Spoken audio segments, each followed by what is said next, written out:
It's time to trash Tyson Fury. God, I'm sick of that fat bastard. Bag of milk. I think it was Virtuoso who called him a colostomy bag. Though, I've addressed that situation in detail in the last two videos as far as the actual elements in the story, what's going on with it, and what I think about all that stuff. So there's not too much more to say there. I'm going to open up the chat to the panel. I'm going to let everybody chime in on what they think about that stuff, along with some other stuff, just some other stories that are going on. Like, Tim Tszyu, he did what he did this past weekend. I picked him to win and he won. And just what are people's thoughts about the Charlo fight? Do they expect the fight to happen? Do they not expect the fight to happen? And, just what the future of certain things are. But, all day to day, whenever something happens with Tyson Fury, you have this proliferation of alt accounts on social media that literally spend the whole day arguing with people in Tyson Fury's defense. And these accounts are accounts that, they don't have very many followers. They don't show who they are in the profile picture. The usual run-of-the-mill internet trolls that just, I guess what they really want is to get a rise out of people. And there was a lot of that all day today in reference to the story about, the rematch clause thing and all that different stuff. And, they're kind of wasting their time because essentially what they try to do is they try to argue with people in Tyson Fury's defense and end up convincing no one, like you're not convincing anybody with anything you're saying.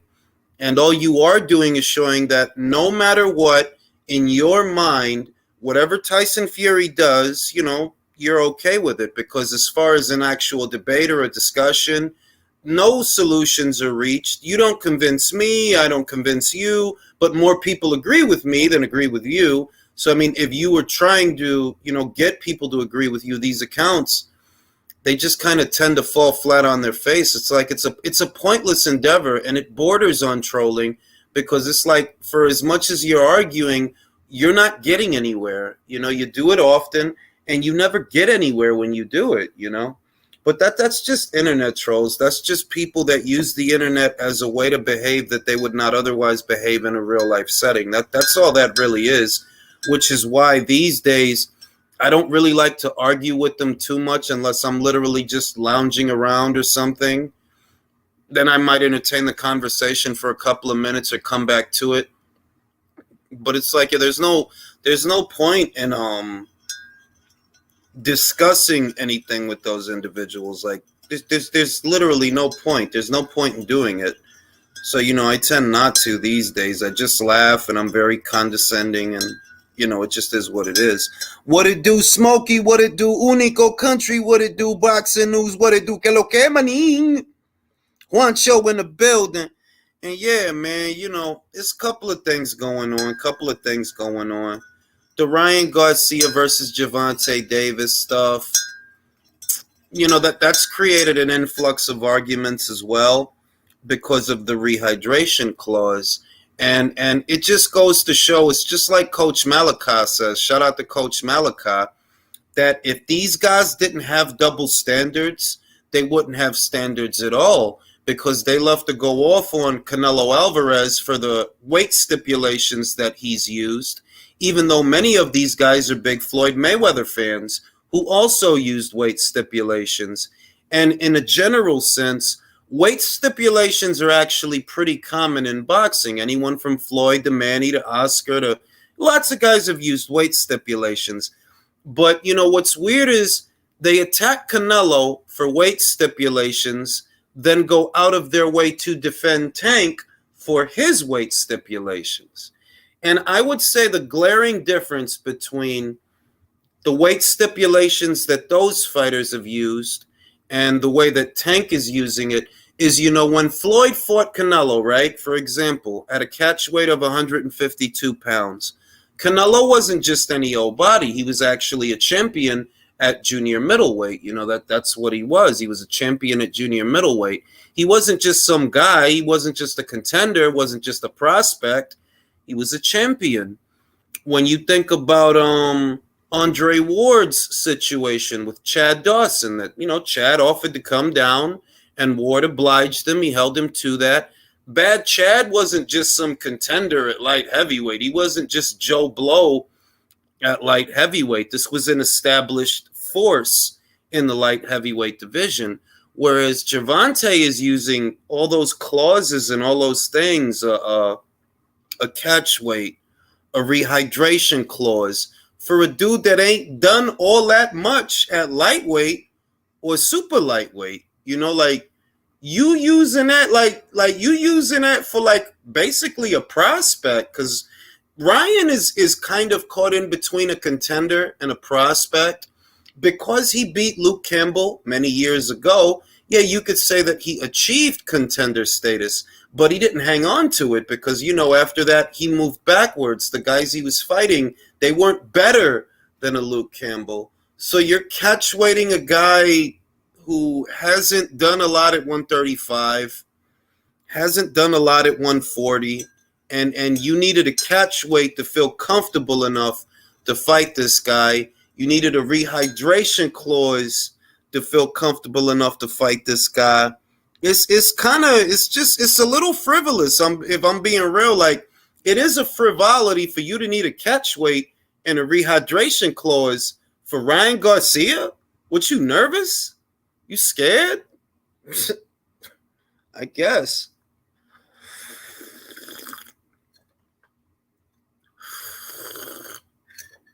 And you know, it's just more of the same. The fights that I'm waiting for, you know, Loma versus Haney, Inui versus Fulton, you know, no issues there. Those fights are on track, drama free, no issues. So, you know, whatever's whatever with Fury and Usyk, man. I want to see the fight, but Usyk, I mean, Fury is like on some college shit. So it is what it is, bro. That dude is okay with acting like he okay like with disgraceful shit. Like he's a sack of shit, so he gonna be okay doing shit like that. That shit is ridiculous. Like, my guy, you have every advantage. You have every advantage. You bigger, you taller, got reach advantage, height advantage, weight advantage, home field advantage. You got all that. And you still coming up with shit? Jules, Bruh. Fury's a bitch, man. I used to like Fury, man, but Fury's... Huh? That dude is ridiculous, bro. Like it's just, and it's not just Fury. I covered the Fury stuff, so it's not even the Fury stuff because I don't want to get into that because the last two videos were about that. It's the guys who defend him that like yo dog, like you acting like this dude is like, I don't know, Michael Jackson or some shit. Like, my God, do you not want to see him fight Usyk? Because the shit that he doing, you might not get to see that fight. That don't bother you? You know what I mean? It really ain't nobody else left if you think about it. You beat Wilder up 3 times. Well, 3 times really, but 2 on paper. Right. You know, Joshua got beat by Usyk, so it's really just y'all two. And what I see from the Fury fans is the same coward shit that I see from the Spence fans. They're like, y'all don't really want to see that fight. Underneath it all, y'all don't want to see that fight because y'all scared of what's going to happen. Even irrespective of Fury and irrespective of the actual world of boxing and the boxing, the fans, they don't want to see that fight. They don't want to see that fight. It makes them nervous that he might lose, you know? And it was the same thing with the Spence fans for many years, that they were okay with him going in every other direction, willfully going in every other direction than the Crawford fight, even though that was the fight to make. It's the same with Fury right now, that, look, you beat Wilder, you beat Klitschko, you beat White, cool, awesome. You know, he took care of Joshua. You know, that was the only other guy. He took care of that. It's just y'all two now. The only fight to make is y'all two. So, and these guys, they really don't want to see it. So let me go to Julio. Julio, just what are your thoughts? Man, yeah, it does. You know, I think you nailed it, man. It really does sound like the Spence shit. Like, where they're like, shit, Al Heyman got him. I can hear him.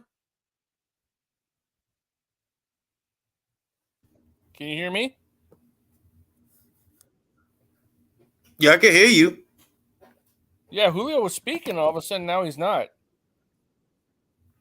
Go ahead, Julio. Yo, can y'all hear me now? I can Yeah. hear you now. Go ahead. Yeah, I think you nailed it with the Spence comparison, where like their fans are almost rooting against the fight from happening because they're not very confident that Fury's gonna pull it out because Usyk isn't Wilder, man. He's a different type of fighter. Yeah, and I think he's showing that in how he's handling negotiations because as weird as it is, as much as those fans try to spin it, Usyk isn't asking for anything. Like if you look at it like, no, you the one that wanted 70-30. They gave initially, you the one that wanted to move it to the UK. They didn't stop you, even though they agreed to their end of the deal, but they didn't stop you. They didn't give you any problems. You wanted 70-30. No problems here. You can have it 70-30. And now it's a he said, she said kind of thing to where you saying, oh, rematch clause this and rematch clause that. But Iga said, bro, we wasn't the ones that was asking for that. So what the fuck are you doing? Like, we wasn't asking for that. You was asking for that. So what are you doing, bro? I'm just wondering, country, do you feel that the fight is gonna happen? Just based on what you see. No. You don't feel it'll happen. No, you know what? If it does, I'm going to be quite surprised because Fury is doing anything and everything and pulling out every stop to fuck this up and make it not happen. And like I said, he's turned it. I used to like the guy, but man, he's a bitch. I ain't got no respect for his ass because he doesn't want to fight and all this bullshit about hey, I'm a Spartan and all that shit, man. Get your ass in the ring and fight the dude. You know what I mean? Yeah, Come man. on, fuck. It shouldn't be that difficult. With all the advantages that he has, it shouldn't really be difficult. Julio, do you expect to see this fight? Man, I don't know. Isn't it supposed to be for April 29th? Like, I feel like the expiration date is closing in if that's the case. So I'm very bullish on it as well. Leo, do you expect this fight to happen, or are you convinced it's not going to happen?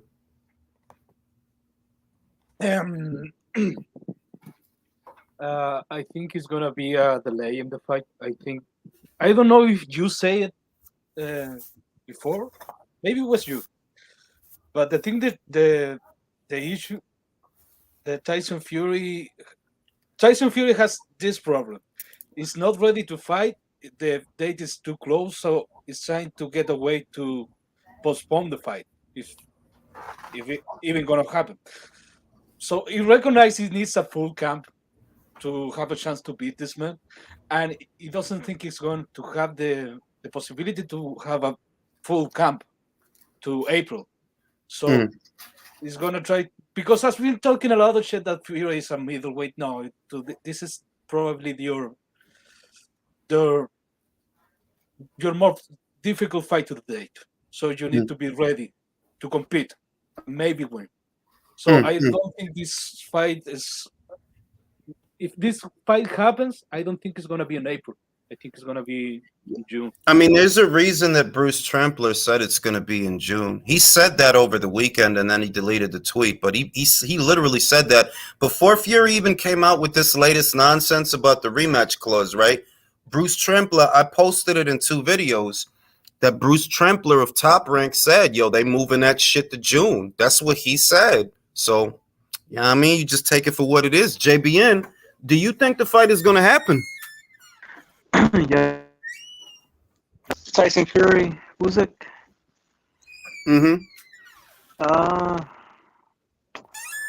Man, I feel like it will, bro. I feel like it will. Fury's gonna have to find his balls and just do it, bro. I mean, what else are you gonna do? Who else is worth? He's shameless, bro. He fought Derek Chisora 3 times, bro. That dude don't got no shame.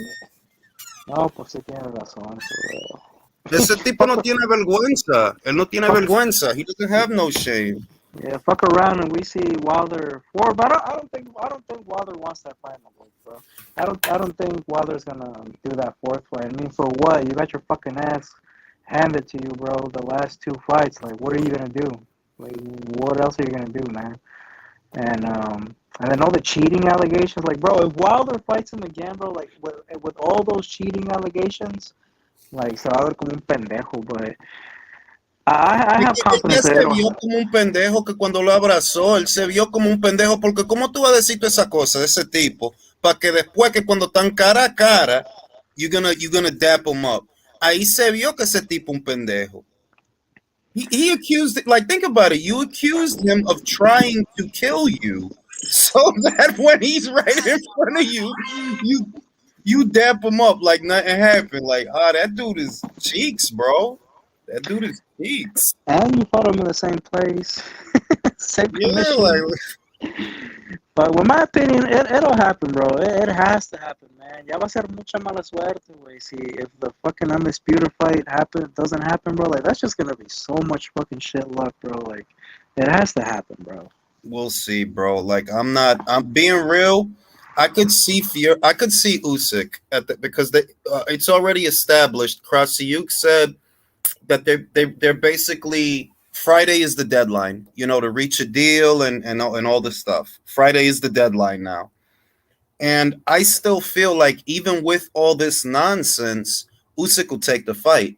The question is, will Fury come out with some other dumb shit that you be like, yo, dog, like, what's good with this dude? Be like, because that's the other shit that you only got but so much patience and so much temperance for nonsense that you could fool the public.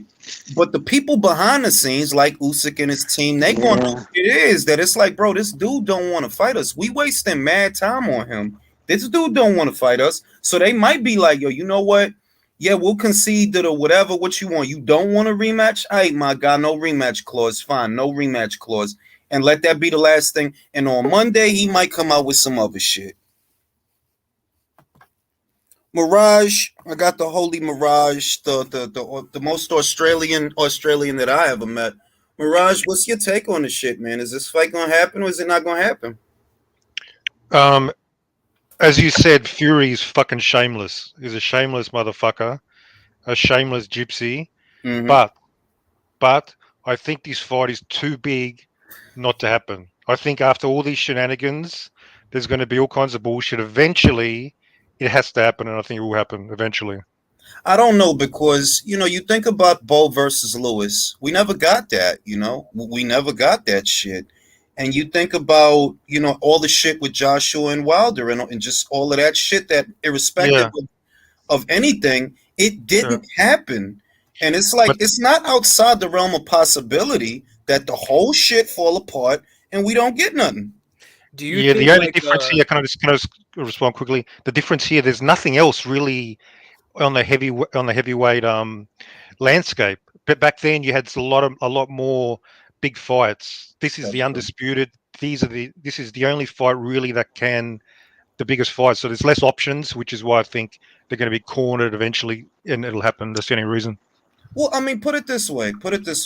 You're dealing with a guy who's willing to fight Derek Chisora for a third time, and that sets the bar exceptionally low, which then opens a lot of doors that, you can't put a fourth Wilder fight past him, though. Like, no, you can't. He would actually do that shit. Cause he's capable of anything. He's capable of anything for sure. And that leaves the door open for all types of shit. Whereas Usyk, if this fight doesn't happen for Usyk, we know who the next man in the rotation is. It's Daniel Dubois. And yes, I do feel Usyk can beat Dubois. And he can beat Hrgovic. I don't think Hrgovic has anything for... it's a fight. So because it's a fight, wear and tear is automatically, because it still is a fight, and it still is a camp. So, you got to think about it in that spectrum, that every little bit of it does take something out of you. Every fight, every camp, it takes something out of you, even if it's just a little bit or whatever. And, I do think he could beat Hrgovic. Joyce is a more interesting option, but that's approximately 3 fights down the line or 3 mandatories down the line. And it's like with Fury, bro, this dude is a clown. Like, he's a clown, bro. Like, on some, like, yo, that dude is a clown. He don't care, like, all this shit, he don't care about pissing people off, because the other shit about him is he know people didn't like him that much anyway. In 2015, they wasn't high on him after he beat Klitschko. No, that motherfucker still ain't like you. And if motherfuckers don't like you now, well, that just harkens to back then. He's not in unfamiliar territory. He likes pissing people off. The fact that he's like these contract demands, like this like 80-20 talk, is because they left so much money on the table in Saudi Arabia. that they're trying to compensate at this point. Could be that. You think they fucked up their relationship with the Saudis now? At least I don't Fury? think they ever. I told you, bro. Bob. See, this is the thing. Bob went to Saudi for the Crawford Pacquiao fight, right? Tried to get the money. This is out of Bob's own mouth. Y'all remember? Manny wanted 40 M's. So Bob went to Saudi to try to get it. He came back empty-handed. That was in 2021.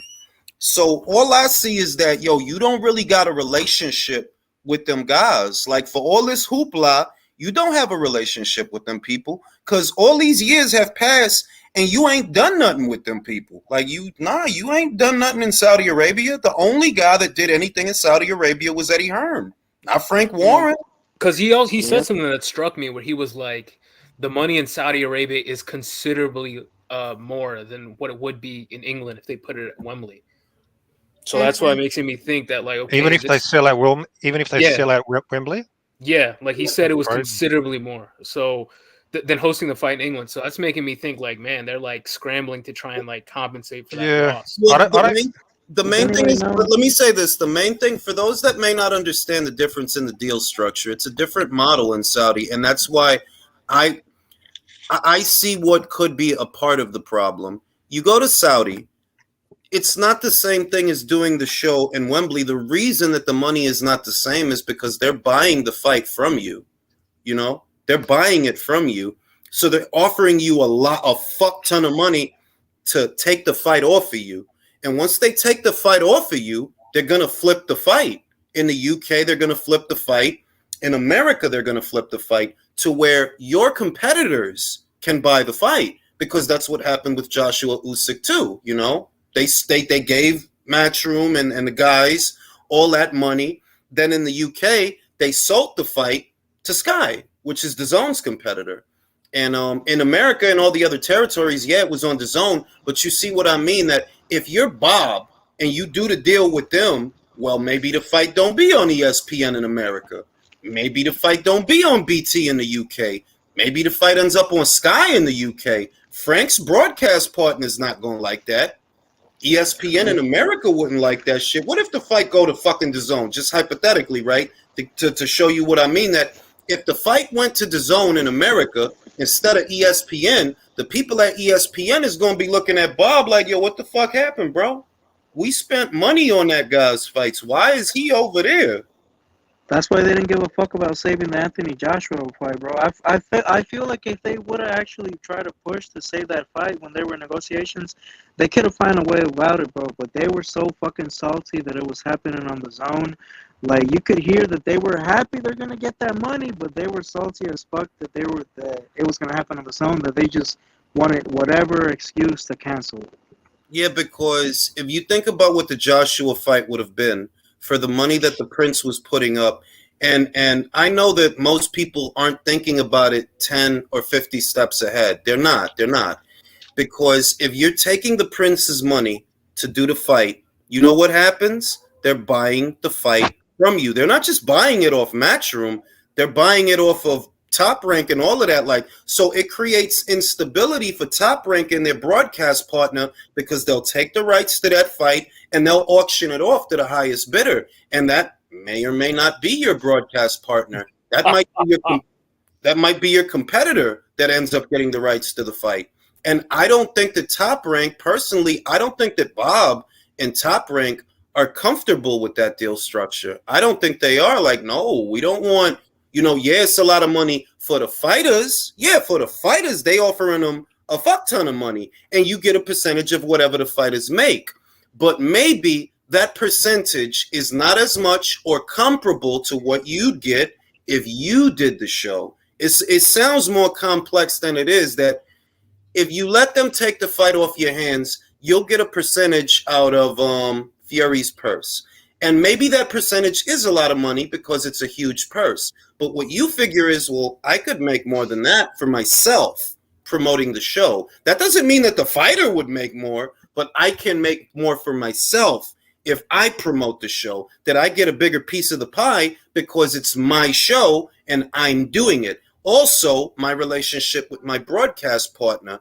I don't want to alienate them by focusing on this money instead of that relationship that we have. So I don't really. A part of the reason that when I look back and it looks funny is because of that. That if Joshua versus Fury would have happened, it wasn't going to happen on Matchroom's dime. They weren't the ones paying for the fight, and neither was Queensberry. It was the people over there in Saudi. They were the ones putting up the money. And when you do a fight with them, that's the deal structure. They buy the fight from you. I don't think Bob likes that shit.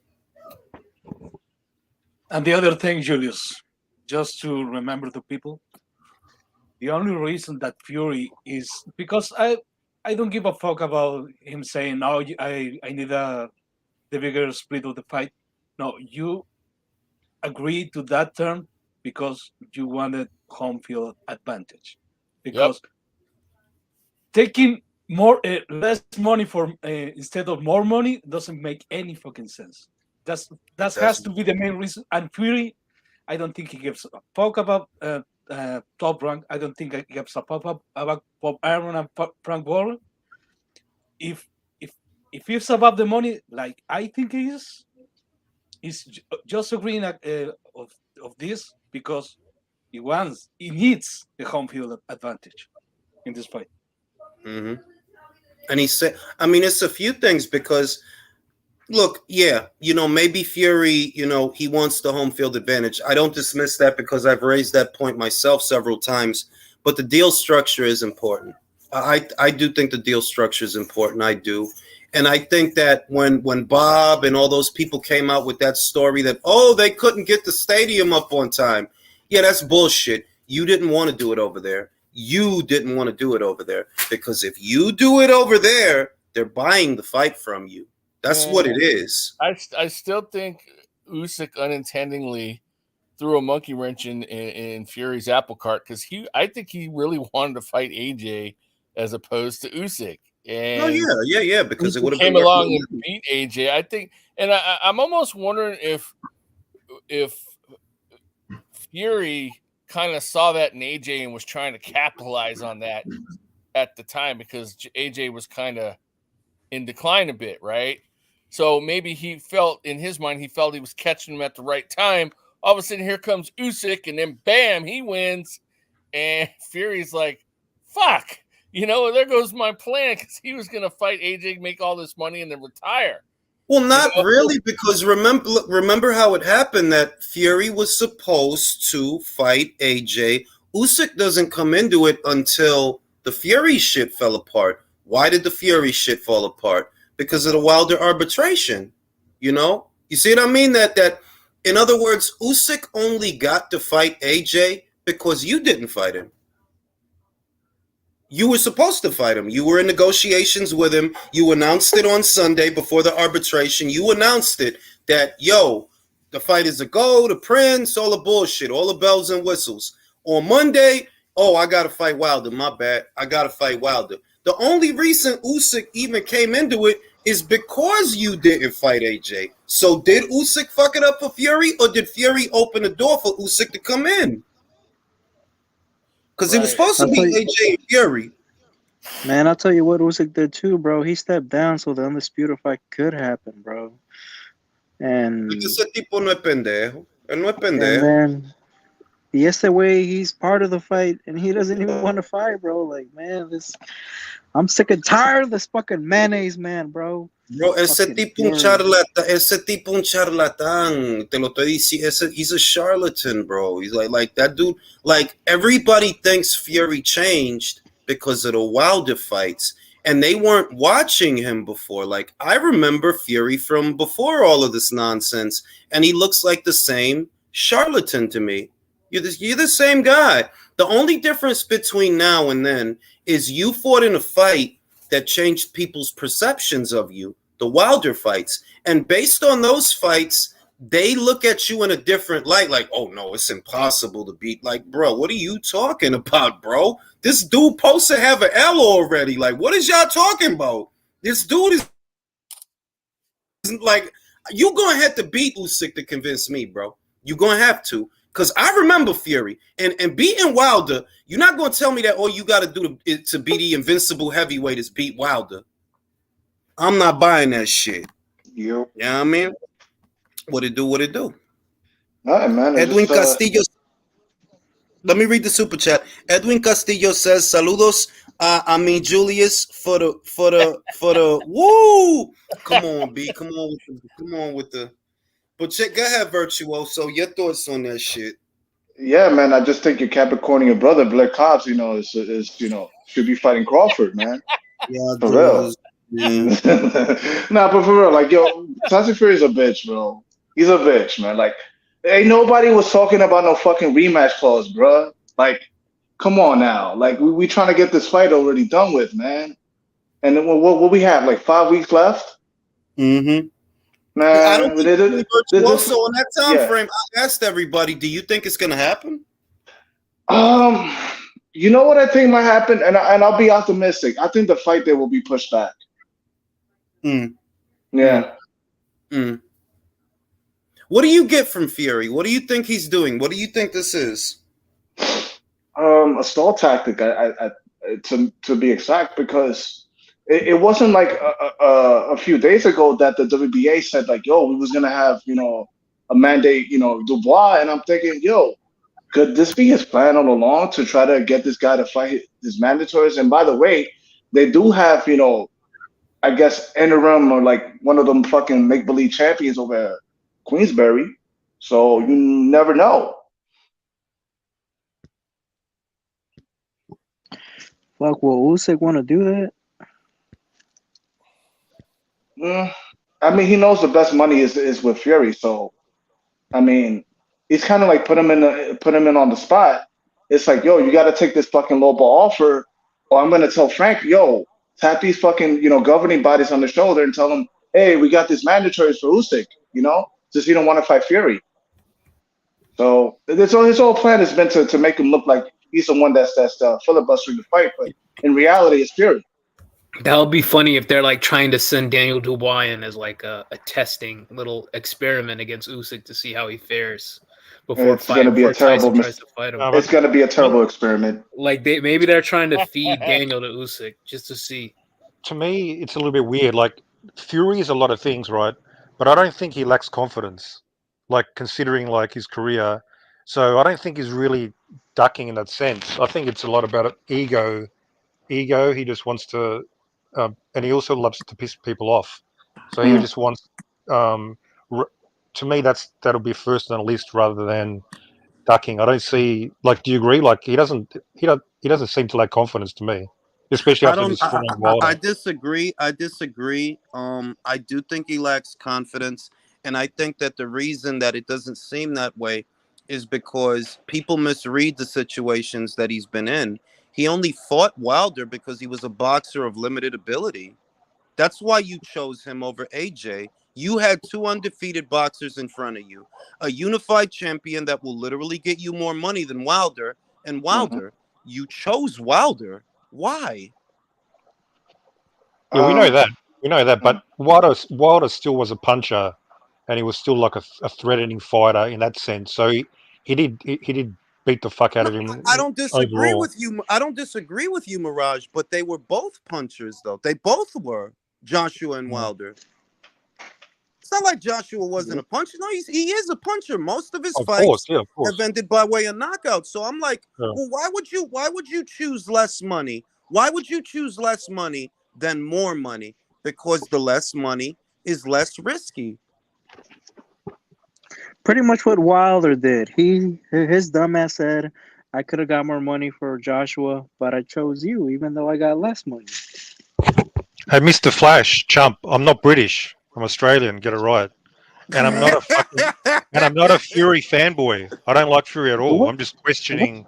I'm just opening up some being questions. British have to do with Mirage, I see where you're coming from. I do, but maybe for me, maybe my perspective is different because he still seems like the Fury to me from before. The Fury that didn't want to fight Ustinov. The Fury that didn't fight David Price. The Fury that skipped out on the Vladimir Klitschko rematch.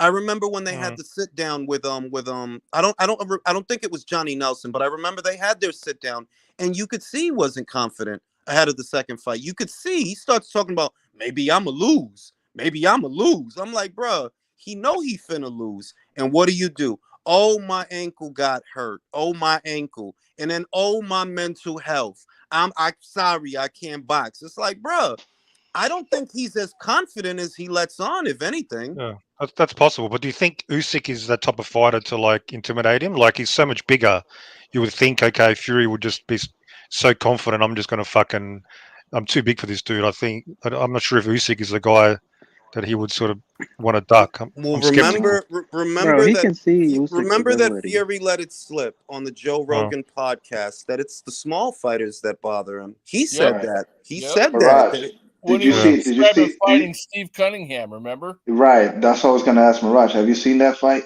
Fury versus Yeah, I Cunningham. did. Yeah, I saw it. Yeah. Yeah. He said Mm, on the Joe Rogan podcast. See, this is what doesn't get said, but this is why it's relevant. You got a gift over John McDermott. You know that.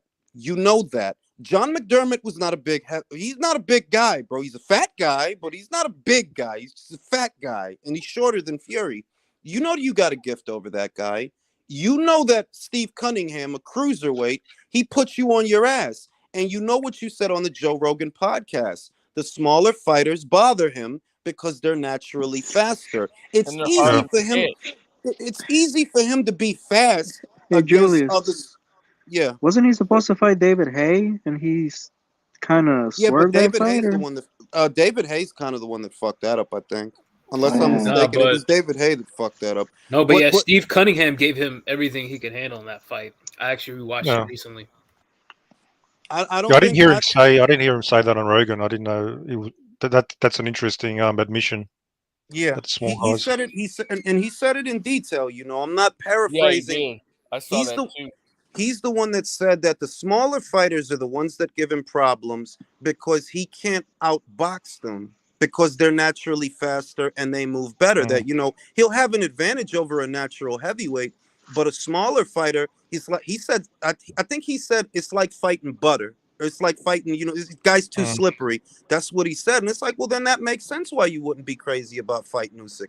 And that's why I kind of believe that, look, you can outmaneuver Wilder because Wilder's a yeah, gazelle. He's a baby yeah, gazelle. If you know what I mean. And yeah, yeah, you can outmaneuver a Dillian White. He doesn't have good balance. He never did. Even if he's got some other skills, but he didn't have good balance. But you can't outmaneuver this guy. Like, yeah. no, you Well, look can't. what Like, look what Otto Valine did to him. there you go. And You know, and I'm glad you mentioned that because in my mind, that's one of the indicators that the guy is not what people think he is. Because if he is, you don't go through all this with Otto Valine. Like, no, bro. Like, I seen like 4 of Otto's fights, not counting the one that you had with him. And he don't never look like that with nobody, bro. He never, no, he don't do that. He box. He felt comfortable enough to fuck you up. Yeah. So and here we well, are. he did. You know what it is? He wasn't. He's never really like learned how to fight smaller fighters very well. You know. I mean, he probably didn't have to because look, he's in the fucking heavyweight division. Not that many cruiserweights can hack it anyway at heavyweight. Let's be honest. It's really just the That's three true. the three great cruiserweights that did it: Evander Holyfield, David Hay to a lesser extent, and Usyk. Yep. Like here, the thing is this: we know Fury has what, Jules? He's fucked up the Saudi deal 3 times. Once with I, AJ, bro, we was twice with just Usyk now. listen. We were just talking about that deal, and I said that honest, hand on heart. I don't think that they like that deal structure where the Saudis buy the rights to the fight from you. I don't think they like that deal structure. I don't think Bob likes it, and I don't think Frank likes it because it creates a situation to where the rights to the fight could end up on a competing platform. They don't want that. You think Bob No, yeah, wants the fight it's to on top of that, Jules. It sets a precedent for the fighters. Like, fuck, you're a promoter. You work for me. You go over there and make that deal. Don't matter what it costs. And Yeah, but because we put go it this way, last year, put it this Jules, way, put but it this way, put it this way. Do you believe that Bob's cut of Fury's purse in Saudi is the same amount of money he could make promoting the show himself? I believe it's more. Then that's where we disagree. I don't think so. I think in Bob's mind, he feels if I promote the show, Fury will make his money if they do it in Saudi. Yeah, the fighters will, but the promoters, not really. You But just sold the you sold the rights. where I'll push back is that Bob said he's never made money off of Fury at all. So him promoting it himself doesn't guarantee he's even gonna. He's still in the red. But That's a good point. we go back to last year, Jules. Remember, I knew it was bullshit. Once AJ and Dillian White both said like, "No, we'll step aside. Fuck that. Go undisputed." Couldn't make a deal then. That got swept under the rug too. People forget about that. We've been here already. That's true. That nobody ever brings that up. That last year they both said, "Yeah, we'll step aside. We'll let you fight," and Fury didn't want to do it. And Egas, that I believe He that pissed came off from Egas again climbers. last year. Yeah, I believe that came from, and Egas, like I always say, he don't say much. So when he actually says something must not be right because he don't be talking shit and all that extra shit, all that shit that everybody else do. He don't be doing that shit. Only when it comes to Fury, do he open his mouth and say, "No, that's bullshit"? Egas is no Rick Mirrigan. He only the only time Egas has ever come out saying you full of shit is with Fury. I mean, to me, it is what it is, and it looks like what it looks like. I'm not the one that needs convincing, to be honest. I just see that. I see a scenario where no, Fury doesn't like this fight. He does not like this fight. Like, there's no angle with this guy. With AJ, you could get in his head. With Wilder, he's a fucking bozo. With Dillian White, well, he's off balance a lot, and he's a sucker for an uppercut. There's no angle with this guy, bro. Boy, howdy, What do you? I mean, Jules, he looked him in the eye and like, man, this motherfucker's different. I'm just saying, like, this, all the normal shit that he could normally do to bother a guy, what he did to Klitschko, what he does to AJ, what he did to Wilder and all of that stuff. It's like you can't really do that with this guy because this guy's not an egomaniac, and this guy's not, he's not contractually bound like AJ, for example, that he can't say what he wants to say because of his corporate sponsors. He has to carry himself a certain way. Usyk doesn't have that problem. Wilder is a buffoon. He just didn't know it. Usyk doesn't have that problem. You know what I mean? Is it safe to say Fury's not used to losing the PR battle with another fighter? Kind of. Just because, like, even the jig is up with people in his home country, like, dog, bro, like, this is bullshit. And the fans be like, Greedy Belly took off. Everybody loves that shit. Yeah, if you remember, out of that whole crop of British heavyweights that emerged from that scene in the late 2010s, the mid to late 2010s, fucking Fury was a pariah. Like, people hated him. Nobody liked him. Nobody. But that's kind of why I say that it's not so much the public perception, but from a psychological standpoint, you don't really have an angle with this guy. All he does is win, and he doesn't need to do the things you do to win. He wins in situations where he's supposed to lose. You need angling. You got a gift against John McDermott. That's a fucking fact. Everybody knows it. You know what I mean? You chose Wilder because you knew Wilder ain't that good. He knocked people out. Bro, a lot of people could knock out the guys that Wilder knocked out. That's reality, bro. Them first 7 years of heavyweights, put them in front of anybody from Tacoma. Wait a minute. It begs the question, though. Did Wilder choose him or did he choose Wilder? Because I believe they chose each other. That's what exactly. I stand. You said it all the time, Jules. They were both trying to clout chase. Like, we got no leverage with AJ. Let's fight each other, and we can go to him and try to A-side him. Yeah, that's always been my stance, that they couldn't get where they wanted. You can't A-side Anthony Joshua. At the table, he has all the leverage. Hold on, give me a second. Echo.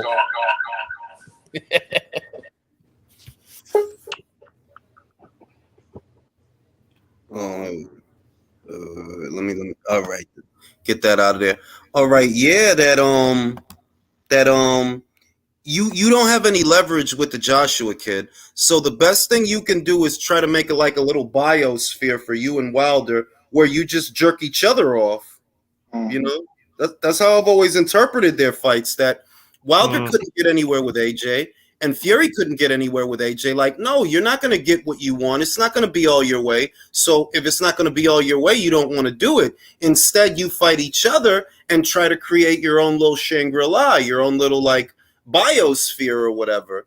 And you know, you did that, and that's fine. And you still aren't worth the money that kid is worth. Like, no, you're not. That's why the Saudis, they didn't offer you more. The story is they only offered him 70% of what Joshua got. So you can imagine what that might have done to his ego. That, bro, I'm undefeated. I'm a 2-time whatever. I talk all this bullshit just so I can still get less than him.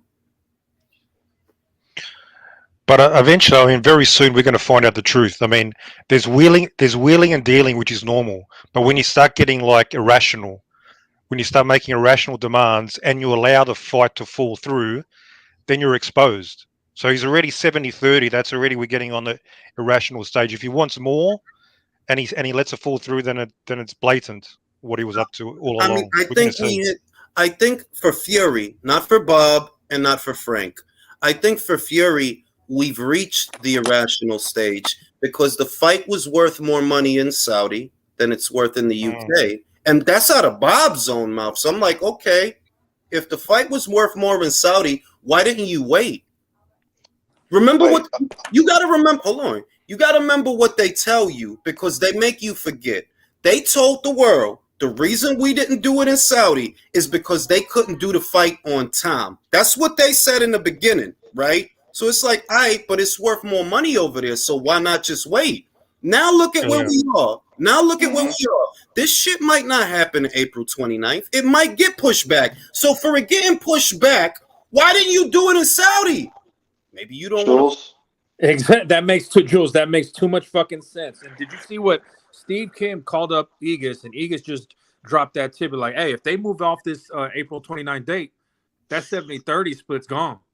Bro, they'll never get the fight at 50-50, bro. No, what I'm saying is, though, back to the PR thing, they're calling his bluff every time he does something stupid. Right away, Usyk's responding like, what's up, bitch? What's up, bitch? Yep. What's up, bitch? Okay, but if we are talking about irrationality, look, we cannot look further than this fucking ass call out. Dude, you're complaining about the rematch clause. You begin to talk about the rematch clause. Exactly. What is he made that shit up. This the thing that if it's the way that Aegis says it is, and I believe it is, they didn't ask for the rematch clause. You asked for it. So when you go to the public with this, which he always does, which to me is the tell, why are you going to the public with this? Because you're trying to fool them. It's not complicated. You don't need to go on Instagram or Twitter or any of those social media platforms to tell Usyk, yo, no rematch clause. You could have did that behind the scenes, bro. He didn't. He didn't ask for it. Bro, it's like, look, it's like if me and Sawab, it's like if Sawab has my phone number and I have Sawab's phone number, and instead of calling Sawab like, yo, A, B, C, and D, I'm gonna go to Twitter. I'm not gonna call Sawab. I'm gonna go to Twitter. Yeah. Yo, that's bro, I got banned off Twitter for 7 days because of this bullshit. Because I cussed the fuck out of Luke Fury, this son of a bitch, this bastard. You know what I mean? He's the fucking cancer. He's the PBC of the heavyweights. I'm trying to tell you that the way a lot of these guys that love to argue, which I don't do any, like I don't bother with that shit. They don't know how stupid they sound. You already at the negotiation table with Usyk. Why would you go to Twitter or Instagram to tell them, yo, no rematch clause? Bro, you could have told Aegis. You could have did that without going to the media with the shit of the public. You went to the public because that's who you trying to fool. You trying to fool them. You trying to get the hell one thing I'm happy about, one thing I'm happy about that all this thing is coming out. There's still Tyson Fury bum boys like the fucking Talk Sport, those cucks. They're no matter what he does, they're gonna agree with it. But besides, I have to give props to what's that guy's name? I talked a lot of shit about AJ. Simon Jordan's or something. I have to give props to him. But he was back on the cuck wagon earlier today, bro. He's back on the cuck wagon. Yeah, like he back on his same old shit. He was trying to rationalize it the way somehow it's Usyk's fault. Like, bro, did you listen to what Egan said? They said we didn't ask for the rematch clause. Y'all asked for the rematch clause. Now you the one saying you don't want it. Okay, then. And because what Egan said, like they asked for it, and us being good representation. Okay, you want that? We want one too. Now you want to, and you got to think about the timing. You got basically 5 weeks to do this thing, and you're changing elements of the deal that have been there the whole time. You're changing them with 5 weeks to go till fight night. That you asked for, and you're not in training camp for the fucking fight. Apparently, people don't realize, because a lot of people are not as smart as me, and that's just reality. There's 5 weeks left till fight night. These elements were in the draft contract throughout already, and all of a sudden you want to change them. All of a sudden, with 5 weeks to go, it's not happening in 5 weeks. Forget about that. And then Egan is right. Like, bro, you did all this bullshit. We could have made double what we're making if we just kept it in Saudi. Trying to tell you. Let me read the super chat. Shout out to you, Drew. Fury been ducking Usyk since both AJ and White was willing to step aside. Egas is fed up. And do you like the clause if they change the dates? And bro, I'm just saying that. I'll say this, Drew.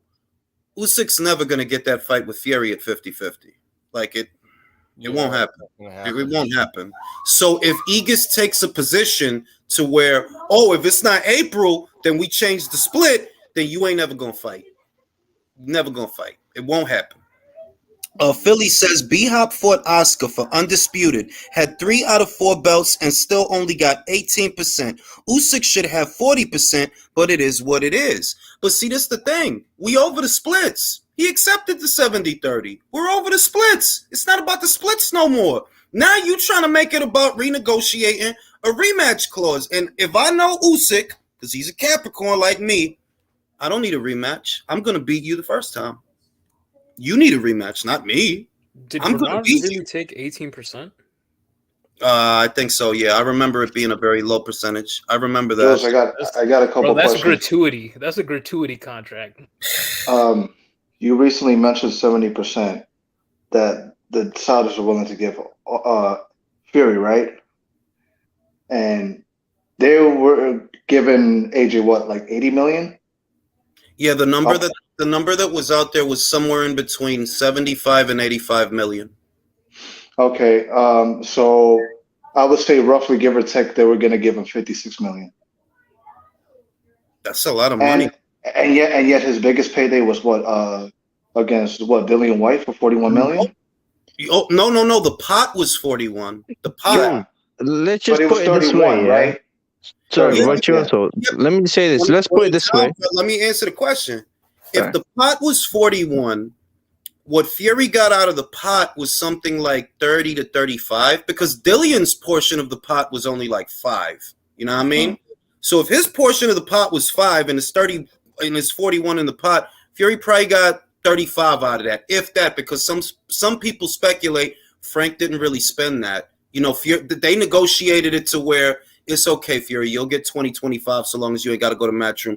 It's a separate story. But in a nutshell, yes, you would have made more in Saudi than you've ever made with anyone. It's not even that. How are they justifying? Okay, look, they justified Fury versus White because apparently Fury made this much and White didn't even make 5 million plus or whatever. Okay, how are they justifying Usyk fucking made 60 million plus in one fight against Usyk that you made in almost 2 fights? So who's the A side? Like I said, if we're being real, Usyk and Egas and those guys know we want to fight. And this is the last one. We want to fight. And we know that we deserve more. And we know that we've made more. But if we don't fight him, no matter how you slice it, we make less. We're not going to make big money with Daniel Dubois. We're not. We're not going to make big money with Felipe Pergovic or Joe Joyce. So even though we deserve more, we're still going to go for this. It's not like we haven't made money anyway. We have, but we want this. We haven't come this far just to come this far. We're here for the fight. So if push comes to shove, I actually believe Usyk's going to say, I don't need a rematch clause. You do. I don't need that. That's to make you feel better. You the superstar, not me. I'm the B-side. I don't need a rematch clause. Let's go. I'm just wondering if he does that, do we get the fight? Yes, bro. This fucking fat fuck has to fucking do it, bro. Like, ya sería colmo si no, bro. No, I don't know, bro. De verdad, I don't know. Porque ese tipo, you don't understand that dude doesn't have no shame. Like, he don't have no shame. Like he don't have no shame, bro. Like, no tiene vergüenza, Bro, he basically Cocaine will turned do down. that to you, man. He basically turned down the biggest check because he got AJ on the brain. not just. It's like, it's kind of like what happened to Roy with Tarver. You could see in Roy there was something about Tarver that unsettled him. And that's, obviously, I'm talking about ahead of the first fight, not the second one. Obviously, he was unsettled by the first fight because, it was tough. It was hard. And it's like there was something about that particular fighter that unsettled him. I see that on Fury with this guy. They're like, yo, yeah, there's something about this guy you don't like. And maybe, I'm just guessing, maybe it's because there's no angle. You could say all that shit. It don't mean nothing to him. You could say all that nonsense. He don't care. None of that bullshit you do. It's ping, ping, ping, ping. He don't care about that shit. Wilder might. AJ might. Klitschko might. This guy don't care about none of that shit. He know what his job is. He not here to talk to you. He not here to ruffle feathers at the press conference. He don't care about none of that shit. And I think that I kind of feel like, yo, yeah, that bothers this guy because that's not what he's used to. It's not. Yep, He's not dumb. Man. It'll work against these dumb fucks, but not Usyk. You're not going to win a psychological battle against those Eastern Europeans. They're cold as ice. That's the fucking. In his defense, no. In his defense, he did get into Klitschko's head, but the situation was different. He knew he was dealing with an aging champion that had a safety first kind of style. He knew, and that did work. He did get in Klitschko's head. That's not going to work on Usyk, bro, because the situation is different. Like, no, that's not going to work, bro. Oh, you could talk all day, and it won't have no effect on him. I don't think he likes that. Like, you could say whatever you want, bro. Say whatever you want. You said a whole bunch of shit. That shit don't mean nothing to him, bro. At the end of the day, you know how he is. All I do is go to people's backyards and beat them there. So if you want this fight in your backyard, okay. Yeah. He realized Usyk ain't afraid of him. Usyk ain't shook. And the only person that ain't afraid or shook of Fury is Daniel Kinahan. And that scares him. Honestly, like, if you think about it, like, to Fury's credit, every time he became a champion, it was on the road. You have to respect it. It is true. He went to Dusseldorf for Klitschko, went to America for Wilder. But you only did that 2 times. This guy did that 5 times. In fact, he's never fought in the Ukraine. He fought Michael Hunter in America, Glavatsky in Poland, Garcia in Russia, Briedis in Latvia, Tony Bellew in the UK, Chisora in the UK, the first Joshua fight in the UK. He doesn't need these little things that you need to feel comfortable. Clearly, he don't need home field advantage. He doesn't even know what that is. Man, bro, To be honest, wherever he goes, that's his home field, bro. People love him no matter what because he's that type of person. You can't hate him. But more importantly, he's a Capricorn. Trying to tell y'all don't understand. Like I tweeted to you today, I'm not done. That dude already know what he gonna do right now. He already know what he gonna do. He like the strategy. How do I beat Fury? He already knows. Fury, I don't really like. Nah, this ain't Wilder, bro. He ain't gonna be tripping over his feet. All of that. Yeah, it ain't the same thing, bro. Is that why he brought in like Joseph Parker for sparring? Bro, that shit, look, that shit fake. Sugar Hill was not in the UK. How could you have started camp? He's not in the UK. Yo, this fight might not be happening, bro. You want to know where Sugar Hill was this weekend? Where? Florida with Ryan Rositsky. Oh, oh man. Go to Ryan Rositsky's page. He was just in Florida this weekend with Right. Sugar Hill Stewart. I'm looking at right now. Niggas in Disneyland. Bro. What the Or fuck, Disney World, whatever the fuck. bro? Are we really not gonna get this fucking fight, bro? I'm just Fucking telling you that undisputed? the Fury shit, with the Fury shit, people see what they want to see and they act obtuse and stupid. But I'm just, here's the reality. Those guys, nobody listens to you. They don't. And the only reason you bother me is because some people listen to me. And I'm just telling you, how could your plan have been to fight Usyk if Sugar Hill is still in Florida? How? How could it have been your plan to fight Usyk if you're just now starting camp? How? Your head trainer, your head coach, your corner is in a different country when he's supposed to be in camp with you. Nah, you don't want to fight this guy. Or at least not in April. You don't want to fight this guy. You're taking the sweetest time, man. That's how I can gather from Bro, this if thing. Tyson Fury loses, bro, oh god, that's gonna be the best day of my life. I Well, swear down, bro.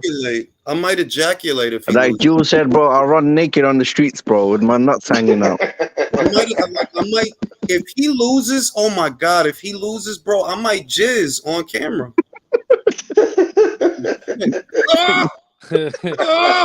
I mean, which one will make you drop a load more? Fury losing or Tank?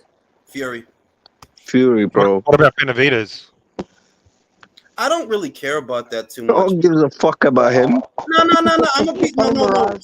Yo, let me do this shit. He is not important to the level to where, at least for me, he's not important to the level to where I don't care what happens with your career, bro. Bro, Bud knocking out Spence will unlock all the serotonin in my body, and I'll be happy for a year long.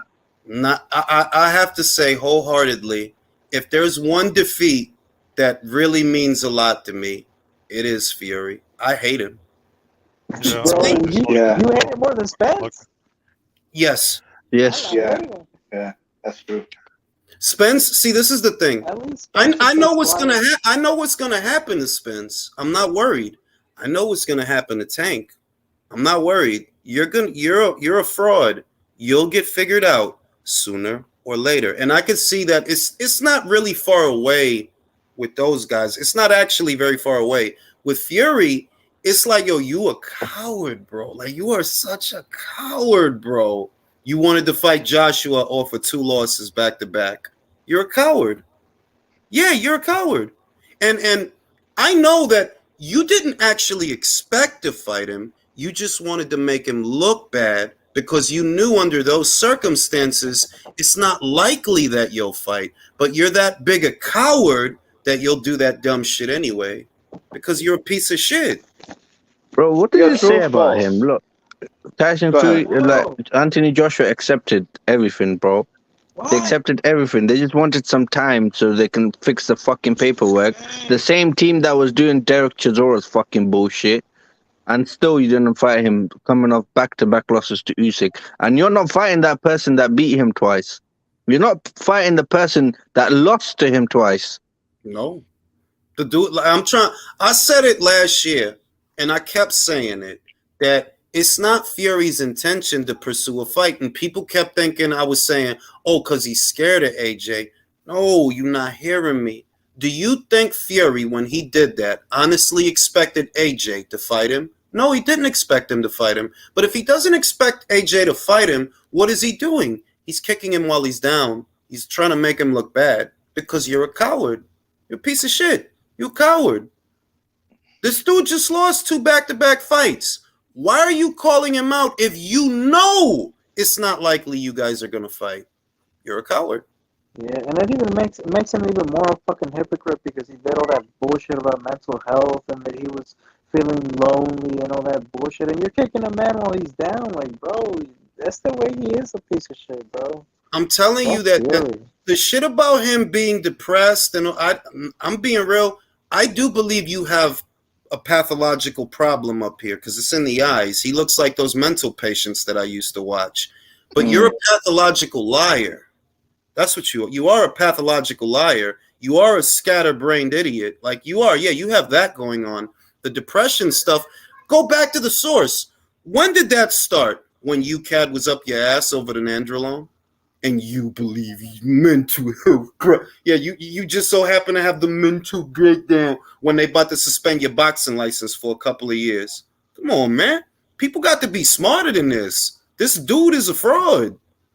And I couldn't believe that the British boxing community was actually egging him on last year. Yeah, fear. I'm like, bro, this dude is coming off for 2 back-to-back losses. I don't understand. Like, y'all don't see this shit that he don't expect to fight AJ. Why would he? 2 separate promotional companies, 2 separate platforms. He's coming off of 2 back-to-back losses, one earlier this year, and you think he's being serious. No, it's a con job. It's obvious too, but they were egging him on. Egging him on like yeah, we gonna get this fight. I don't know if y'all are idiots or what.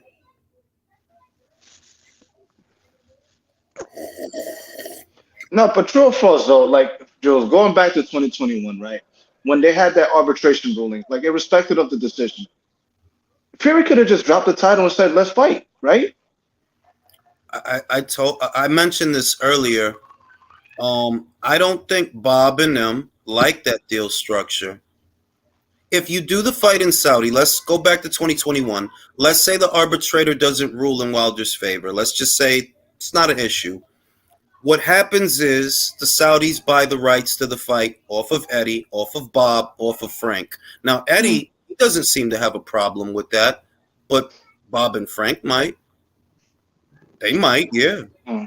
Because honestly, if the rights to the fight go to Sky, you think Frank is gonna like that shit?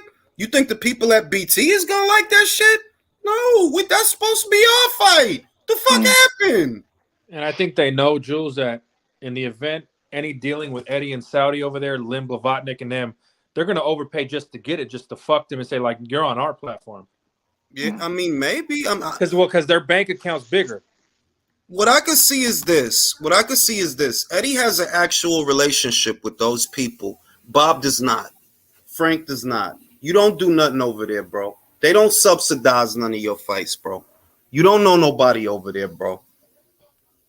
I believe if Fury would have went along with it, if he actually, did accepted the fight offer in 2021, they would have brought it to Wembley. I don't think it would have been to Saudi because it's like, look, Eddie was quoted as saying, like, I think, well, I'm just paraphrasing, but like, I think he meant to say that the only way this thing sells out in Wembley is without, is with AJ. You've already said that they kind of inflated the numbers with the Fury and Dylan White fight at Wembley. So I don't know. Like they could have done this shit. It could have been done. Really, 2 British fighters. We all know who the best heavyweight was. At the 2 best heavyweight at that time, and it was AJ and Fury. Nobody give a fuck about Wilder. So the main problem is that what Fury wants. Another problem, I should say. What Fury wants for a fight, right? It's not that it won't sell out in Wembley. It would. I think it'll do okay. The problem is that Fury wants to be paid a certain way, which creates problems. You want to get paid based on what you believe you deserve, whereas you're supposed to get paid based on the value of the show. Now, as long as you're getting paid based on the value of the show, well, then yeah, there will always be money. But you believe that you're supposed to get A, B, C, and D. That creates problems. Like, let's just say that the show is, rough numbers. The show is a $40 million show, but I want 35 million. Okay, well, that creates problems. Because I want the 35. What about the other guy? Fuck the other guy. I want 35. Yeah. That's the kind of shit that creates problems. And that's kind of where we are with this, kind of. I'm using rough numbers, but that's kind of where we are. That like, yo, dog, like, you not that guy. And he probably knows he's not that guy. I don't really get the sense he wants this, man. If you felt you could whoop his ass as easily as you whooped Derek Chisora, do we see any of these problems? No. I mean, you just like with Joshua, you dealt with he dealt with that problem swiftly. There was no any issue as far as getting the fights done. You got it done. With this guy, it's like it's pulling teeth. Bro, Krasiuk said it himself. He loved working with Matchroom. I did a video on it. The last video I did when he sat down with Rob Tebbett or whatever, the interview he had with him, he said it in that video. Yo, I loved working with them. They make shit happen. They don't try to waste your time. That's what he said, bro. But then you get listen. I heard people like over the weekend that I respect, and then they kind of try to give excuses for this man, and I don't get it.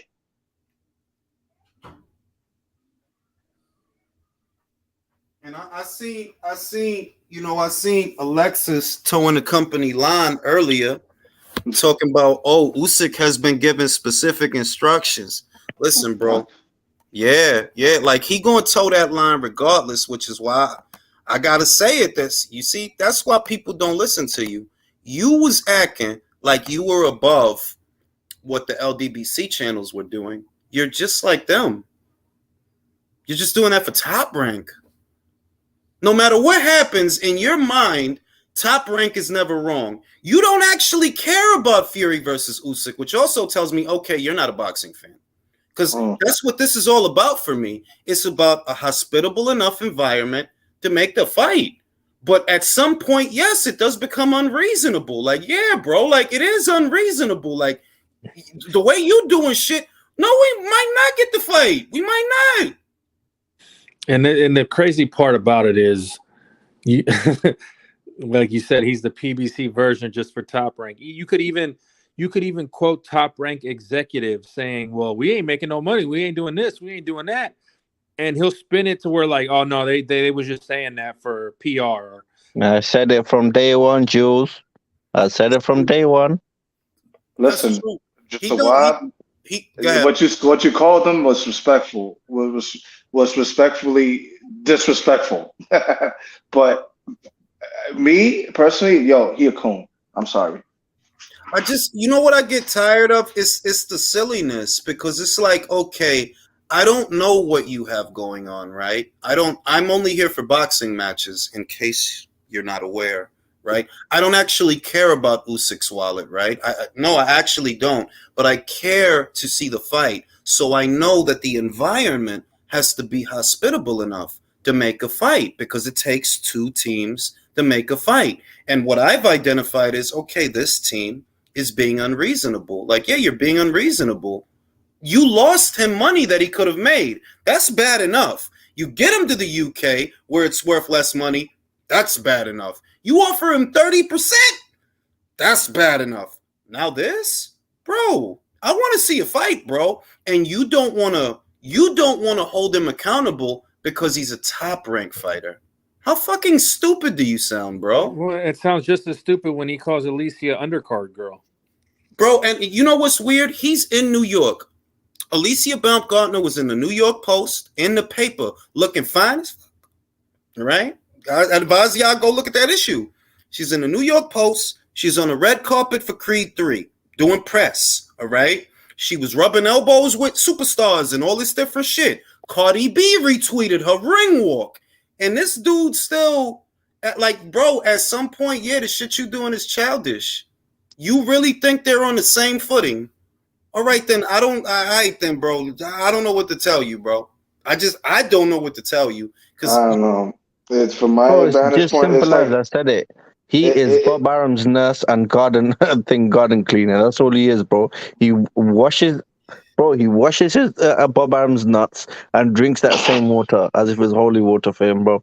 Simple. I'm like, where do you see that this fighter is in any way lacking promotionally? Don't you see what's going on?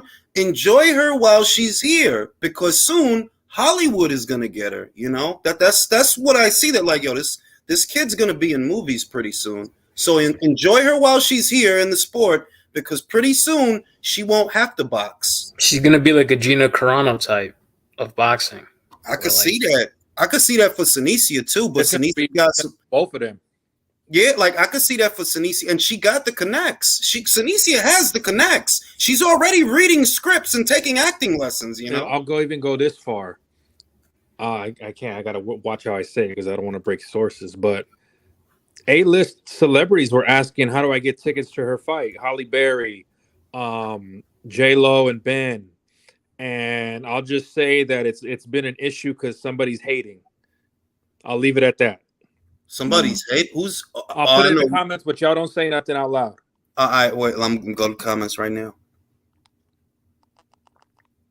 Type that shit. Private chat. I'm in the chat. I'm waiting, man. Why? Why? I'm texting it. Text that shit. Yeah, I think I know why. I feel sorry for the Let me see chat. if my guess is correct. Oh, because of Dun dun dun. What I heard from someone say at Top Rank was on Twitter that Top Rank got more calls and people reaching out because of Senicia. She's a star. I tried to tell you that kid's a star, man. I know him. I know him when I see him. I got the glow. That kid's a star, man. Star power, star quality. Not just fighting. A lot of motherfucking people can fight. Some people Listen, got Drew. extra. Drew, I gotta say this, man. Rick gotta put Jose Ramirez on drugs and put him on TikTok. Yeah, fuck it, bro. Well, Jose doesn't want to. Jose's a little bit like Crawford. He doesn't want to do. Crawford's gotten a little bit better about doing media, doing the red carpet and all that shit. Jose don't want to do that shit. He just wants to fight and go back to Fresno. Yeah, he said openly like he doesn't. He like struggles in like interviews. Like he's not a very good public speaker. Plus, we need an interpreter for the way he nod his head so they could decode. Jules, can I just say, you know, Jose Benavidez, Jose Ramirez, bro. Oh, Ramirez, listen. Okay. Listen, the way you can see stars, like you say Alicia is a star, the upcoming stars. When it comes to me, I know who's a fucking cuck. And I told you Alexis is a cuck from day one. Sorry, Mirage, you're a cuck as well. Yeah, but Mirage is okay. Like, Mirage ain't... He's a troll, bro. He's a troll. Bro, That's all you he sound is. like a cuck. Hey, at least I don't sound like a cuck. You sound like a cuck. Come back to me when your voice breaks, okay? Mirage, I'm sorry, bro. Sorry, you're a cuck, bro. Or you're just a troll. Let's not devolve. Nobody that sounds like you should be calling anybody a cuck. I'm just giving you some advice, okay? Hey, he started, okay? He started. Don't blame me. Mirage has grown on me. I'm being innocent. I'm just sitting here minding my own business, and this guy started talking shit. So You're talking back to back in the chats, bro. Let's get back to the point. Gotta deal with that shit. Now, Anyway, Drew, I definitely could see why that would become an issue, because if the bulk of the A is being moved because of B, then it would be understandable that you want a cut of the proceeds because, well, really, I'm selling the show. I'm selling the show. The people want to come to, more people want to come to see me. Not I should be the main event. And I could see why that, because yeah, like, bro, if the majority of the shit that's moving is because of me, then why shouldn't I get a bigger cut? Or why shouldn't I get a cut? They coming for me. That's so funny. Does he really think he's like the star of the show? Fucking dork. Well, he's the main event. So it's an awkward problem that is created because while Jose does have a following, and let's not be childish, he does have a following. This fight that you're about to have is not a hot ticket. It's not. Like, bro, nobody want to see you fight Comey, bro. Come on. My boy Chris posted like they didn't even open up the upper top of that venue. Wow. And if the majority of what is moving is because of that person, then yeah, like, yo, cut them a slice, bro. Like, they moving tickets. It looks like so needs to fight for Gray. He's not gonna fight that dude. I know. So what is everybody thinking about all the clauses that for that Tank has for Ryan, man, with the rehydration clause, the catch Look, weight. what stands out, country, is that this is not for a champion. It's not for a pound for pound fighter. It's not for even an established fighter. That every time we have seen this, like when Floyd did it for Canelo was already a champion at junior middle, when he brought him, and I don't get hung up on it. I say it all the time that Canelo, you did offer to come down. So after the Centrone fight, I remember, right? So it is what it is. But I'm just saying that every other time we've seen this, it was with an established fighter. You know, Canelo was established at junior middle. He had just beat Austin Trout. He got 2 belts. One of them is a baby belt, but still, the other one was a full belt. And okay. And when Ward fought Chad Dawson, Chad wasn't Joe Blow at light heavyweight. That was bad Chad Dawson, established fighter. That you doing all this for a dude like Ryan that ain't really do shit? It's like, bro, yeah, that's weak, bro. Cause he ain't do shit. What did he do at 35? What? He's imposing all these restrictions on what is essentially a prospect. Well, that and you add Unprecedented. the one-way rematch clause, you're looking pretty bad at that point. Bro, one-way rematch, no tune-up, fucking rehydration clause. Like, it's the most pussy And a shit I've ever catch seen. weight. Yeah. And a catch weight, like, and the rehydration. It's like, Yeah. whoa. It is far more significant, these clauses. And Canelo only had to go down. He only weighed in 1.5 pounds less than his previous fight. This is significant. So Yo, I'm with Drew. If I'm Ryan, I'm coming in fight date. yeah. $150. Fuck Do it. what Danny Jacobs did, where they're like, "Yo, No, we'll no. just pay the fee. I said, do what Floyd did. So when they asked Ryan, what happened trying to make weight? All he got to say is like, oh, I saw the Marquez Mayweather fight, and I wanted to be like Floyd. Why not? Look, nothing would make me happier than for Ryan to pay the fine, blow the weight. Fuck it. Yeah. All that money goes into Leonard Enderby's car insurance for his hatchback. He need that shit, bro. He need just for men. Fuck it, Yeah. Blow the weight, blow a guy, and go get that fight done.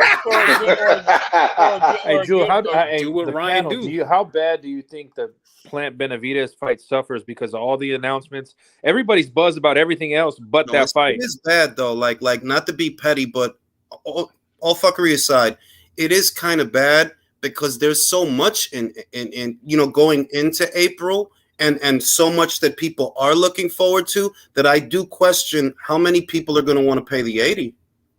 How many? Because they're getting so much that doesn't cost $80. They're getting a lot that don't cost $80. They got Joshua versus Franklin. If you don't give a fuck about that, okay, you got Inouye versus Fulton. You got Ortiz versus Stanionis.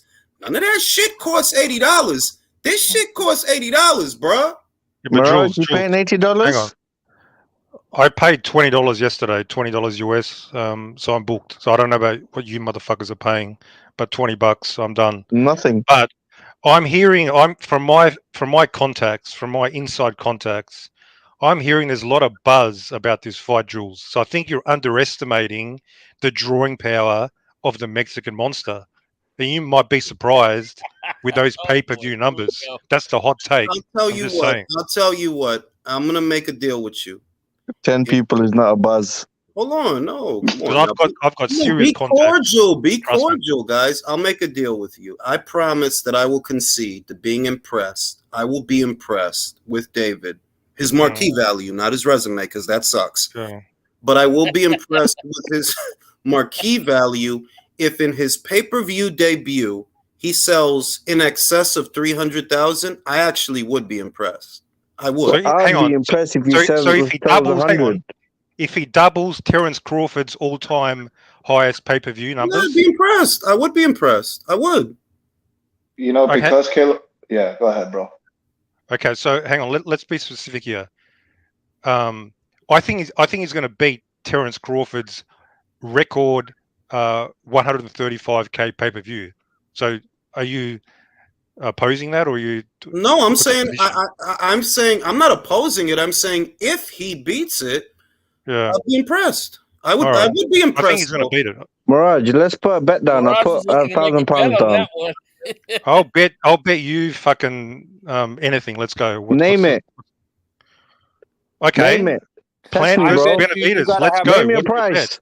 You got to have carnitas if Mirage wins. Benavidez TKO. You want to bet against that or what? Bro, What, I'm you guys betting are for the betting on the fight or pay-per-views. the Fuck the numbers? fights. Oh, I I'm don't fighting know. for the pay-per-view numbers. Tell me, bro. Okay, I don't know. I'm not sure if I want to fucking put money on the pay-per-views. That's I would put money down. You seeming that you're that confident, bro. I don't think it goes over 100. okay. I'll bet for that. I'll bet fucking. How let's much? go. Name your price. All right.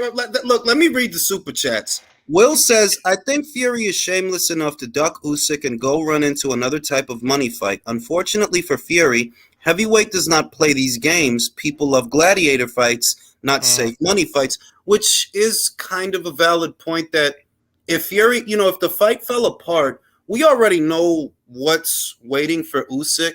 But Fury, what are you going to do? He's probably gonna go back to the WWE. Well, you're right. Because they gave him an easy 14, 15 million dollars, bro. They did. So They gave him a He can bag. have a fight with Logan Paul in the WrestleMania or something, whatever bullshit they're doing. legit, Exactly. but on some money shit, like legitimately, that is an alternative. It's not a boxing match. You're not in any immediate danger, and they'll give you a 7-figure purse. Ironically, Jules, they do shows in Saudi Arabia, and he might show up there. No, I know. They've been it's a couple of years now. They've been doing shows over there, so it's like you're not wrong. Like, yeah, I guess that's an alternative. Not a boxing match, but a way to get money. I mean, I wouldn't be mad at anybody who got that kind of money, Well, it's just that if that's what you want, drop the belt, bro. But going back to Benavidez, I've kind of said that that Benavidez probably has a good chance of knocking out Killer Plant. Mm-hmm. I'm gonna increase that probability to he's gonna knock him out in 2 rounds because he basically insulted a friend of the show. Yeah, Oh, I'm officially Team David now because of that. Yeah. Fuck that. Yeah, I'm with Mirage now. I seen. What did he What do? happened? What did he do? What happened? He got a cat. Who got the tweet, man? Y'all pull up that tweet, man. He just know he said some real stupid shit. Like, bro, you're 30 years old, man. Like, come on. And your hair's thinning out. Chill out. Well, I'm gonna say this. What he did was some insecure shit because Kat didn't tag him to that. You know what I mean? That she didn't tag you to that, so she not talking to you. Yeah. Even if she talking about you, bro, you a public figure. He was name searching, bro. He That's was what it is. searching his pulled a name on Clarissa Twitter. Shields. That's He did a what it Clarissa is. Shields. Because it's like, Yeah.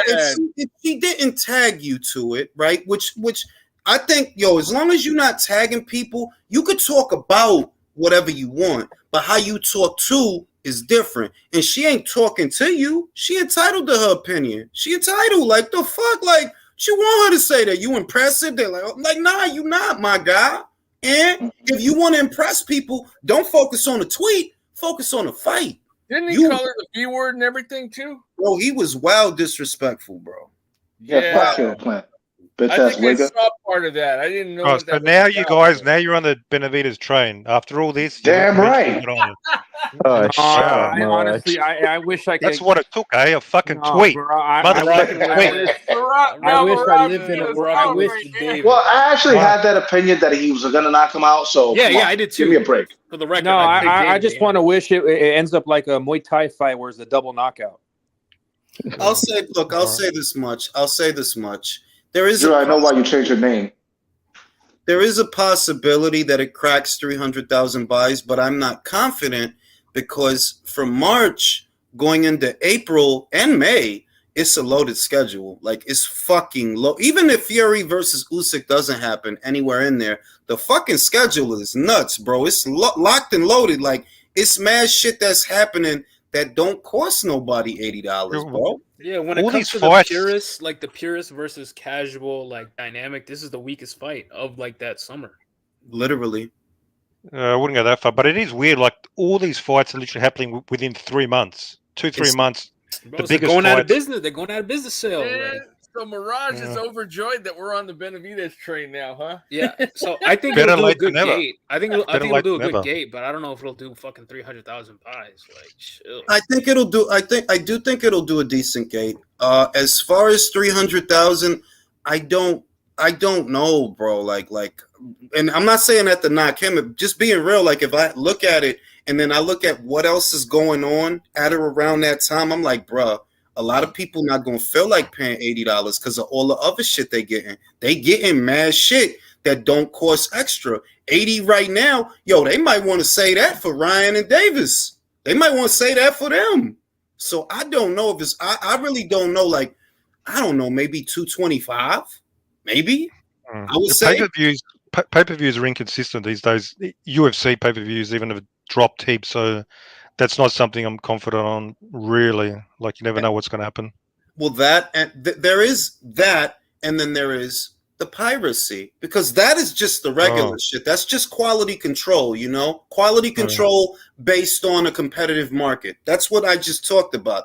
But then you tack on the piracy that, look, a lot of motherfuckers that want to see the fight, they don't have to pay to see the fight. All you got to do is go on Reddit. You'll find a link, bro. Yep.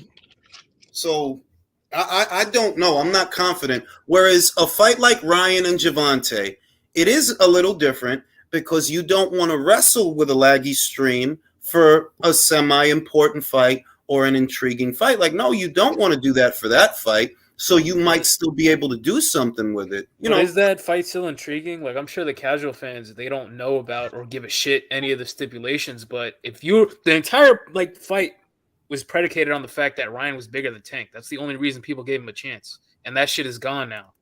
They have no idea. Most of the people have no idea. I think most of the casuals probably won't give a fuck, but I'm not buying that shit. Here's an angle that nobody has said so far, and I'm claiming it. Ryan's not struggling to make 135. He only had one fight at 140. You're right. I said that. Yeah, two. He only had the Fortuna fight up there. Exactly. That's the only one. That's the only one, bro. That's the only one. Probably Ryan's playing him, bro, thinking that he's fucking bringing him down so much. I think he's playing fucking Tank. He fought He fought a man who's at 138, I think. Yeah. What? 138. Okay. Fair enough. I want to know, why are they having resale tickets for Tank and Ryan, nosebleed tickets, and they're selling it at fucking used car prices? Because they gave all the tickets to the brokers and the dealers. It's not it's a sellout. Like, they bought the face value, and now they're gonna. They're flipping them. Fuck. They're flipping the tickets. Which is a normal hustle, by the way. There's nothing wrong with it. You buy up all the tickets and you flip them. There's nothing wrong with it. But, we'll see, bro. We'll see. Because I heard them shits is expensive. That's what I heard. Yeah. So, you know what I mean? I think it'll do a good gate. Like I said, on pay-per-view, I don't know. I don't know that it'll crack 1 million. There's reason to believe that it might not. But there's reason to believe it is. It honestly, it's a crapshoot. But as far as 2.4 million, like Oscar says, no, it's not doing that. Hey, I got a question. Do you guys think any shenanigans will happen in the audience like that one time when Tank was fighting? Yeah, probably. I mean, matter of fact, I don't think so. Not for a fight like this. People are going to want to. That shit happens in every Tank fight, though. Yeah, but that's at the Barclays and ATL. Ain't this where is this at? T-Mobile Arena? They gonna have security to control motherfuckers and shit. They gonna have security. They'll be alright. If anything, they'll fight in the parking lot, but not during the fight. I don't know, man. Dude, do you think Benavidez and I was saying, do you think Benavidez and Plant will sell out their stadium, or not stadium, whatever fucking arena they're doing? Where are they fighting? MGM. The MGM Grand. I heard the tickets are doing okay. I heard David say it's almost a sellout. I heard him say it in his last interview. That's what he said. And how many weeks are left too? Yeah, even if they don't sell out, they'll come near sellout. They'll come near selling out. There's about 2 weeks left before fight night. It's this month. Yeah, 25th. Yeah, less than 2 weeks. So I think in that time, they might slash prices a little bit, and a couple of tickets are going to be given away. But I think they'll do okay at the gate. I do think that they'll do okay at the gate. It's just that they hope to make the bulk of the cash on pay-per-view, and pay-per-view is not stable, bro. Like, it's not, bro. Like, motherfucker, really, I got it. I know I got it, but a lot of these motherfuckers ain't got $80 to just throw in the air to watch a fight. They don't even know how to spell pay-per-view.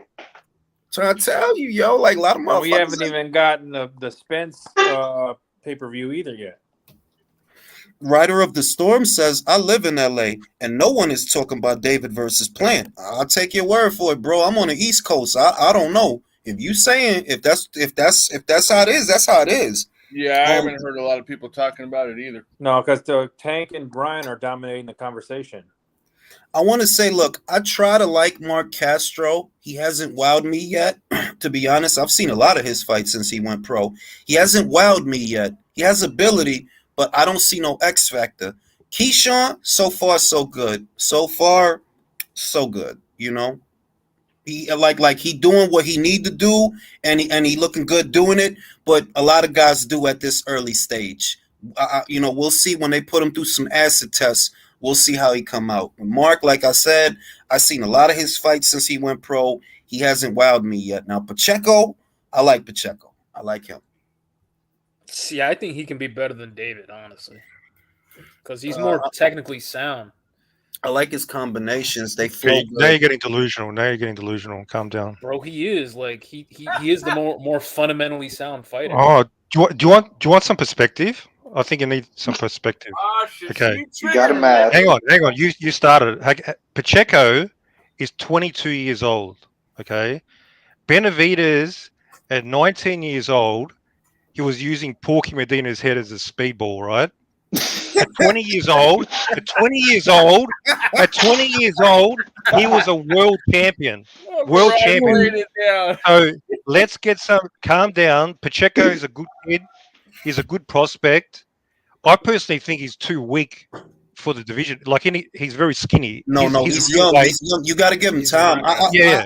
I agree that he does look thin for the division, but remember, he's only like 22, bro. He gonna fill out. He gonna fill out. And he's got talent. He looks good, but I think 175 we're going to see the best. But and furthermore, calm down. That doesn't really say anything about how he fights. Like in terms of boxing ability, he does do shit, but like he does shit correctly.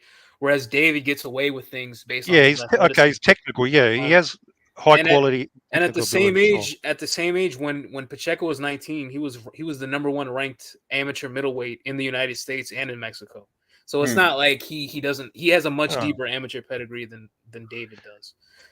That's only my point though, is that I just think let me know when they feed Berlanga to him. That's what I'm waiting for. I think he's gonna beat the shit. Could happen. I mean, it to me it makes sense. Like, bro, why would Canelo be fighting Berlanga? Like, for what, bro? That don't make sense to me, bro. No, it makes sense on one level only: the Puerto Rican Mexican historical rivalry. And I get that, but I'll also say this: people are not dumb. They want an even matchup, and even on the strength of Puerto Rico versus Mexico as a rivalry, that will not intrigue people more than Munguia Berlanga. They'll know it's a more even fight because they look at Munguia, they see he's not perfect, and they think their guy can win. And they look at Berlanga, see that guy's far from fucking perfect. They know their guy can win. So a more even fight, like, bro, Canelo versus Berlanga, who thinks that's an even fight? Or close to even? Like, I got who else at 168? But who else at 168 is an even fight for Canelo? Well, no, I'll say this though. I want to see Canelo versus Berlanga. Since I didn't get to see Boots knock out Denny Garcia, I'll take that. Bro, if he wants to make a check at the Garden, then yeah, why not? Bro, I think Tong Po versus Berlanga, that's the fight for me. Tong Po can redeem himself for a lot of fuckery if he knocks out that guy for me. I just want to see a Puerto Rican get slept. You know what I mean? Like, no, I mean, look, if Munguia, because to me, I think we all do. I like even fights where both guys got a shot. Munguia versus, even though I really think Munguia beats him like a fucking drum, but it's still a more even fight than Canelo versus Berlanga. Like, bro, what the fuck are you doing fighting that guy, bro? What are you doing? That is a tune-up of all tune-ups. Going anywhere near Canelo. Yeah. like, why are you fighting this guy, bro? For what? Like, I don't like. Well, I know why, but come on, bro. Like, nah, get that guy to Pacheco. Well, no. What if Canelo has 2 tough fights and that's his third stay busy fight in a year? For real, easy check at the Garden. Like, come on. Like, there's a guy like Berlanga on every Hall of Fame. All right, then you know what? Then all right, I'll concede this. If you gonna fight a Berlanga, I want you to fuck him up. Like, don't just knock him out. Fuck him up, like bad, like Neri Yamanaka bad, like that bad, like ragdoll bad, like call the cops. Bro, I'm do him like Jeff Lacey. Okay, let's take bets. How long before Canelo gets bit? bro. He ain't gonna get the chance to do that. He ain't gonna get the chance to do that. Cause if you gonna fight a guy, my thing is okay. If you gonna fight a guy that is that much beneath you, you better whoop his ass real bad. Like real bad. Like oh my god, he was never the same after that. Yeah, you better do a host. Can you imagine? Can you imagine Edgar bites Canelo and pisses hot for Clenbuterol the next fight? No, what if he bite him and his hair turn red? Like ah, you get freckles and shit. Ah!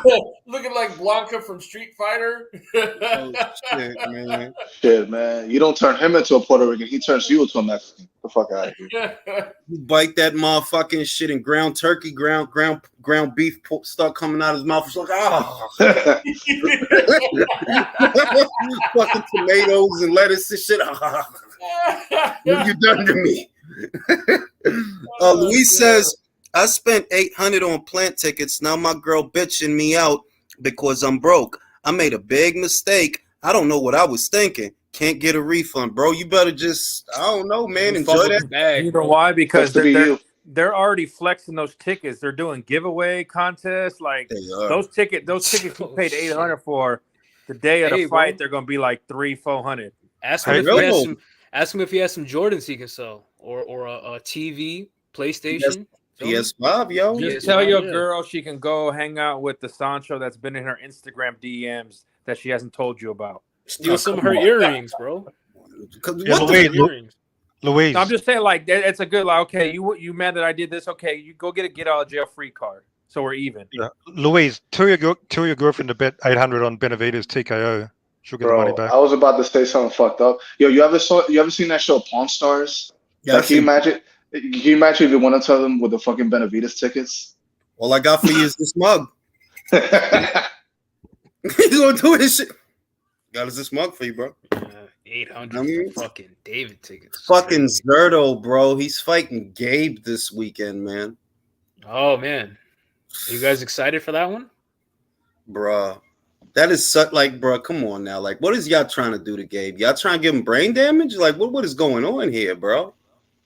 I mean, Gabe is a journeyman, so yeah, but I mean, like Gabe Zerto Derek Chisora. But no, you know what? You're right, because Zerto is like, you're egregious taking this fucking fight, dude. Like, a fucking 19-0 prospect should be fighting. You know, Gabe, fight like a German guy. They got like German guys over there and stuff that, you know, you could pounce on one of them, you know? It's embarrassing. Oh, he's gonna be so fucking small. Bro, and that's he needs to move up the cruiser already. Well, Zerto honestly needs to move up the cruiser because it's no, he doesn't, because if he does, he'll get the shit beat out of him. That's the point. There's too much skill up there, bro. There's too much skill in 175. I mean, where does he go? But why you think I played with the idea to like, bro, you're not gonna beat nobody. You're not gonna beat no. Bro, I'll say this. Buatsi. Let me say this way. He could beat Buatsi. Yes. That's what I'm saying, and then he could ride off that wave of Mexicans beating Brits. But Buatsi don't want to fight nobody, bro. You ain't see the shit? They offered him. Yeah, he turned down $1 million for B-Vol too. Bro, over $1 million. Look, if you're not ready for B-Vol, I'm like, all right, can you fight Callum Smith? And the story is he didn't want to fight him neither. Yeah, I think he wants at a match room. Yeah. You want to go to Scott? He's talking about Anthony Yard, Dan Aziz. Yeah, Dan Aziz. I like Dan Aziz, but I don't know how he'll do at world level. Go ahead, Mirage. Yeah. When you're dragging up Rosado to 175, that's almost like throwing up the white flag as a serious contender, in my opinion. No, honestly. That's how bad it is. Like, he's not even in the division. Fighting a journeyman is one thing, but at least make him in your fucking division. So this is just like awful. Well, look, but also he's past the point of his career where he can fight journeyman and be like cool with it. Like, bro, you should be fighting another contender. A guy who I think is a great guy, Vosdik, he came back, I think it was last month on a Marv Nation show. Can we get Zerto versus Vosdik? Bro, Vosdik would serve him over Rice, bro. Well, he probably would, but I would still, but I would watch it though. Like, I fucks with Vosdik, bro. Like look, he He beat a lot of guys. Like, listen, if he get back to being Vosdick from 2018, circa 2018, except for the better beef fight. Listen, all these Dan Azizes and Buatsis, they don't beat him. They don't beat him. They don't like no. Zerto don't beat him neither. If he get back on his shit, no, bro. Like you, nah, son. So I'm with the shit, yo. It's just this is kind of shameless. This is a fight that has no intrigue. I'm like, really, bro. Who think Gabe gonna win the fight? Who? Gabe don't think he gonna win the fight. That's pretty bad, man. I'm just, like, bro, like, come on now. Like, y'all gotta do it. Like, y'all couldn't find a guy, like, semi-tough guy, like 5 losses, but tough guy. Like, come on, son. Like, damn, dog. Like, I'd have took Ricard Bolotniks over this shit. Or a fucking journeyman who fights at cruiser. Like, come on, bro. This dude is a career really started at 160, I think. Like, Yeah. Bro, he used to fight at 54. Yeah. Wow. They wanted a guaranteed, certified fucking victory. That's it. Hey, Jules, Big Boys Boxing says Jerome Pampalone would beat Zerto, but you fellas probably don't know him. No, I don't know that name. I know that kid that fought on the Zoo card. That kid was good, man. Fought the Gonzalez guy, man. That kid was good, man. That was only his 4th professional fight. Paulo Cuso? Yeah. Trying to tell y'all, bro. He looked all right, bro. They got some hitters down there, man. He was at the Olympics. I saw him fight at the Olympics. Talent. I'm like, yo, he got some skills. He got some fucking guys down there. My man Tim Tszyu, man, he delivered, bro. I tried to tell. Listen, I ain't these guys out here, bro. I've been on the Tim Tszyu bandwagon for a bean, bro. Since the Bowen Morgan, since the Jeff Horn. Trying to tell you, that kid is a bad motherfucker, man. See, man, I'll take it even further and say that I think the Charlo fight is a 50-50 fight. But see, look, stylistically, here's the problem. Stylistically, Charlo he does, bro. You don't pressure this guy. Like, nah, don't do that. My thing is, being real, I actually hope the fight don't happen because I want Tszyu to win a belt, and I want him to bring big-time boxing to Australia. I want that because the other guys at that weight, bro, look, God bless Fundora. You never going to be a draw, bro. Never. Nadrimov, God bless you, bro. I'm just saying, like, I don't. Shh. Those guys never going to sell shit. Curdled milk from Russia. You never going to sell shit. You not going to bring nothing to this division. But Tszyu, that kid is a superstar, bro. Yeah, and I don't want him. Julius, that boxer's out of England-born boxer out of New Zealand. Who? He's an English-born boxer out of New Zealand. He's 15-0 with 8 KOs. What's his name? Jerome Pampalone.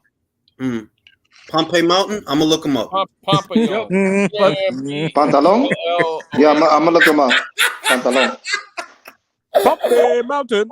Oh, yeah, Jack says, you believe Mel takes the fight off a year layoff, and that's a talking point that I've brought up on more than one occasion. That are you really gonna fight this guy straight away? Really? Yeah, because I was gonna ask, does he get that? Does he take on Martazaliev? That mandatory, and get that out of the way. When is that gonna be called, for God's sakes? I don't know, bro. That dude, listen, he has been mandatory since 2019, bro. Disgusting. Absolutely disgusting. It's like you can't make it up. Like, bro, you've been a mandatory since before he got the belt. You was a mandatory before Jason Rosario got the belt. What's the rotation for Jamel's belt? Like, what? Bro, that's PBC, bro. Yeah. Anyways, I was gonna say that, like, I get, like, I rate Jamel very highly, but let's not pretend that he hasn't looked vulnerable multiple times before. I mean, you could say Matt Erosian gave him a lot of problems. Go rewatch that fight. He gave Jermel a lot of problems. Castano, Tony twice. Wait. Yeah. And this is the thing.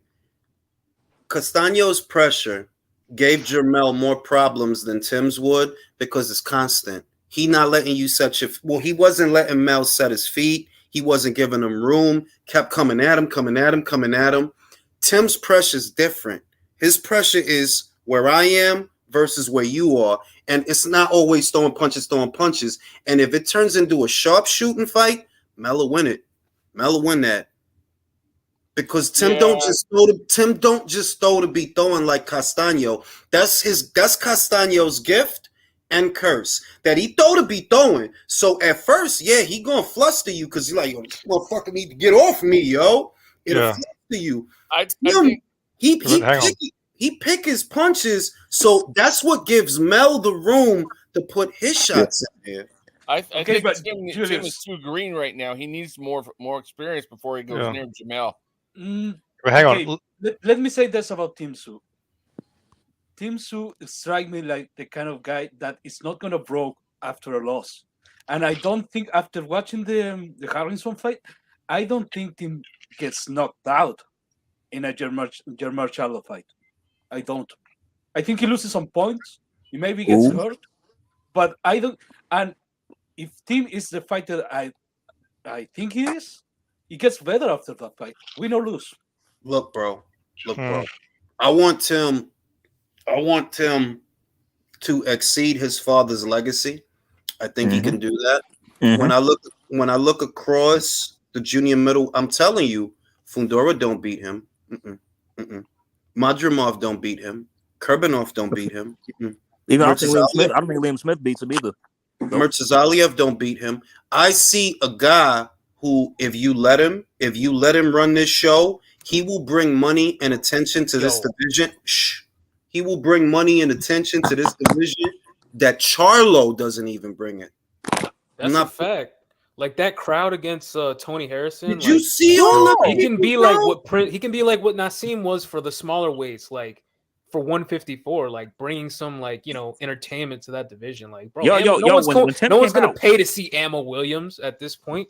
When Tim came out, his entrance, bro, I got AJ vibes. That's what I was thinking. That's like an AJ. And this is the thing that Tim, I'm gonna get Tim this right.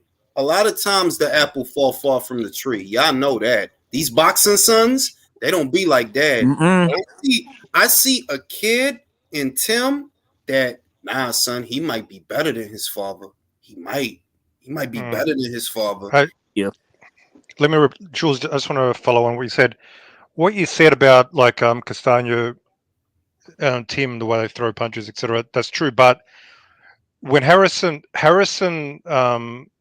versus Charlo and Harrison versus Tszyu, I know they're different styles of fighters, but one thing that was clear to me when we're in the ring together, the physicality of Tszyu was like just overwhelming towards Harrison. Just the strength of him, and I think in the ring he's going to be physically more imposing than Charlo.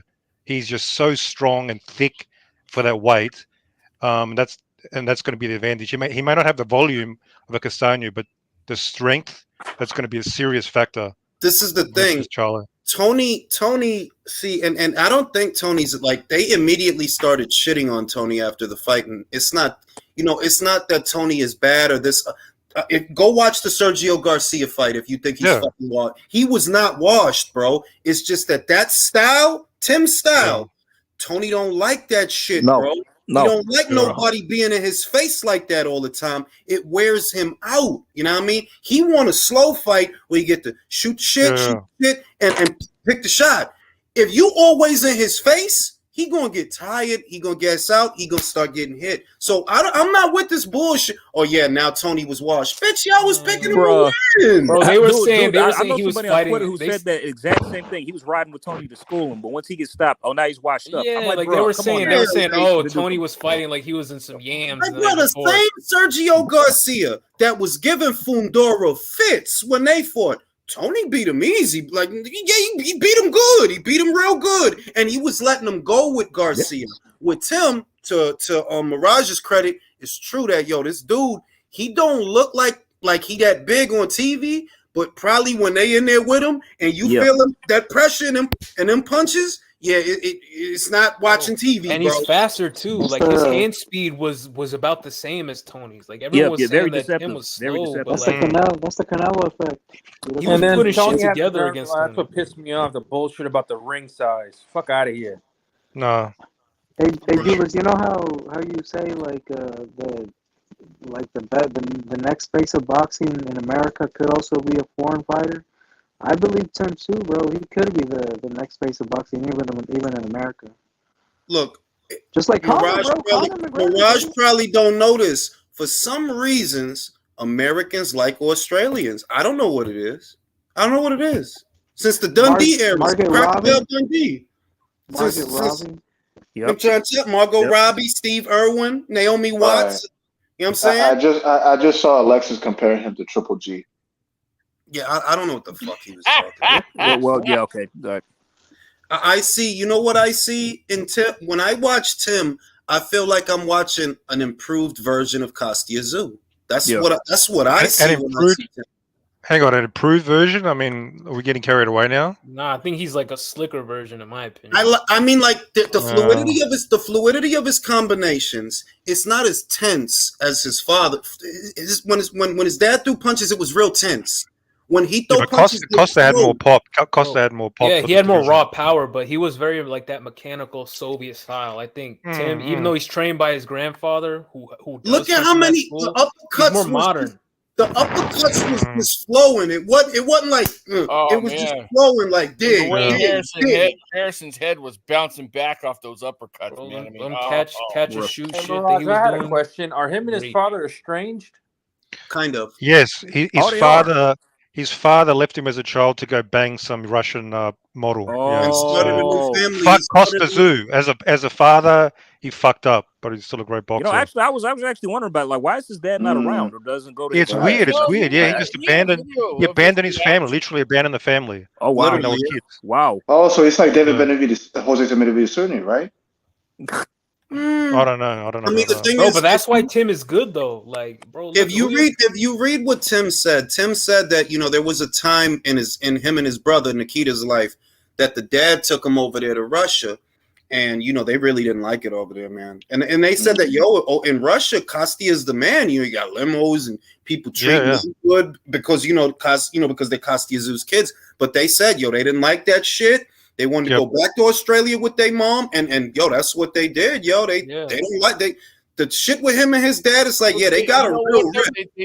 They filmed a reaction video with his dad, Costa, and Costa told him he loved him and stuff, and congratulations, he was all happy.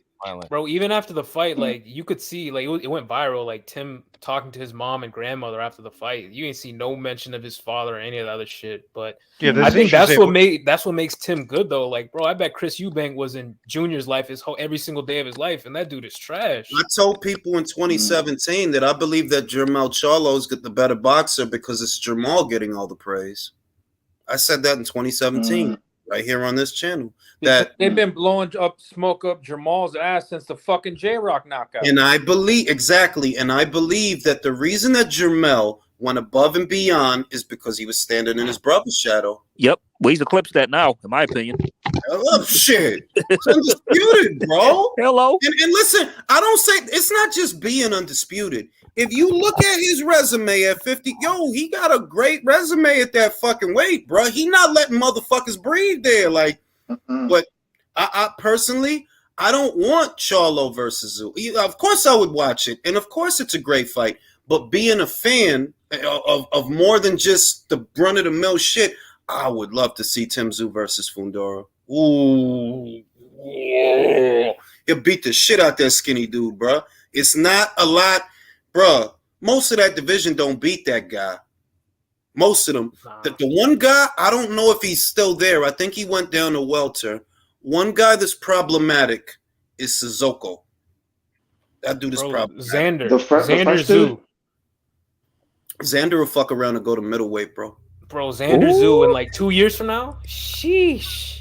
Bro. Yeah, but Xander's going to fuck around and go to middleweight. Now that the reset button has been hit, pay attention to Falcao and whether or not Falcao fights Zarafa, because there's a good chance. Falcao has ties to Top Rank, so that's a belt that is kind of within arm's reach. I don't know if Zarafa's going to fight Falcao or if he's going to fight Lara, because they just ordered that. Lara versus Zarafa. The WBA just ordered that. So, didn't Zarafa duck Tim Tszyu?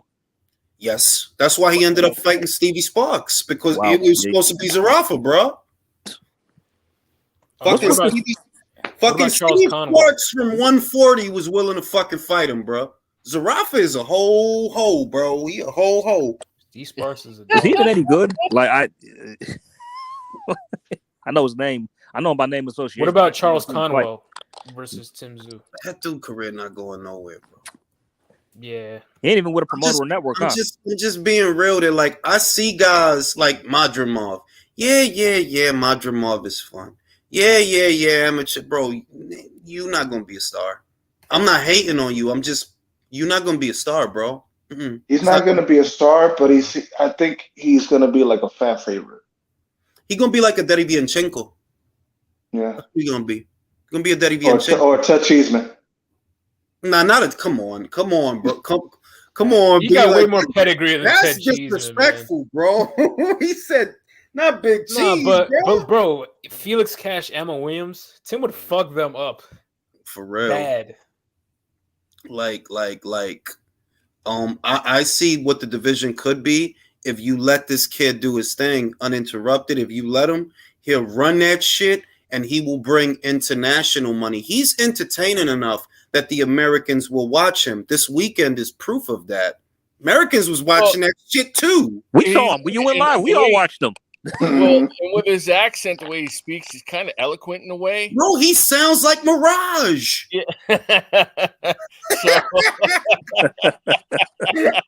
Not as good, bro. Not as good. Don't get carried away. Calm down. But There's Tim's only cool. one. There's only one Tim's Mirage. Damn it. Tim's cool. But on some real shit, he no bullshit. The kid's style is entertaining enough that, bro, you could put him anywhere and people will watch him. Just get him the fights.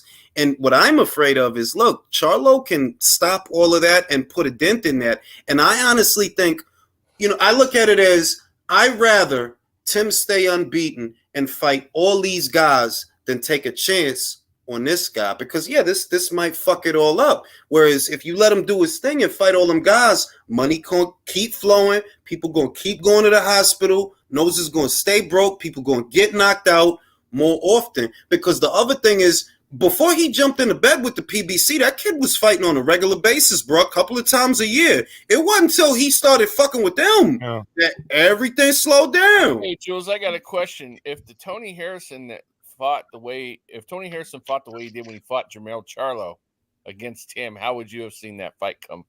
Tony would have still lost. That's what I'm trying to tell you. That, all right, the difference between Jermell and Tim, and the difference between Jermell and a pressure fighter is Jermell looks for the opening or creates the opening, and he's not stepping in until the opening is there. Tim, he's going to come forward. Castaño, he's going to come forward. Hurd, he's going to come forward. Willie Nelson, they're pressure fighters. They're always going to come forward. They're going to keep you under pressure the whole round. Jermell, he's going to jab and try to see if something there, he could take it. And Tony is not going to, and Tony did not engage him. So there's nothing there. That's the difference between a boxer puncher, pressure fighter. Pressure fighter going to keep you under pressure. For better or worse, if it works for them or it gets them knocked out, they're going to keep you under pressure. Whereas boxer puncher, what separates them, they look for the opening first. They try to get the opening first. And then if the opening is not there, you know what happens? You lose on points. Right. Charlo. I'd like to see him fight the bad pipe cleaner, man.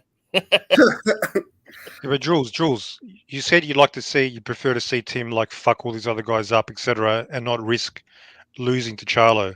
But what if, because we know Charlo versus Tszyu will be a banger. What if he fucked up Charlo? What would that do to his career? Like the risk, the risk versus reward. That's upset of the year. That's upset of the year. He's like the AJ. He's like the AJ of Australia. If that happens, there's a risk, but there's a huge reward, bro. Yeah, man. Bro, let's fucking go. Let's take the risk. That Let's would be, bro. That would be Joshua Klitschko in a sense. Like, no, not even Josh. No. You know why? Look, Joshua Klitschko was great. Yeah, because Klitschko's past it. This guy's in his prime, at the peak of his powers, undisputed. You cannot discredit this victory. The odds makers wouldn't have Tszyu the favorite. Y'all know that. He beat an underdog going into that fight. Beat an underdog. So if he won, bro. But Upset of the year. I'm saying in Upset of the year. terms of That's like upset of the year. like his commercial potential would go through the roof. And honestly, Yeah. Upset I of would the year. prefer that to happen because, bro, that would be Yeah. good for a lot of these 154 pounders who will never get a paycheck in this They division. all gonna have to go unless to Tim Australia. blows up. Yeah. I'll tell you that Yeah. fucking shit. They all gonna have to go. Like, no, motherfucker, I'm the shit. I'm the show, bitch. You need to come here. The fuck I look like going over there to what? I'm gonna go to Uzbekistan for my Drimov, suck my dick. Yeah, or No fight money Danny over there. Garcia. The fuck? What the fuck? I'm gonna go to Liverpool for Liam Smith. You better come to me. You went to Russia for Kurbanov, remember?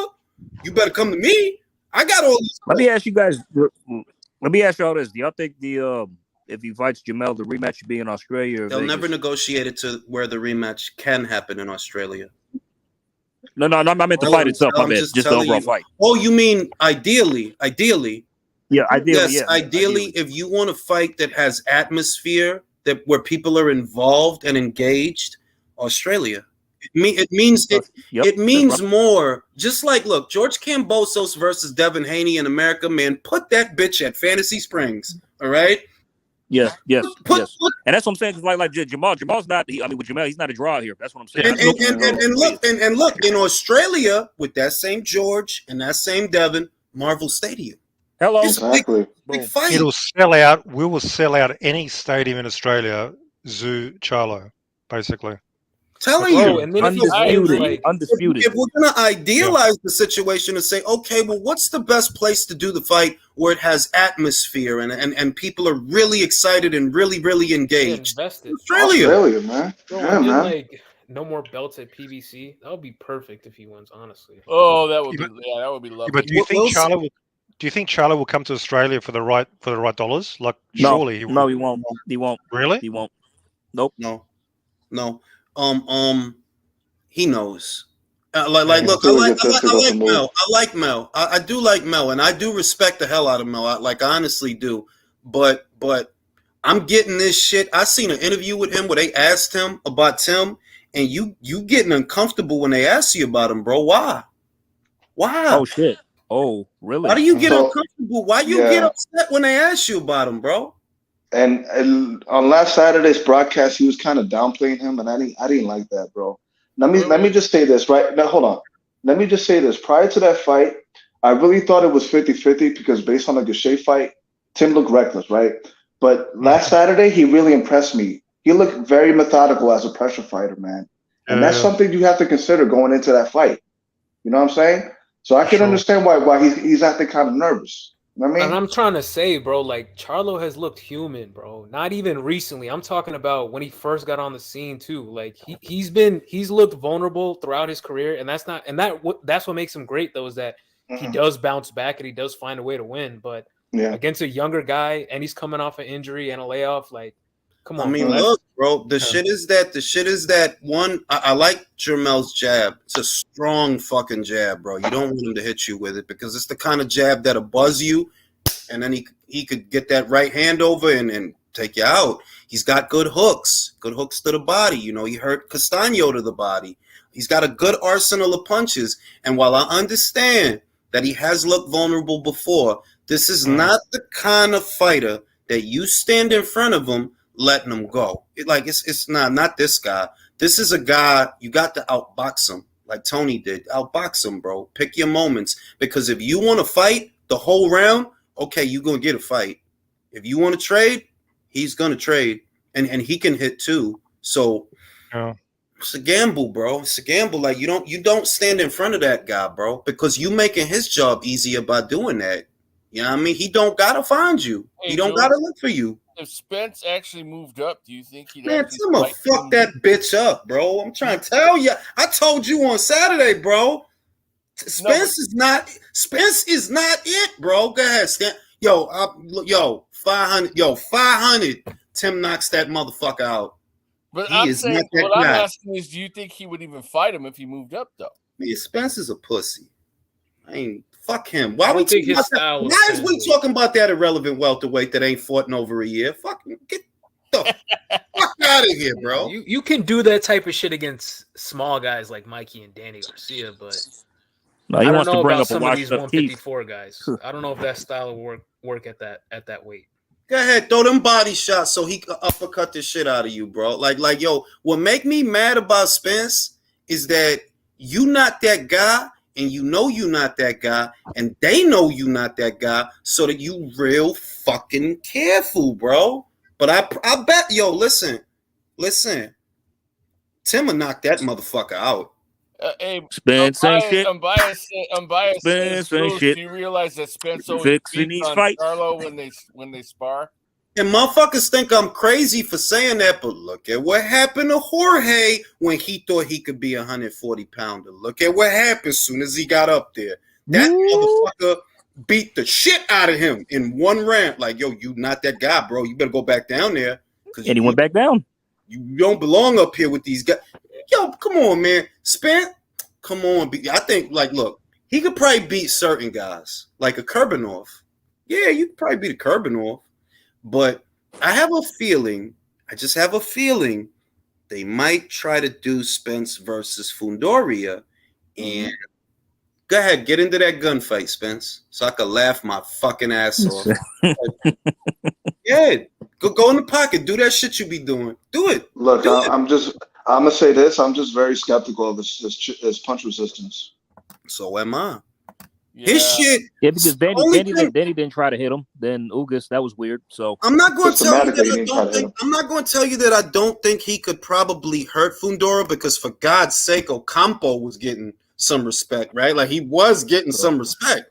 But Ocampo ain't the bitch that fell out of car face first. You are not the same But guy also, that you is, bro. Look at what happens when Errol, like when he faced an elite pressure fighter who, like, Yo, up to his level, like, Dude. he's a pressure fighter. But look at when he faced another elite pressure fighter in Sean Porter. Imagine what the big dudes at 154 would do to him, bro. Oh, he called that the easy route. Y'all remember? Yeah, and bro, Look 154 easy is to me. nothing but elite pressure fighters. Shit didn't look easy to me. That's all I'm saying. You know what I'm saying? And despite the knockdown, he still lost it, so he still won a split decision despite the knockdown. Will says, I think Tony has stayed at 154 for too long. Also, yeah, I've thought that for a long time though. I've thought that, in other words, for years.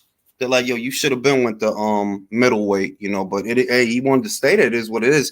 He'd be a super welterweight Inui in Australia, bro. I'm trying to tell you that for the advancement of the sport, I would prefer that Tim stay undefeated and beat the shit out of a lot of guys. That's what I would prefer, because it's better for the division and better for the sport, better for the Australian boxing scene when you got a bona fide superstar like a Tim Tszyu. It's better for everything. Now, I like how y'all put it there. Like, yo, imagine if he beat Charlo, though. That would be major. But it's a big risk. It is a big risk. And it's a big if, too.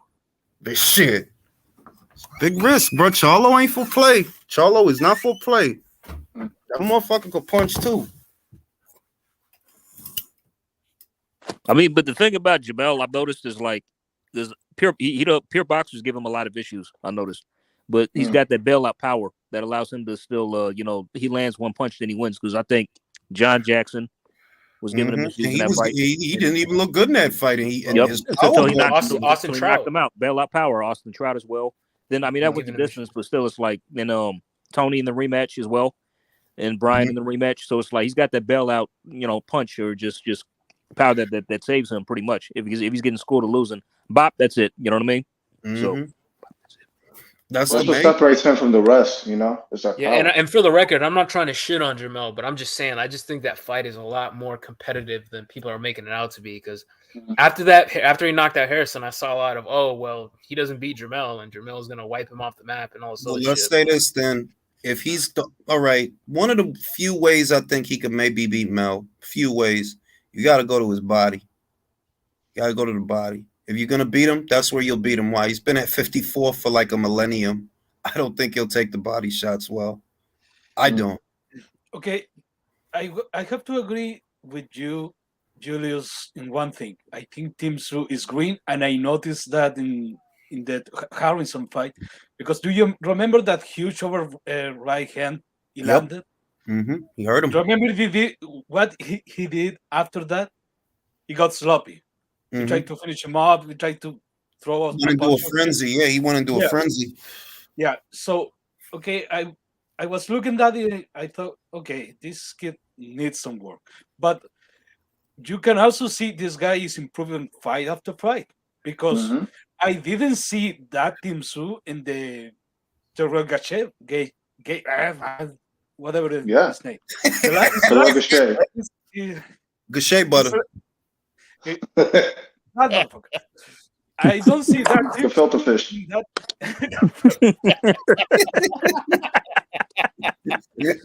Go I ahead, didn't see Leo. No, but that Tim also Tszyu Leo, in that also fight. Leo, you also have to remember that was Tim's first time fighting outside of Australia. So there's jitters. They could have been nerves too, though. Could have been nerves. Yeah, And I said this the other shit. Like I seen how the American I saw a story that was posted earlier today. Like, oh my God, Tim Tszyu took everybody. Bitch, he beat that. He beat, unless I'm mistaken, didn't he beat Dennis Hogan? Yeah, Didn't he make it look Yeah, easy? Didn't he yeah, make it yeah, look easy? but yeah. let's keep it real. Dennis Hogan coming off 2 losses. One of them was a TKO. I mean, we have to keep that in mind. That's But we why also, I didn't. but Mirage, one of them losses wasn't really a loss, was it? Mungia, the robbery, Yeah, but one of he got. them. Yeah, okay, yeah. That was No, bro. Everybody know questionable. Yeah. Mungia lost that fight, and all I'm saying is based on performance, Mungia went life or death with that same Hennis Dogan at that same weight. Yeah, Them wrap that motherfucker up like a gift. Hennis yeah. Bogan. It was a win. It was a good win. I just want to respond to Julio. Like Julio, generally, he talks a lot of shit, especially when it comes to Benavidez, obviously. But I have Hmm. to agree So do with I. him. So do I. I have to agree with him. Like, even though Charlo is undisputed, blah blah blah, he is frequently looked vulnerable. Frequently, not just one fight, multiple times. So um, there's a disparity sometimes between like the accolades, the belts, versus in the ring. So he's definitely. Um, I'm very confident. Actually, this is going to be at least a 50-50 fight with Zoo. It wasn't previously, but he's definitely there to be beaten. It's still a risk. Obviously, it's still a big risk, but it's definitely a competitive fight I'll for say sure. the strategy has to be taking the air out of the tires. Jermel could Mm, take it. Jermel could take a head punch. You got to take the air out, and going to the body's risky because then that side of your face is not protected. But mm. you got to take the air out of the tires with that guy, bro. He can take the headshots, and he's defensively he's decent. He's decent. He don't get hit with a lot of stupid ass shit. If you go to his body, take the air out of the tires, then punch him in the face, that'll do it. And Mm. because I said the body, because a lot of guys don't go there on him. That's one. But then again, maybe the reason a lot of guys don't go there is because it's not safe to go there. That's the other thing. But also, this dude been making 154 for like a gajillion years. I don't think he could take a good body shot. I don't. I don't. Tim should punch him in the dick too. Should But punch him in also, the you dick got too. to think, bro. Like Tim's team has been moving him brilliantly. If you really think about it, I mean, other than I think the pandemic and until he, like you said, he started fucking with PBC, he's been pretty much active, fighting 3-4 times a year. Whereas, bro, we're lucky to get Jermel once a year. That's true. That is true. That is true. But And we have to say this about Jermel Charlo. Yes, I think we can say it's a fact that he has been looking vulnerable in some fights, but he has been fighting the best at the thank you. junior middleweight division. Thank So you. we cannot Yes, that's true. be That's over, true. we cannot be overly critical. I agree partly, but like, come on, bro, Matt Rosian, like, was he the best? Was Bro, Austin how Trout the long best? ago was that? Why are you That was so 2014, Julio. Like, come on. Because I'll say, you have to, you can't just time use ago, like man. you can't just look at recency bias. You have to look at a full scope of their careers. Yeah, but who? but don't you think that he improved since then? Absolutely, but he's also been injured. He's also been inactive since Hmm. then. Like, I'm Right. just saying, you got to weigh the good with the bad. Is all I'm Like, saying. Like, here's the thing with Jamel. I think he has the ability to make adjustments from fight to fight, but does he make adjustments within the fight? No, he Hmm. doesn't. No, he Yeah. doesn't. He doesn't. That's what makes it interesting. With Brian, he did. I mean, with Brian, he did, but still. Yeah, No, but that's that fight was to fight. I'm talking fight to about within fight. the fight. Yeah, that was. He don't make in-fight adjustments. He don't. Not in the fight. The next fight he'll make the adjustment. Yeah, you're right. You're right. That's true. Yeah, you're not in. Yeah, like let me tell you this. Like, put it like this. Against Castano, the first one, right? He couldn't handle the pressure, but then when he started to learn how to move and how to generate angles, yeah, he wore him out. With the next fight. There you go.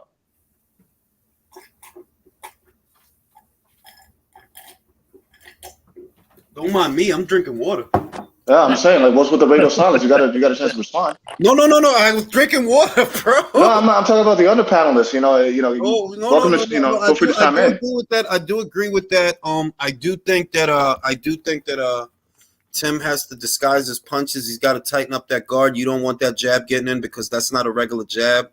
It's like a power jab that this kid throws. It's a very tense jab, very stiff. He can actually hurt a guy. Like, look, he fucking stopped fucking Jason Rosario with a jab to the belly. He hit hard. He do hit hard. Yeah. So that guard got to be tight.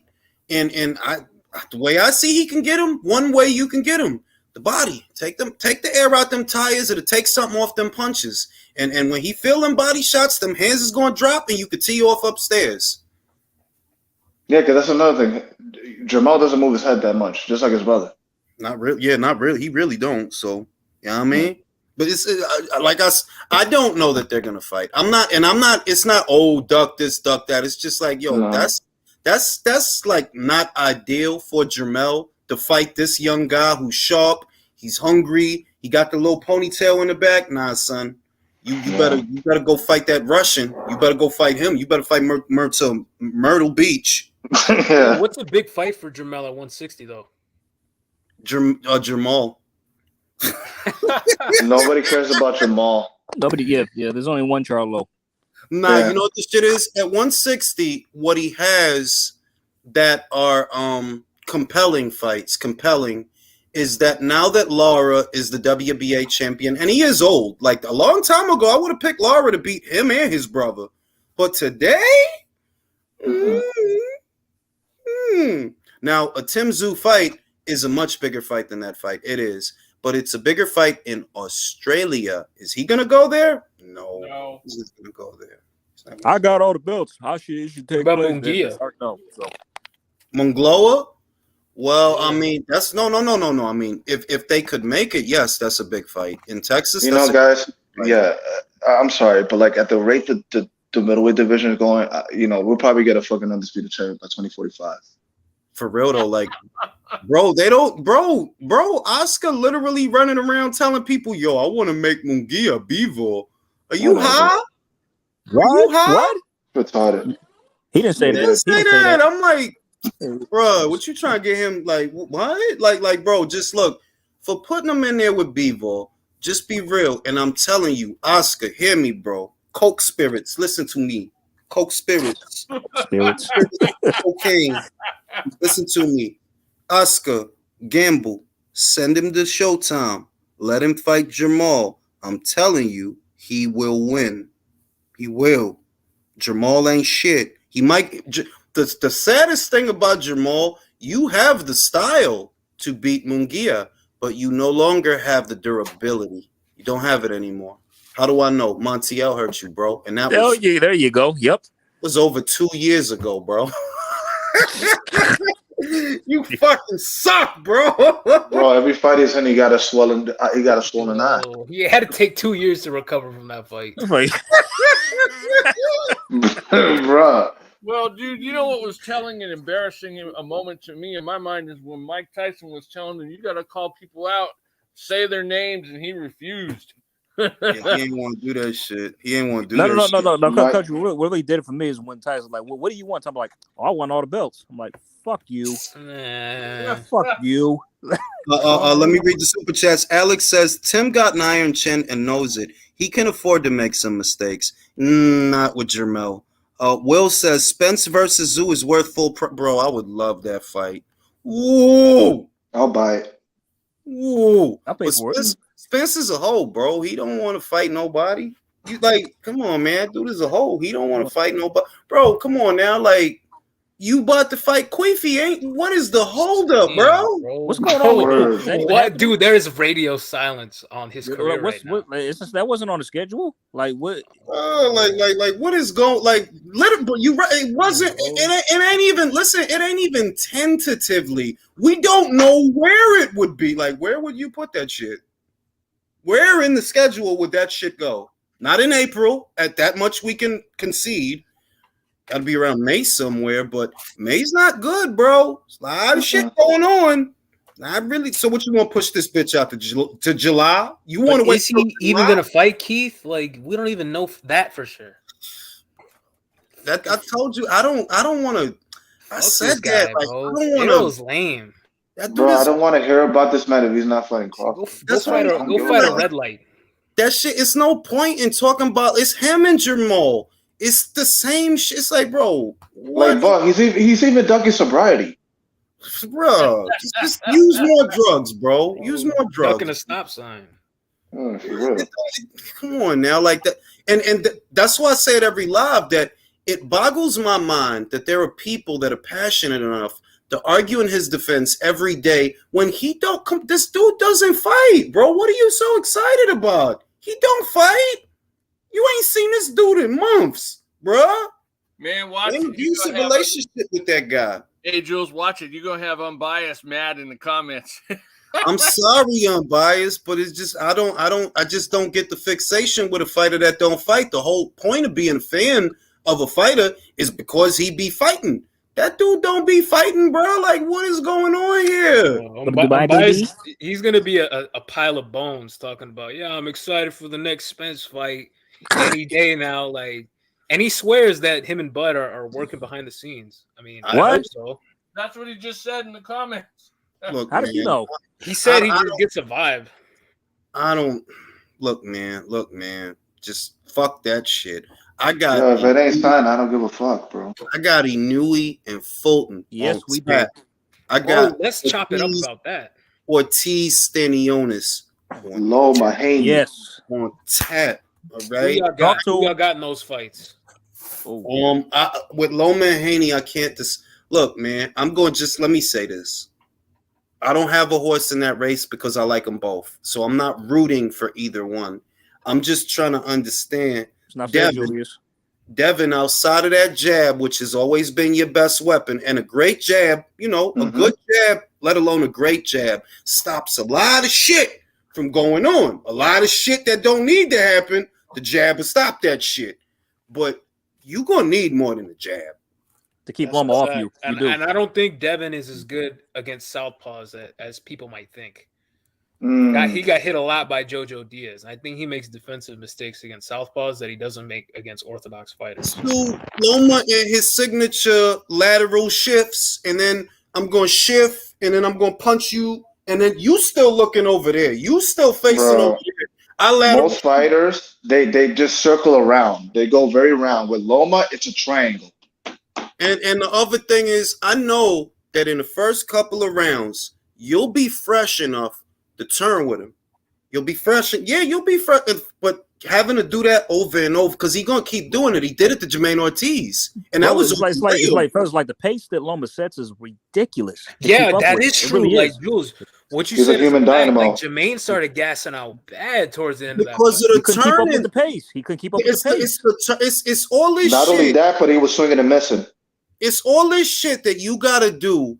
It's so tense with this guy because of all this little bullshit that he do that you burning energy quick. It's cool. Yeah, you burning a lot, like the turn with him and the jab him and to keep him off you, and then the clinch. Not just physically, also mentally as well. You know, it's not, and all what I see from Devin, which is not a knock, a great jab stops a lot of bullshit from going on. But that's what I see you got. You ain't got a killer right hand or a killer right cross. You ain't got a killer uppercut or a killer left hook.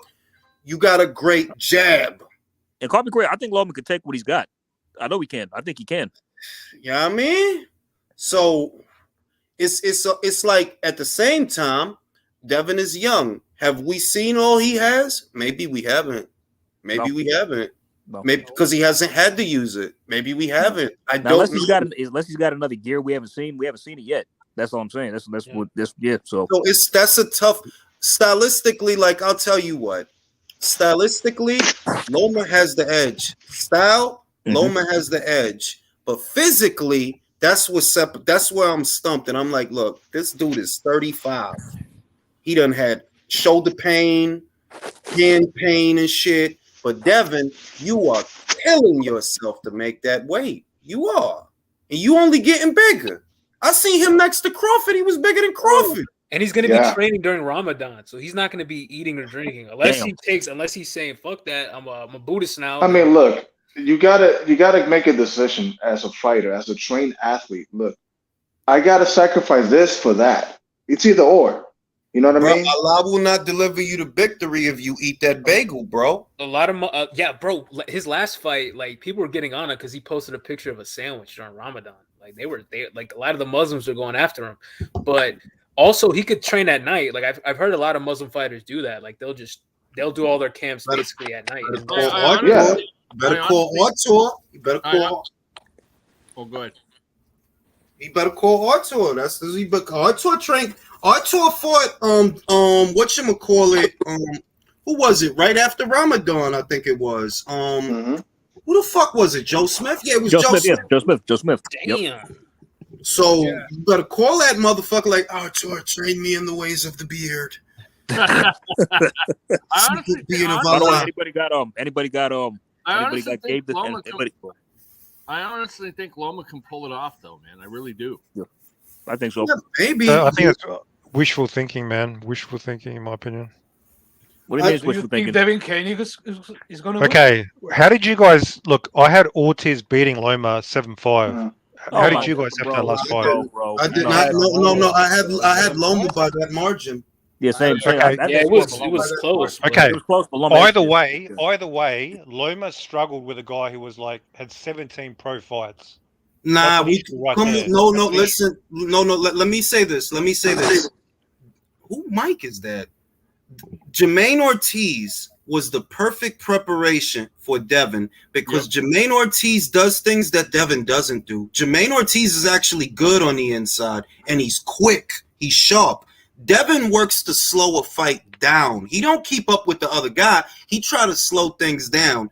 And I don't know that you could slow this fight down. I'm just being like, I don't know that you could slow this down, bro. Because this dude, his whole shtick is upping the tempo round after round. Yes. That don't favor the guy that's struggling to make the weight. It don't. Sure, but I think the thing is, Haney can, as you mentioned earlier, he can compensate just with his sheer physical advantage, the size, the reach, the jab. That's can compensate, and I think that's where he's going to have the advantage. I'll say that even though Devin is bigger, I don't know that he's physically stronger. He's not a man.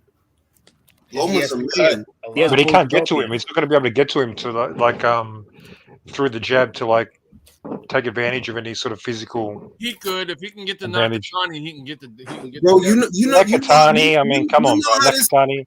You know how this lead foot shit work, bro. That orthodox jab southpaw jab beats orthodox jab, bro. You know that.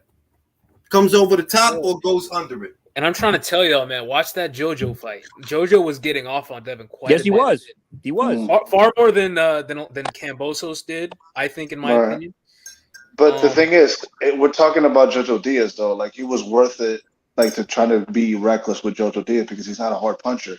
I think Devin is going to be more he's going to be more ready. In my opinion. And the other thing, Mirage, every fighter that Devin Haney has fought so far closes the distance. The problem is Devin Haney's clinch. And so far, what I've seen from Devin Haney, the opposition that he has, they are not very good in the clinch. Lomachenko is one of the best on the clinch. He wrestles. And watch against Jermaine Ortiz, bro. Lomachenko is very good at clinch breaking. Can I say this? Y'all gonna think I'm crazy. Jermaine Ortiz would give Devin Haney fits. I agree. 100%. I agree with that. Bro, that would be a great fight. Wait, and I'm saying that I don't say that to knock Devin. I like Devin, styles make fights. That Mm-hmm. kid does things on the inside that Devin does not do. Yeah, he's comfortable.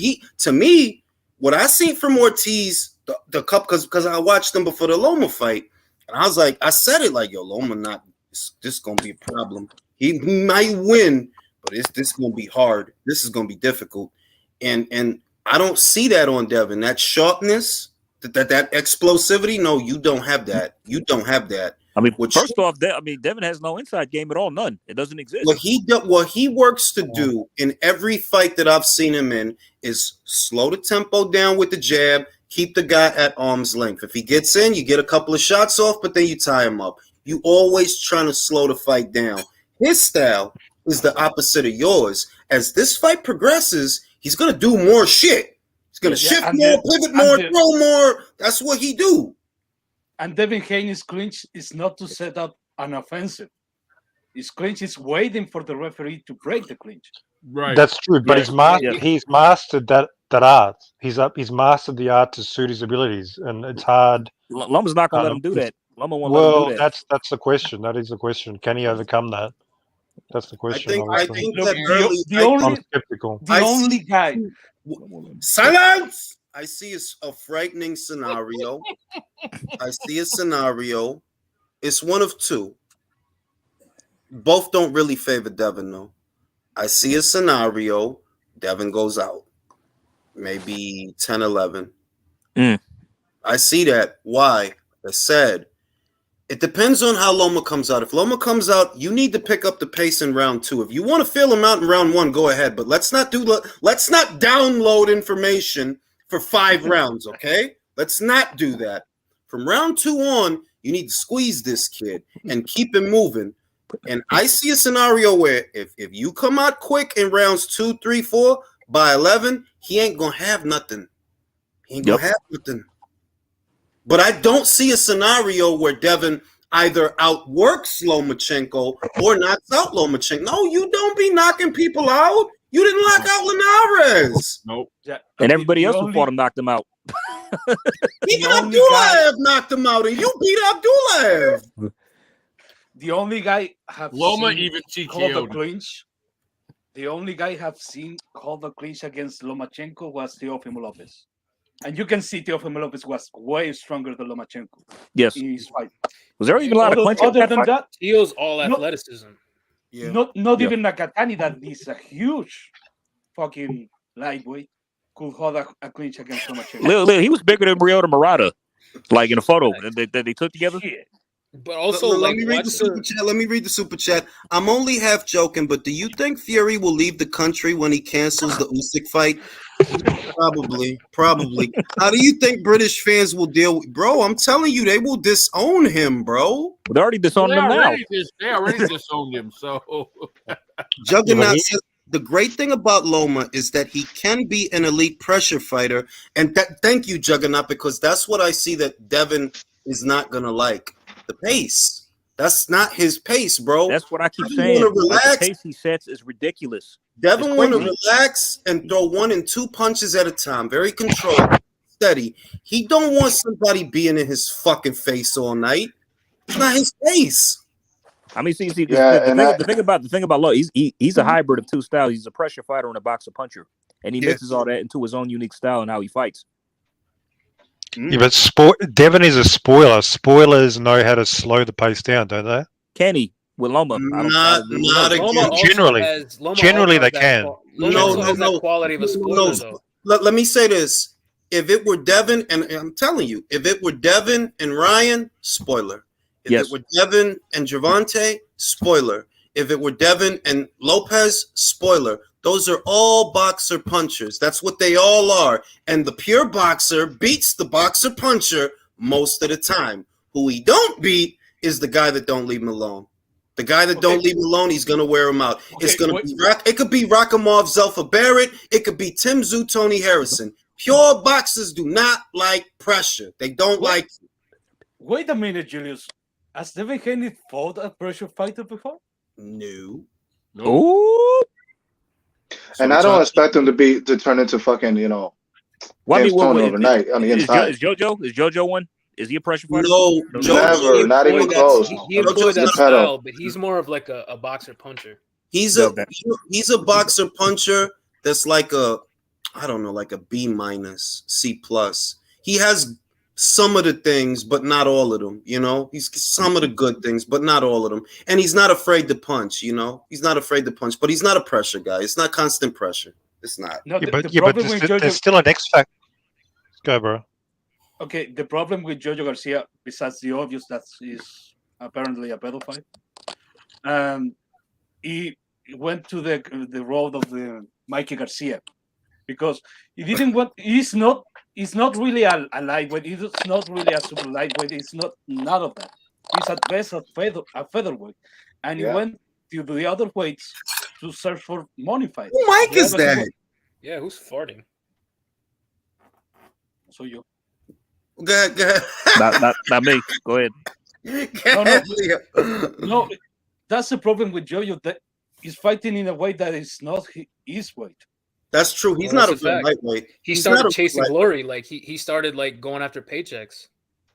Yeah, the Gary Russell thing. He didn't look too good. But can we say that? Look, and I'm not. Matter of fact, I don't even want to give him a compliment because he's wrapped up in another disgraceful scandal.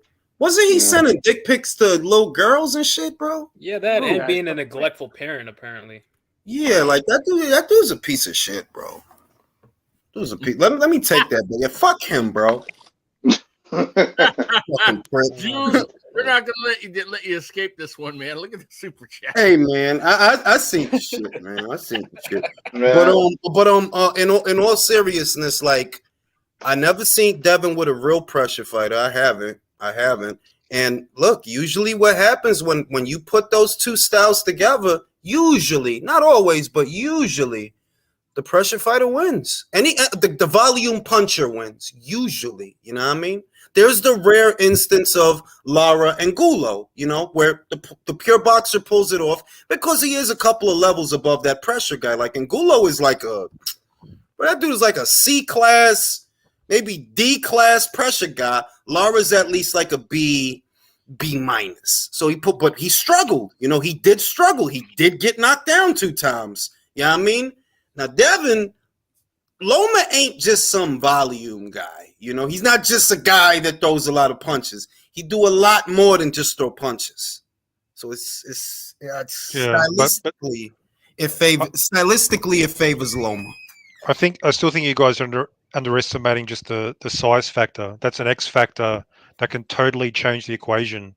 Even if like Lomachenko obviously has a skill, etc., it can just compensate so much. And I think that's going to be. Yeah, but Mirage, Yeah, we get it. We get it. We know you're picking Devin. No. You have to understand this. This is not his first fight at lightweight. He has been fighting bigger guys. Literally for everyone years. he's been fighting, I think since 130, have all been naturally bigger than him. He's been fighting listen, let's put it in perspective. I understand. He's been fighting bigger guys than him for at least 4 years now. So I don't actually think he's weak at all at this weight. Well, and he's also stopped bigger guys than him. I mean, he stopped Linares, who was definitely bigger than him. Now, Devin, on the other hand, which is why it's such an intriguing fight, after you make that weight, are you going to be strong in the clinch? Will you have snap on your punches after you make that weight?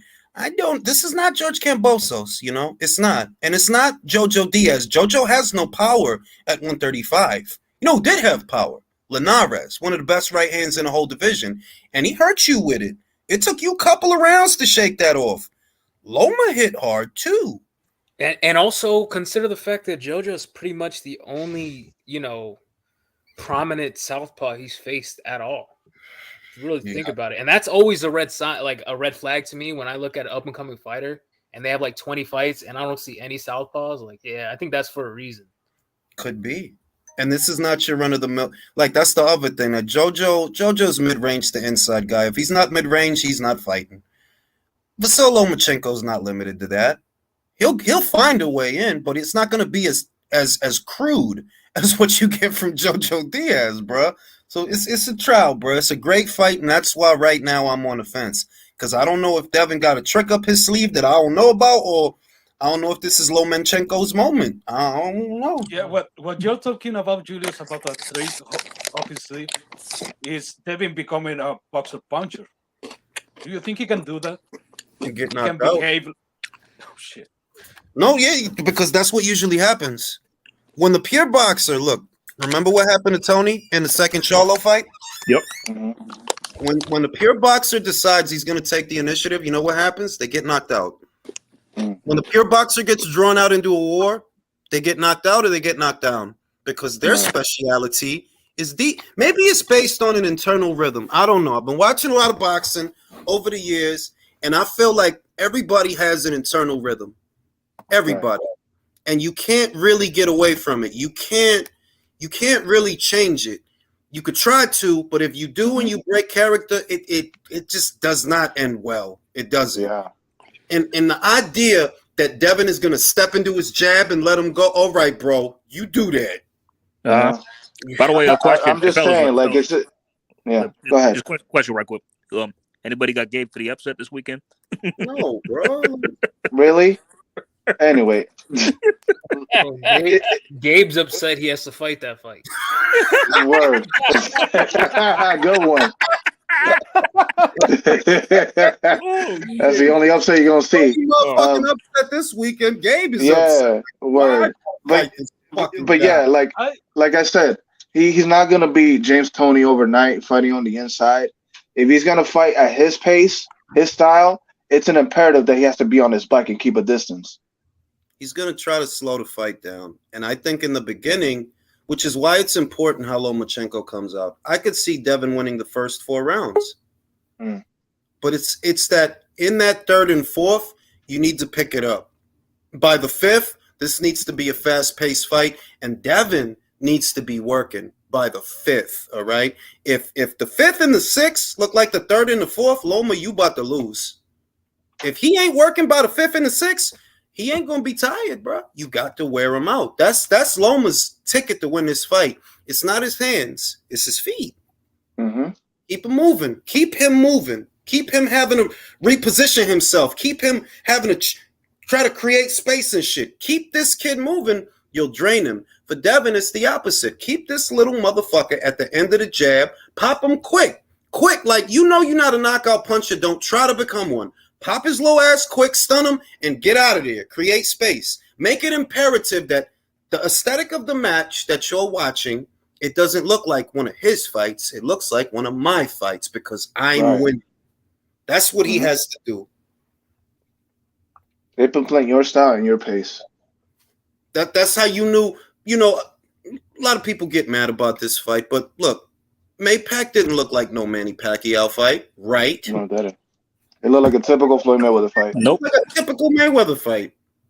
So you knew, like if you didn't know nothing else, you knew that, like, this is not how Manny is an action fighter. Where's the action? Floyd took it away from him, put it in his pocket, and did what he does. You know, that's how you know. Devin has to do that to Loma. They're like, no, we're not going to do the Loma shift. Loma get in here and do all these different things. No. This is a Devin Haney fight. And a Devin Haney fight is a controlled pace, slow. It's not all the bullshit. It's not. You know what I mean? That's what he has to do. Can he do it? I don't know, bro.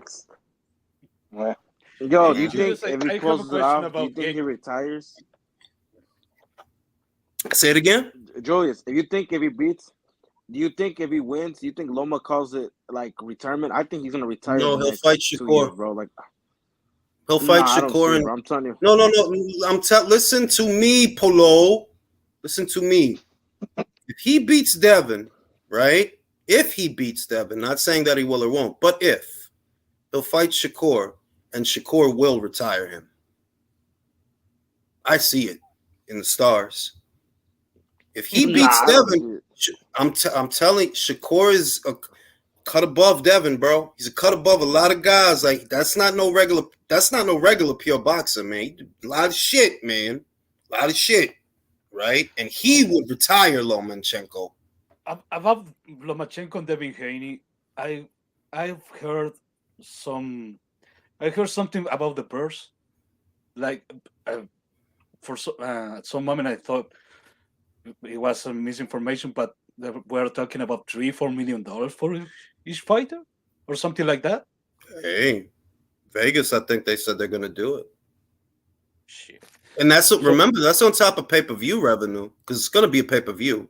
Initially, they didn't want to do that, which I was very happy about. But I did say, and I'm a man of my word. If you put it on pay-per-view, I'll buy the shit out of that fight. I'm still gonna buy it. Buy the shit out there. That's a real fight, not this JV bullshit. It's fucking Pee-wee football bullshit. Is that their first pay-per-view? So wait, it is, isn't it? So wait, Loma versus Haney is going to be in Vegas, right? That's what I'm hearing. Wow, Bob was he really doesn't like the Saudis.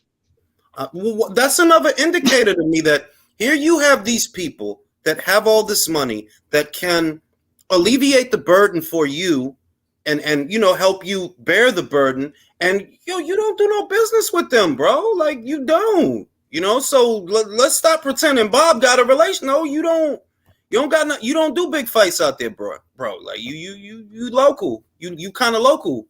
You know what I mean? They picked up the Pascal versus Eiffel Tower fight. You saw Lou DiBella. Eiffel Tower? Michael Eiffel Tower. And, you got this hypocrite Lou DiBella. He's sitting next to John Pascal.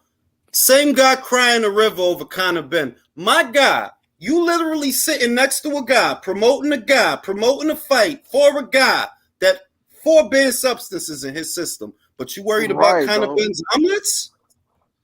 His bald head ass needs to sit somewhere and just keep his mouth shut. DiBella. You notice anytime there's a fight that brings money, he's quiet. Oh, the dude could be a murderer and he'll be promoting the shit out of him. But if it's somebody else, oh, he's a murderer. Like, shut your bald head ass somewhere. Ben done murdered a whole building full of kittens.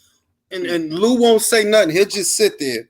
Oh, it's a great fight. Lou would promote Michael Myers if it meant he could shit on Eddie Hearn for the next 2 weeks. Word. Never mind. I was gonna go far with this. Whatever. Lou would promote a serial killer if he's making money. For real, like how you acting like you so fucking bothered about 2 weeks ago? Not but 2 weeks ago. There's no regulation in boxing. Or worried about Conor Ben. Right. 2 weeks later, it's just a virtue signal. If he's not gonna do shit about it, sitting next to John Pascal. But he just likes to shit on Eddie Hearn. It's hilarious because he's always like another shit fight. I'm like, dude, you promote shit fights all the time. The guy that you were promoting for a while was fighting bums as a champion. Like, get the fuck out of here. Like, bro, be real. This is the biggest fight you done in a while. Nah, I ain't gonna front. Cambosos and Haney was big. And that was DiBella. But like, yo, don't act like you above promoting shit fights. You do shit fights all the time, like Polo said. You do shit fights all the time. Fuck, I always got some shit to say. I'm like, bro, just be real, bro. Let the guys use pads. I don't see what the problem is, bro. Yeah. See what the fucking problem is. Like, why y'all fronting like y'all don't know? Y'all know better than me. And I know. Yeah, these people, people like Lou, they really be acting like, they punch their moms or something like that. Like, stop virtue signaling, man. The shit, you know what the shit is? I think I've always felt that he resents Eddie because, the zone gave him the golden checkbook, and Lou probably felt like that should have went to him. You're like, how you gonna give that to an English guy for America? I should have blah, blah, blah, blah, blah. I'm like, man, I'm from New York. I'm a New Yorker. Listen, I interviewed Lou, bro. You don't talk to Lou. You got to listen to Lou because he's not gonna let you talk. He's just gonna keep like he talk real fast. Yo, Julius, you think they should have did that partnership a long time ago, or does Lou not really have anything to offer anymore? Like, you think like when they first came to America, do you think that would have maybe that would have been a good relationship? Like, the thing is, he never had the stable for them. Like, let's say in that scenario that the zone they give him, a budget. What did Lou have? You know what I'm saying? They should have did that like with Demetrius Salida, like some of the Canadian promoters. No. I think Golden Boy, and I still think Golden Boy is the answer, bruh. A Golden Boy show. Look at that Neri and Havanesian fight. That shit was lit, bro. They was going crazy in that shit, bro. Lit. Real, and that was a good little regular. I don't know. There's something about a Golden Boy show is fun. There's cocaine. There's ass and titties and chicanas. Bro, and- you have There's two I know random. there's fishnets. Hey, Julius, you'll have And two Oscar's random wearing like them. on the undercard motherfuckers you never heard of fighting for a. Julio will not let that go, man. Hey, The funniest is, you know, it'd be funny if you see Oscar at the desk and he got the blazer with the tie and the camera go lower, you see his fishnets on him. Now, Jules, I remember once you said that Oscar wasn't doing lines during the commentary for the Jake Paul Ben Askren fight. Right, he did a few lines. He was calling Steve Cunningham USSR and all this other shit. Bruh. Bro, like USSR communist. I think that Golden Boy should do a rebrand. Like, we know how to party, bro, or we know how to fight. You know what I mean? Because Golden Boy shows have a nice air. It's fun. You know what I mean? It's fun. And I think, look, let them sign more fighters. Give them the opportunity to sign more fighters, particularly fighters from Mexico. It's any number of great fighters you could pick up in Mexico. You know what I mean? They signed a couple. You saw they signed. I did. They signed that amateur kid. You go into Oscar's office, he's got the fishnet belt on the wall with the 2 high heels attached Oh man, to it. come on, you guys are going for it. Julius, but for real, to me, if you a fighter of Mexican descent and you have Oscar promoting you in America, it's proven, bro. It's proven that they know what they doing, bro. Like, yeah. So or Latino, to be honest, like but especially Mexican, like they know how to promote fighters from that region. But I was gonna say, Julius, a couple weeks ago or last week, no, it was 2 weeks ago. Did you see that Robert Diaz was at that Matchroom show in Mexico? He was front row with that Golden Boy fighter. I'm like, yo, what was that? That was like that threw me off guard. You know what it is, bro. You know what it is, bro. You know what? If he gonna go somewhere, you know where he gonna go, bro.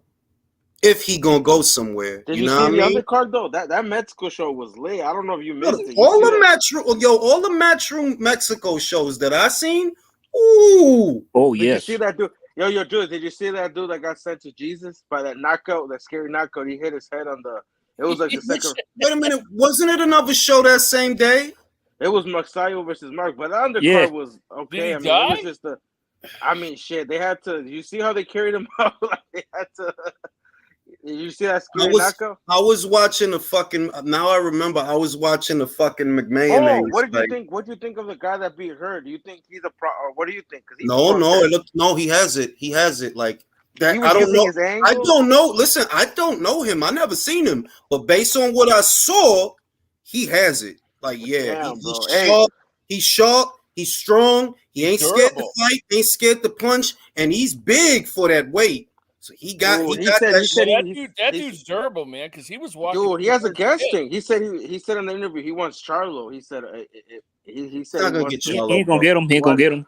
Charlo, bro. He ain't gonna. Why? That's too dangerous. I'm surprised even. No, Charlo don't want to fight Adames right away. You think he's gonna fight that fucking guy? No, bro. Just destroyed his enemy. And the thing is, I'm shocked that they threw him in there with Hurd. Like if they're matchmakers, did their homework. They threw Hurd in with him. Polo, Alexis said it, and I think he's right. Eso no fue que they were feeding that kid to Jarrett Hurd. They were feeding Jarrett Hurd to that kid. I don't think so. Bro, sí. No. Ese tipo está viejo y acabado. ¿Qué yo van a hacer con Jarrett Hurd, bro? Ring. I'm not going to say. Just ask around if Hurd won, what the next fight would be. I'm telling you right now. What was the next fight going to be? It was going to be Charlo. No, porque Charlo has to fight Adames, bro. No, I'm telling you. No, that dude was not supposed to win. Ask around, ask your search, bro. He was not supposed to lose that. That dude was that dude's not even a PBC fighter either. Bro. Well, look, I'll put it this way. The way Alexis said it, at least it made sense at the time to me. That what they're doing is they're getting rid of the old guys, bro. You know, the Hurds, the Williamses, all the guys from the cycle, they're getting rid of those guys. Carlos is about to take care of Julian Williams, so that's just gonna end bad. Unless J-Rock gets off from I think that fight's competitive, fellas. Oh, wait a minute! I just realized something. If the WBA ordered Lara to fight Zarafa, he can't fight Danny Garcia. Oh, Think about it. You can't fight him. You're under orders. Well, good. Fuck Danny. Yeah, Fuck him. Yeah, I fucking hate that kid, bro. But fuck Laura too. Hopefully, no, fuck him. Yeah, fuck him. Fuck 'em But both. because of what they said, bro, they said they were supposed to fight Danny Garcia, Lara. But I just saw the shit. But they ordered it. The WBA, I just seen the shit on Twitter, yo. They ordered Zarafa versus Lara, and I'm like, oh shit, wait a minute. If he's under orders, he can't take a voluntary. He can't. It's Zarafa. So whoever's fighting for the IBF, it's gonna be somebody else. So Zarafa will fight Lara, and Giraffe will fight Lara, and I don't know who Falcao is gonna fight, but Giraffe, the German guy, because Zarafa was supposed to fight him, but I think the Lara fight is more winnable, so he'll do that, and they'll go get that. Y si también Lara está más viejecito. Wasn't Michael Zarafa a stripper? Yeah. Okay, Julius, I have to ask this question: How many Michael Serafos are there? Because I keep saying over the years, the same Michael Serafa is wandering in these ranks, getting this shit. Look, there's three. There's the Michael Zarafa from Melbourne, the Michael Zarafa from Sydney, and the Michael Zarafa from those are all the cities I know in Australia. I don't know any other cities. Is there actually three? There's actually three of them? Yeah, but the famous bro, I'm like, when they announced that fight, the WBA, I'm thinking, yo, he gonna be fighting the stripper? I mean, look, if you're Michael Zarafa, you have a choice. You can take on an unbeaten Brazilian Olympian who medaled in the Olympics, or you can take on an aging Erislandy Lara. I take Lara. Yeah, but Falcao hasn't really panned out how people thought he was going to be. No, but here's the thing, though. If you look at unbeaten, bro. He's not old. Listen, he is old. Lara. He's like 32. Bro, but he's not. He hasn't. Lara's 40. Lara's like what? How old is Lara? He's 47. Lara's 40. He's 47. You're not he's 47. You're not peeping. Oh yeah, he's 40 in Cuban years. So yeah, exactly. Falcao hasn't taken any damage. They're taking his time with him. They know what his handlers know what they're doing. Like, there's a reason why he hasn't been in wars. Hasn't really because they know what they saw the bigger picture. Bro, you know what the fuck they're gonna do, bro. You know what the fuck they're gonna do. Yanni Beck versus Falcao. Esa es la pelea. If Johnny Beck doesn't get clipped, remember it's the middleweight division, man. No, I'm not disagreeing with you, but who wants to fight Yanni Beck that could clip him? Who? Oh man, I think Liam could have beaten him, but I think Liam has that rematch with. Liam's not gonna fight him because he has to fight Chris again. Well, shit, Johnny Beck's gonna have to fight somebody. So like, shit, whoever it is. Okay, so name me a guy. Name me a guy that you think clips him. And also, Liam said he doesn't feel good at 160. He said he felt small at 160. So he wants to go down back to 154. Yeah, I don't know why they're making him out to be like a middleweight. He's basically, his best years was at junior middleweight. Oh, he's small at 154. But I mean, he went up and knocked out a top 5 middleweight. That's why I'm bro, he came down, bro. Like he was a 168. How the fuck this bitch got a rematch clause for a non-title fight? What do you mean, bro? Eubank is a 2-1. He's Chris Eubank, bro. He's that guy, bro. He's Chris Davis, Javante. That's what I'm saying, bro. He could cross the street, get hit by a boat. Like he's all fucked up.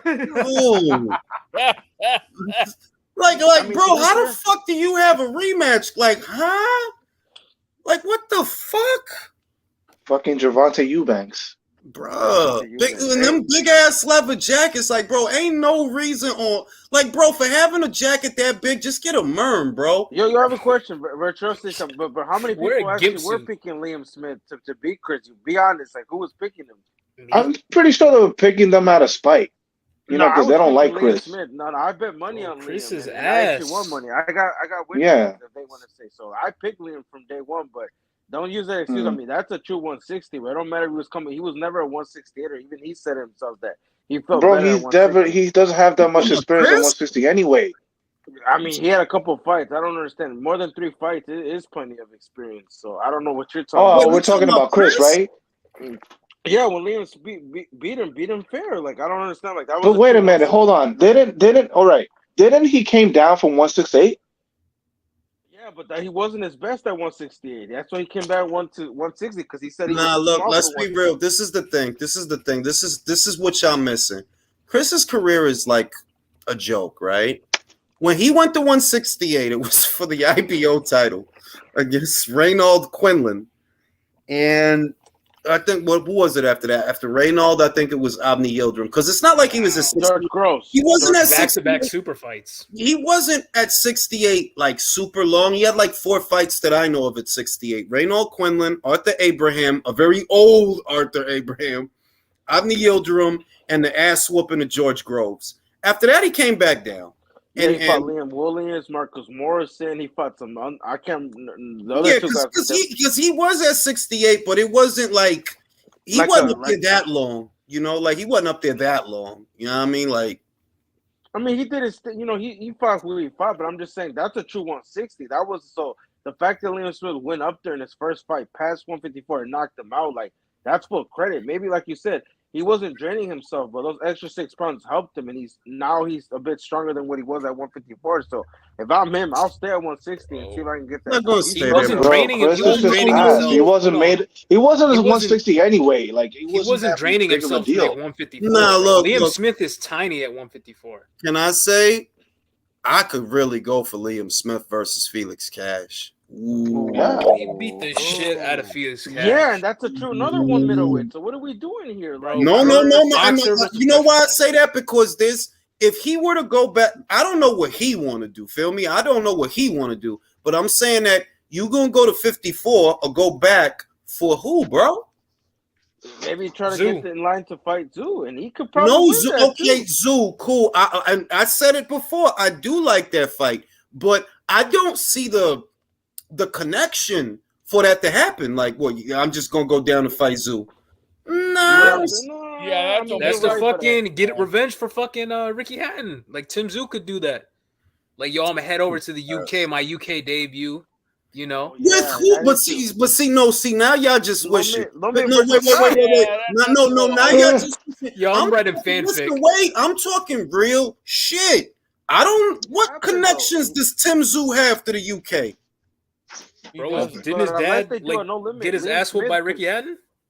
No, I'm saying his network connections. Does he have a liaison in the UK? That's true. That's true. The answer is no. He don't. So until that changes, like unless Ben Shalom, hey Tim, we really like you. We want to bring you here. We got some money for you. Unless that happens, Liam Smith is a pipe dream, bro. Wait. They could do that fight over there. Jules is like spitting facts, bro. Can you imagine Ben Shalom is like, yo, I know you're selling seats in Australia, you're a huge hit. Why don't you come and fight on a boxer show?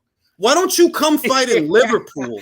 Yo, Julius, what happens if they do it over there? Like Tim Tszyu sells tickets. They could do it over there. Liam Smith, I'm not telling. All right. Okay, I got you. I agree with you that it would be better to do it in Australia anyway, because Tim Tszyu is a bigger draw in Australia than Liam is in the UK. The thing is, is either Glenn Jennings or Brian Rose. Do they have any connection to Liam Smith? Hey, Liam. Nope. We got some money for you down here. I mean, hey, bro, they can send an offer. Those guys he has enough back, and they sent Tony an offer. I'm just saying, look, what is Liam all wrapped up in? Chris Usyk. That's what he wrapped up in. Chris Usyk. Yo, but I'm telling you, wait, and before you say, yo, go to Australia to fight Tim Tszyu, right? He could go to 154 and fight Conor Ben. I mean, yeah, that's true. I don't know. That's come on, bro. Conor was gonna fight Chris at 160. They could go to 54 and fight. Liam Smith is a different animal, dude, than Chris. He is a different gravy. I ain't going front. He is. No, that's the thing. That's bro. You sometimes gotta be like, Liam Smith is not you know what I mean, bro. His style is like. No, I'm not disagreeing with you. Look, let's be real. That's not an easy fight for Conor. Nah, bro. I think he whooped Conor's ass. I think so too. If Conor, here's the thing, Conor could win that, but that's not going to be an easy fight. Like that's going to be like that's going to be a competitive fight. But I tell you what, Polo, Tim will whoop Liam Smith, bro. Yes. That's a closer fight. That's a closer fight. Stop, bro. Okay, stop. He knocked out Tony. Bro, he knocked out Tony. Okay, you got him beating Charlo too. Bro, no te haga. I'm telling you, bro. No te haga. He beat Hennis Dogan. He beat Takeshi Inoue. Both of them gave Munguia hella problems. Tim beat them easy. He beat fucking Terrell Shea Butter. Y ahora acabó con Tony Harrison. Telling you, bro. Terrell Shea Butter. No, I got no. It's okay, fair. I'm just saying, don't call Liam Smith out, man. Like they already counted him out once. I'm just telling you, like he could win that That's fight. what, bro. You living and loving that fucking Chris Eubank fight, bro. You loving That's it. fine. That's fine. You didn't have Right, him against but that's Eubank. Chris Eubank.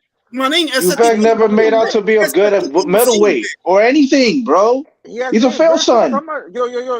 I'm not talking to you. So relax. I don't give a fuck. He sucks. Bro, okay, it's still the name, and he went up and win. No, you're not gonna sell me on Chris Eubank Jr. Bro, why are you screaming? Stop screaming. You're acting like a woman. This is insane, bro. Bro, stop screaming. It's every time with this guy. You can't bro your way into mediocrity, bro. Yo, wait, let me say this. Look, Polo, I dig it. I'm not mad. I'm just saying that you was right. You proved a lot of people wrong. Liam won the fight. But context, bro, context. You understand. That's Chris Eubank Jr., bro. He never had that higher ceiling anyway. What I'm saying is, come on now. You acting like he beat Yanni Beck. Matter of fact, can we? That's. I would love to see that Yanni Beck versus Liam Smith. I'm saying. Listen, I'm not saying that you're wrong for picking Tim to beat him, but I'm saying don't count out Liam that he can't win that fight. That's what it sounds like you guys are doing. My God, Tim will fucking beat the shit out of him, bro. The shit. He's broke. Can I just say this? Bro, you know, because bro. No. This is. Do you know why? Listen. Wait a minute. This is. No. Make my case. I'll be fair. Make my case. I'll be fair, AJ. I took your money already. I don't know why you're. Hey, you ain't got to remind people. You ain't got to remind everybody. You ain't got to remind everybody. We know. All right, both of your guys. If you say bro in the mirror 3 times, Polo shows up. Talk about Chris. Word. Smith. Like Candyman. Yo, if you say mediocre, Virtuoso will pop out and shit. Oh shit! He said if you say bro in the mirror 3 times, you failed, bro. Sorry. Virtuoso's the type of dude to be in spaces about people that he don't like, and then they be gossiping, but then he don't be saying nothing in those spaces. That's what Virtuoso's be doing, listening and shit to people that he claims he don't fuck with, but he be in the spaces like a groupie. Hold on. Wait. What are you trying to say? Nah, no, you know what I'm talking about. You know what I'm talking about. I don't know. I don't say nothing. Exactly. I don't say nothing either, though. But like, I'm just saying, you cannot sell me on Chris Eubank Jr., bro. That he was a true middleweight. You think I caught you in a lie, bro? Come on, bro. What are you talking about? He never wanted to fight Triple G, bro. Remember that? Bro. Wasn't Eubank ranked in the Ring magazine and ranked? Who cares? Organization? Bro, I don't make the rankings. Check the rankings. Me neither, and I don't think he's that good. Polo, I'm trying to understand. Nobody say nothing, please. I'm trying to understand what are you saying that Liam beating Chris, that it's a big win? No, it's not a win, but you gotta look at the context that he went up and win and knocked him out. Like we can't just act like it wasn't. You got to look at the context. Polo got that prediction right, so he's feeling it. No. Yo,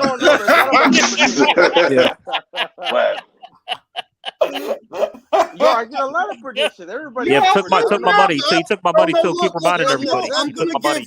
I'm gonna give Polo a lot of credit because Polo didn't just pick him to win, and I give you a lot of credit for this, Polo, because Polo didn't just pick him to win. He picked him, and he was talking shit. He was vociferous about it. No, but it's cool. It's cool because that's how I feel about the Tim Tszyu fight this weekend. A lot of people said a lot of shit. Like, no, I'm going with Tim, bro. I'm going with. I picked him to stop him. I won money for picking to stop him. That's what I'm saying. Here's what I'm saying. If I had to put money, I'll put money on Tim. But if Liam Smith beat him, I wouldn't be shocked and be like, it's an upset because. Yeah, but I don't think Liam beats him. No, I don't. Okay, that's fine, bro. It's boxing. Nothing is really in boxing. No one thought, like you said, like I said, we already doubted Liam once, and I know you can say, but bro, people doubted him. He was an underdog. I don't care what Virtuoso says or whatever. Yeah, I mean, bro, right. he came out and proved it. Like Liam is great. He's great, according to Polo. No, that's fine. Yeah, Tim is great too for beating. Tim is great too for beating a guy. He'll beat Tim Tszyu. Hey, Polo, bro, you took my money, bro. You took my money, bro. Keep reminding everybody, bro. No, I Oh got my you. God, You Yo, were not you giving motherfuckers Tyson. is so Yo, I petty. gotta ask you. Do you guys think Tim would beat Fundora if you had to put money on it? I Yes, would. yes, No, yeah. Yeah. I let do. me All right, when they make the talk. fight. Let me talk. I would bet generously that Tim beats that guy. He does his style way better. He's not. That's a tougher fight. I would No, bet no, no. Fundora. I'm not saying. So Wait, they wait, make it the fight. I got wait. You saying it's? I didn't say it was easy. I'm just saying if I had to guess, if I have to pick and I have to bet who wins, I would definitely pick Tim to beat him. Definitely. Ocampo. Ocampo was getting his respect, bro. Lubin dropped him. Telling you, I would pick Tim to win that fight. Because Fundora, and I said this in the last live, you tall for nothing, long for nothing. You don't have the snap on the jab to really use it and be effective. You're not quick and you're not sharp. You're just a tall guy. Right. And what you do is instead of holding that distance with the jab, you can't do that. So you sell out and give up your height to the little guy. If you try to bang in the booth with Tim, he's gonna break you. That's reach, bro. But if they make the I fight, don't we can know. bet on the ring. I got Fundora. We can bet big money. I got. Hang Fundora. on. Tim's a good You're ass fighter, actually but hang on. Fandora's a fucking heavy bag. That's what he is. That's what he's going to be if he fights Tim. He just stands there. He just stands there and he literally. Mirage. He's Are you mad fucking tight serious? I'll game. take that bet I'll take a any bet, amount of and I've dollars. been Let's to fucking with go. Charlo. Bro, And I've been to with Charlo. listen. You don't listen. Pandora? You know what it is? I know what it Pandora? is, Polo. You want to defend him because he's from Coachella. That's what it is. Because he's from Man, I don't Coachella care. and all the Chill, cool man. shit. And all the cool shit. I'm going to tell you, I think his sister is a better boxer than he is. Oh, I think so too. But I'm not, and that's not cap. What Fundora does is you another Jarrett Hurd and you another Willie Nelson. You especially Willie Nelson. Instead of using your height and your range and all this stuff that you got, all you do is sell out and fight small, fight in the booth. That's all he do. And he doesn't even have power. He Tim doesn't Tszyu even would have do his power. ass like some focus mitts. Oh, he'd fucking demolish. You'll Man, demolish. he's a pipe cleaner on steroids, man. I'm telling you. Man, I hope they fight. I hope they fight. He's a it does pipe not look cleaner. like I'm If surprised it's it's a conversation at all. To be honest, what the fuck? I'm okay. No, after Sleep it look, up. I didn't hold it against him that Lubin dropped him. Good fight, good fighter. It's okay. But the How did Ocampo Fundora look? fight, How did the Lubin look Ocampo last night? fight, that was the one that I'm like, nah, he ain't it, bro. He ain't it. Oh. I mean, Ocampo is approved though. He's only been No, stopped by. he tried. Remember in the beginning of the fight that he was trying to box a little bit, like to show the jab and try to control the distance with the jab. And what I saw is, he couldn't. You tall for nothing, long for nothing. So eventually, what did he do after in the mid rounds? He sold out and he did his Fundora shit because he does that shit because he can't control the distance with the jab. Just like Figueroa. Same shit. It's literally the same shit. These tall guys that sell out, they're like, you got long arms, and you tall, but for your weight, you tall for your weight, but you don't use that shit. You just gonna bang in the booth anyway. You just gonna be a big doof. Go ahead, be in the booth with Tim. Go ahead, do it.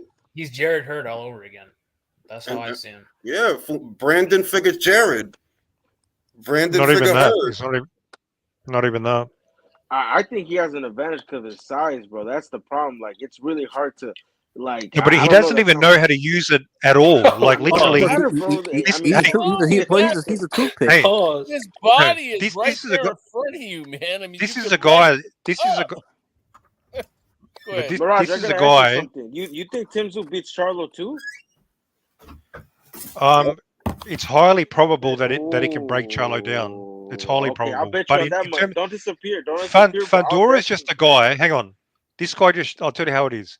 This guy just showed up at a gym and they said, hey, you're a big motherfucker. You should try boxing. And that's it. Forget about the skill, the talent. Just get in the ring and just fucking throw punches. Can I Just say? move your arms. Move your arms. Let me say this. Fundora, and Figueroa, it's the same shit.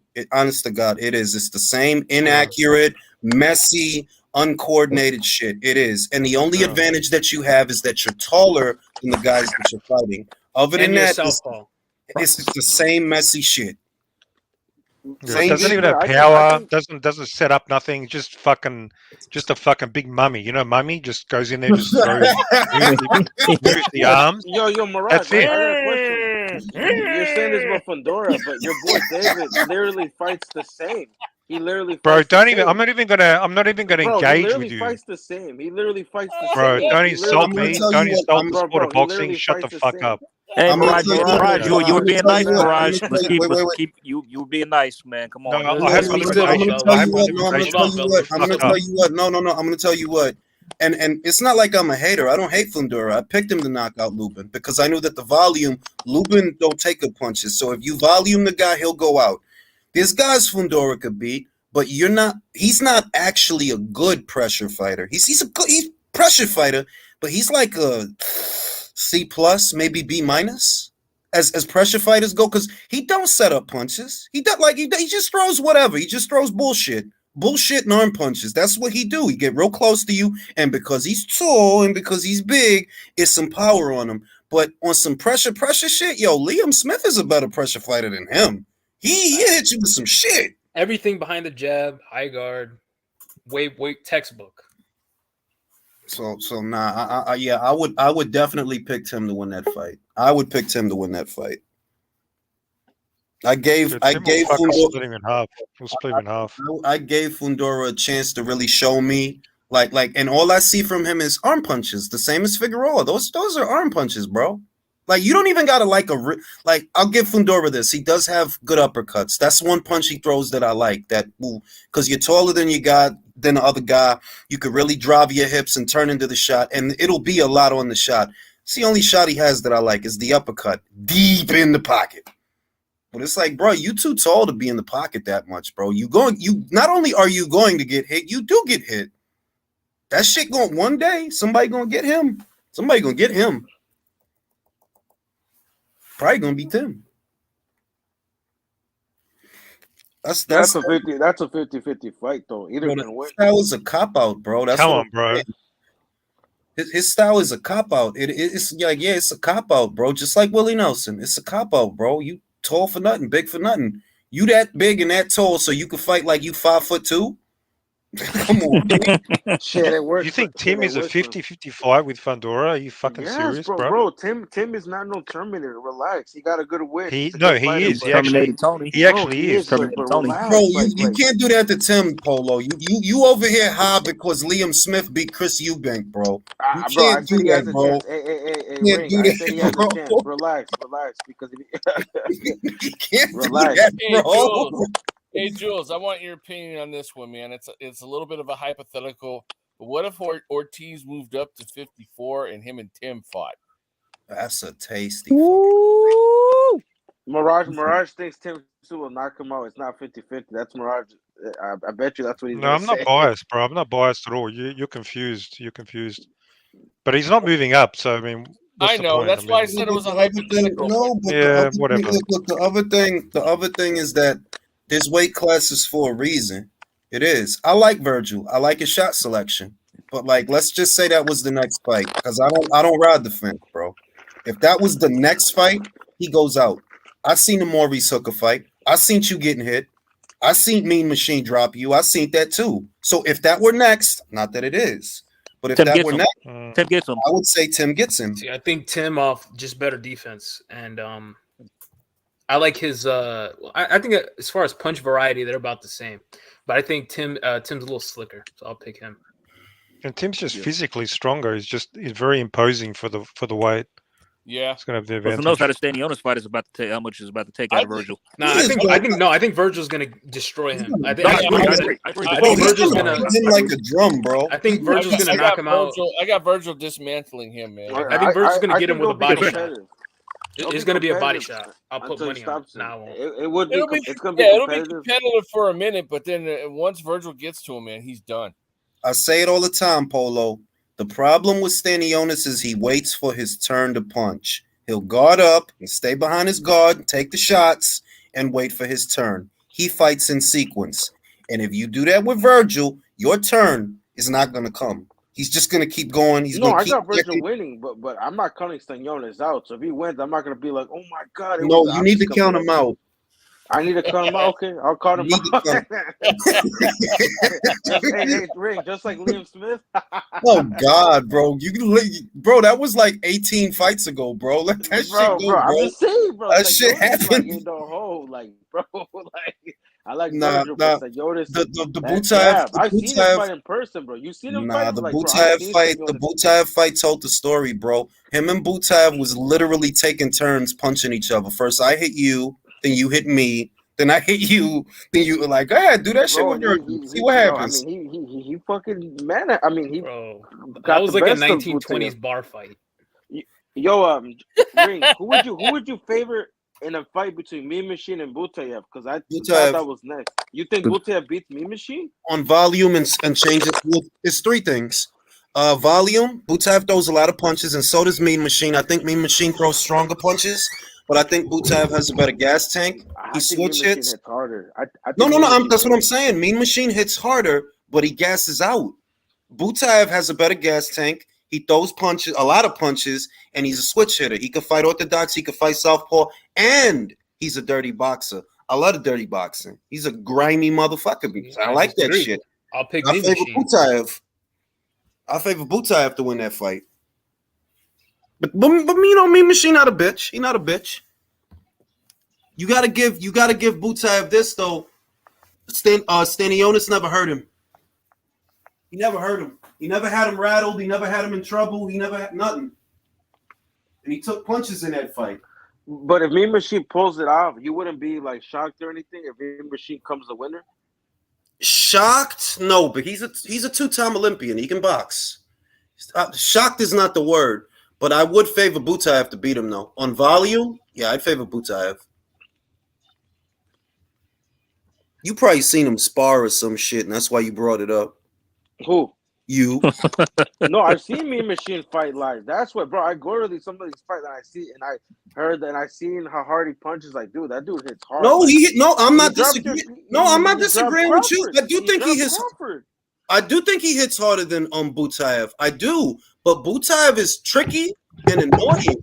He's got a tricky and annoying style, bro. When is Butaev gonna have another fight? By the way, I think he has one coming up. That Hey, was Jules. the fight. That was the fight. Drew that was Bro supposed has to a be- question for you. It says, "Sabes cantar? No cuentes con Staniones." Nah, man, I'm not fucking picking Stanionis to win that fight, bro. He's gonna get the shit beat out of him. I see him getting beat like a drum, bro. It's gonna be the left hook to the body, Bro, like that's cool that you did all that shit with whatchamacallit with Butaev. This is not Butaev, bro. This dude is gonna fuck you up, bro. Real bad. Real shit, bro.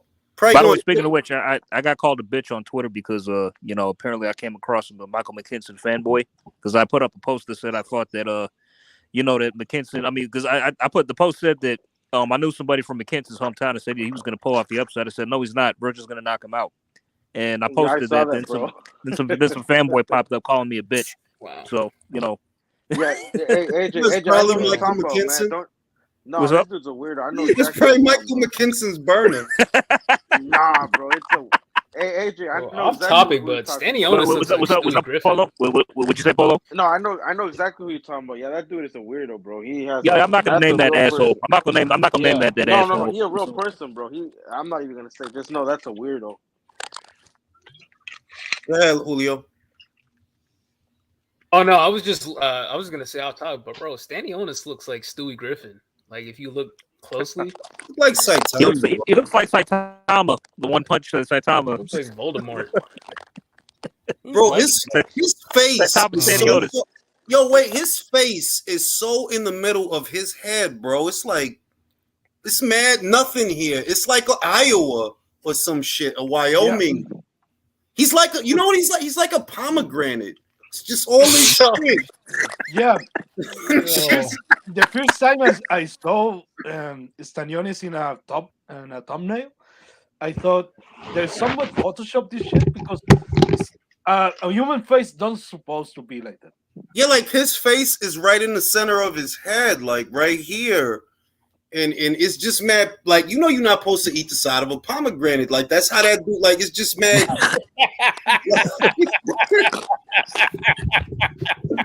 That's probably why he could take a punch, because the side of a pomegranate. all this shit is just skull and skin. Like his face is like his face is man So right his- here. So his head is shaped like the side of a pomegranate. Yeah, like that's how his shit look like. Look like a pomegranate, boy. He about Bro, to he's get like Thomas Stanionis, bro. about to get the shit beat out of him though, like he is. I know Hey. you guys probably talked about this and went over. Do you think the Usyk and Fury fight happens in June, or do you guys see it happening, or what? I don't what's think your- I'll say this. I don't think it happens in April. It does. It just look, bro. You know Polo.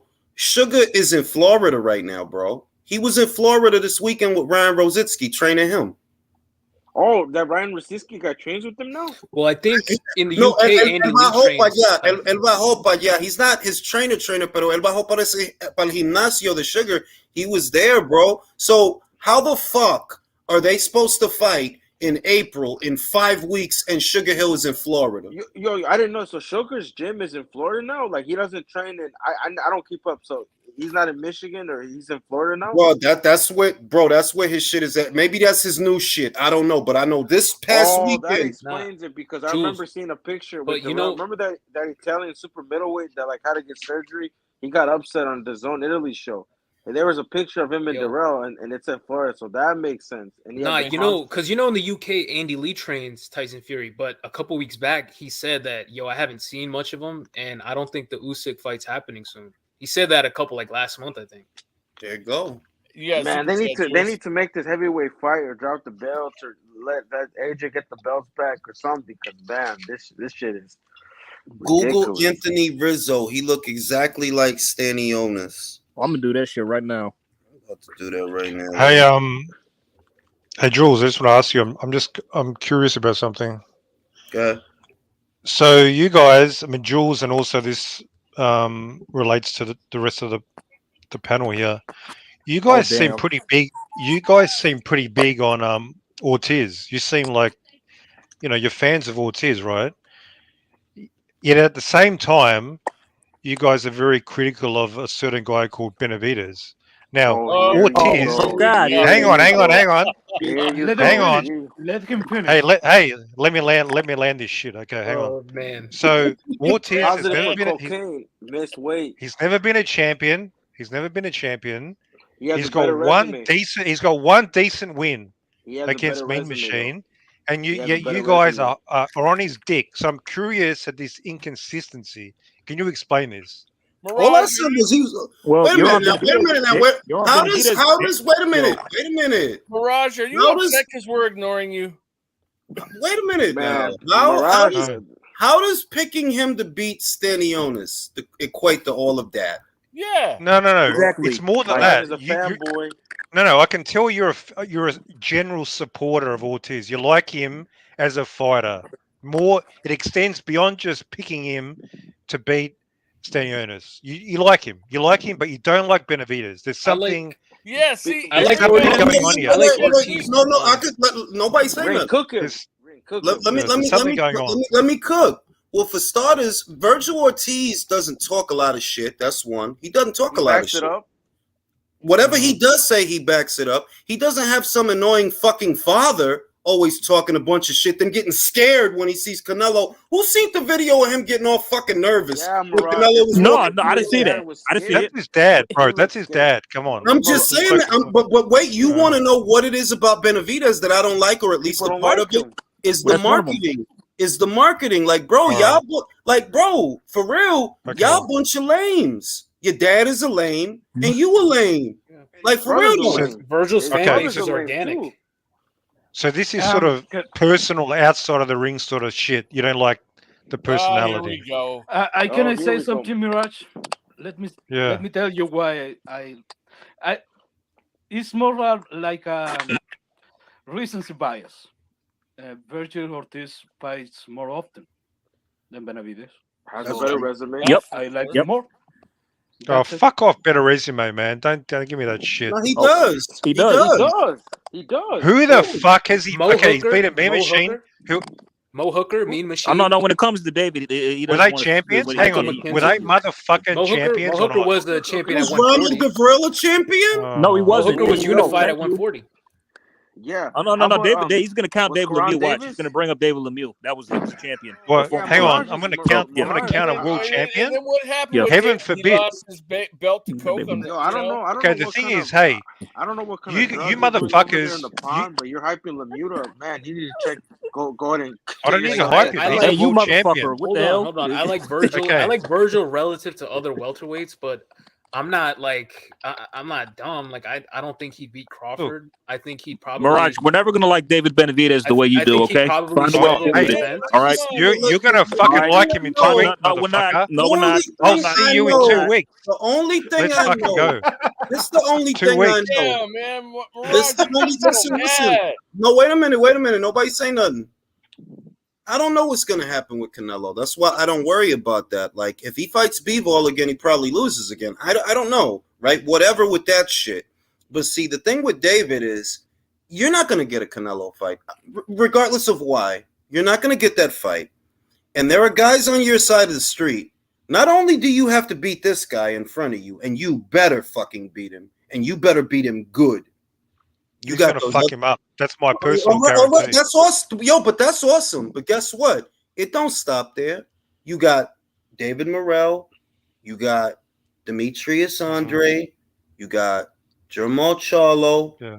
So I don't want to. The other thing about David that I don't like, while we're on the subject, is that you don't fight often enough. That shit last year was ridiculous. That was Lemieux ridiculous. and one of the And even Hey, Heel admitted sure. One at a time. Let me make my point. That's ridiculous.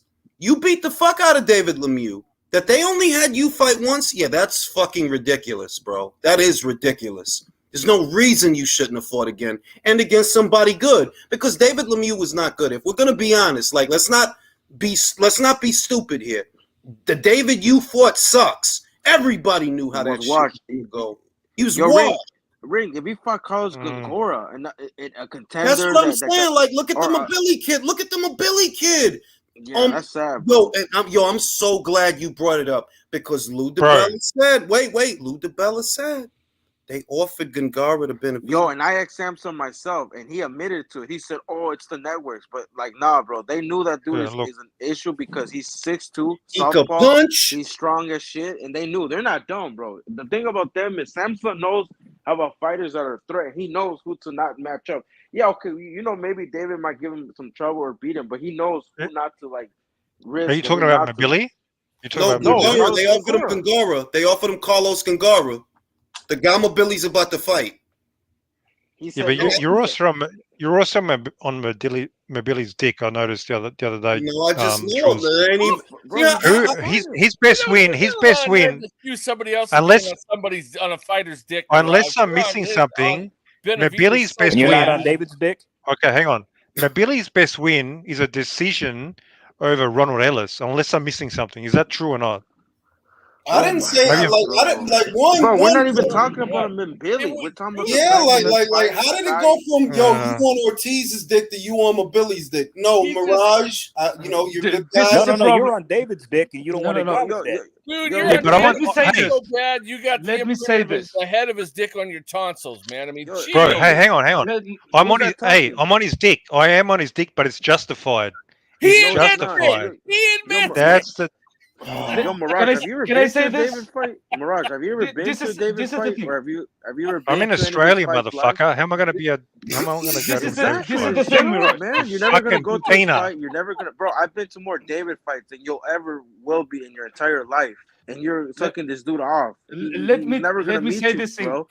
Go Please support stop fighters with out the there, bro. hostility. You don't know you. You don't. Please father, stop like, with you the know. hostility. No, Let me listen, say listen. this shit. Let me say this thing. Go ahead, Leo. Mirage, I Yeah. think one of the main reasons why we don't see David Benavidez as you do is because in some way or form, where the way you talk about David Benavidez, you see him as a champion. He's not a champion. And the fact that Oh. he needs to prove himself again. Because I Because agree. it's Oh. not a champion. It's not like he's holding a belt. and Yeah. we are giving him shit because he hasn't fought no Oh, one. And But let me say, oh wow. Andy loves propane. let me add that one of the main problems I have with Benavidez, forget that Canelo stuff. I don't forget that. There are fights that should be easy to make that take forever to make, like the one you're about to have. And fine, you're about to have it, great. But 5 okay, years later.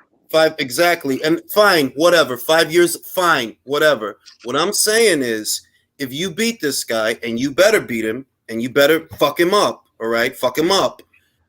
I don't. You should fight 3 times a year. You're like, I don't know what the fuck is going on. If you want to become, if honest to God, because this is how it goes. If you really want to become the quote unquote Mexican monster, you have to fight more often, bro. This shit is retarded. Like it is though. Like this is retarded, bro. Okay.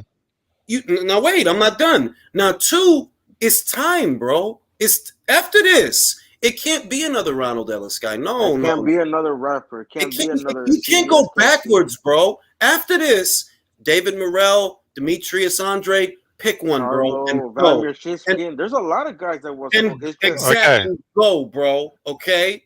Even the guy who just beat Jarrett Hurd, I'll take it. Fights. You need to fight good people. All right, let me fucking respond. Hang on. Let me respond.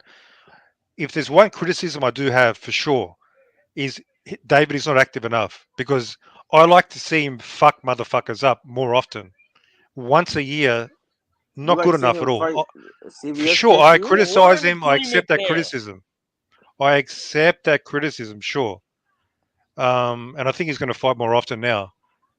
But now let's say this. Another thing that I don't like, and it's not just David, it's any fighter that does this. Any fighter. Because you only fought once last year, you know what I end up getting in place of fights? Interviews, sound bites, boxing scene articles. Yeah, I hate that cheap shit. I want to see a fighter. I want to see fights. I don't want to keep seeing articles. Oh, he said this about Bivol. Oh, he said this about so-and-so. Oh, maybe one day. You need to be fighting, bro. Stop and I know why they do it. Like, I know why y'all do that. They want to clout chasing. Exactly. No, hang on. Like, bro, if you want to have fans and shit, in this sport, you have to fight. Bro, another thing. Hang on, Jules. Hang on. I agree, but this is a general issue with boxing in totality. Like your boy, Terence Crawford, he fought once in 2020. Hang on, no, this is about consistency. He fought once in 2021, and he fought once in 2022. This is a general problem with boxing overall. Motherfuckers don't fight. So if you're going to be consistent, we need to call out all these motherfuckers. I criticize Benavidez and every motherfucker. Wait a minute. If we're going to be consistent, isn't David Benavidez with a promotional outfit that has a platform deal? Yes. Is Crawford? No. Okay. So you're going to justify Crawford fighting once a year. You're going to make an excuse.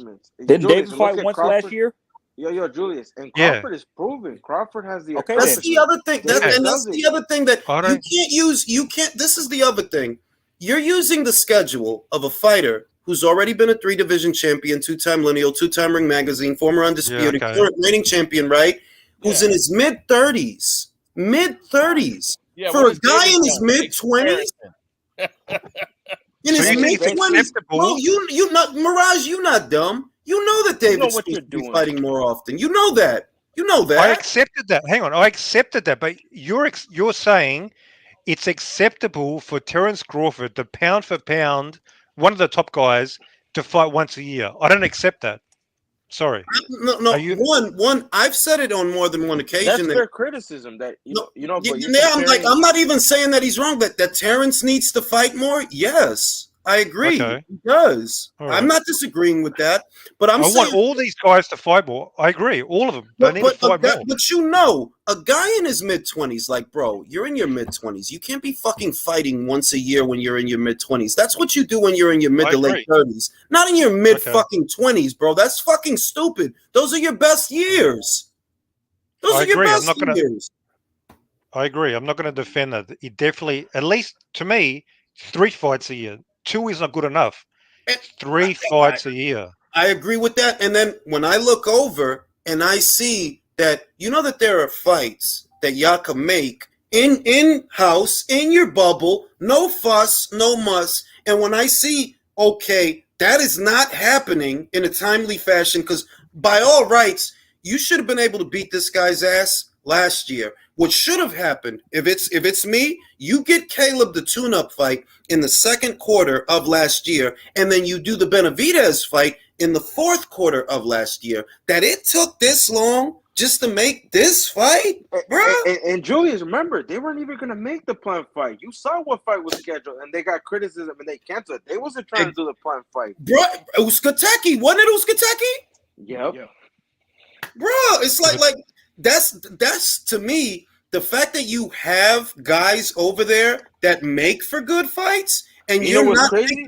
You know and you're what's crazy, stretching Julius? and you're stretching the shit out. That like, bro, why would making a Caleb Julius, you know what's crazy? this And long? Plant was gonna fight a better opponent than what David was gonna fight. Just know that he was gonna fight. Like, come on, bro. You see the like why we? So Plant was gonna fight an undefeated contender, and you were gonna fight like.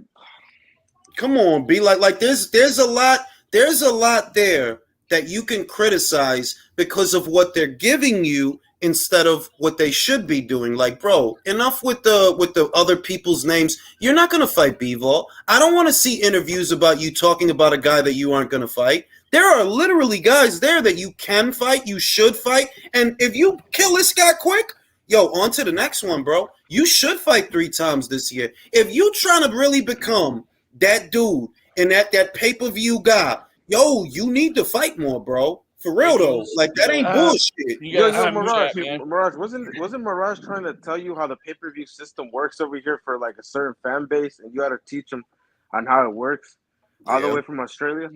Let me read the super chat. Hyam said, and you had the nerve to not drop the link. Yo, I've been dropped the link, bro.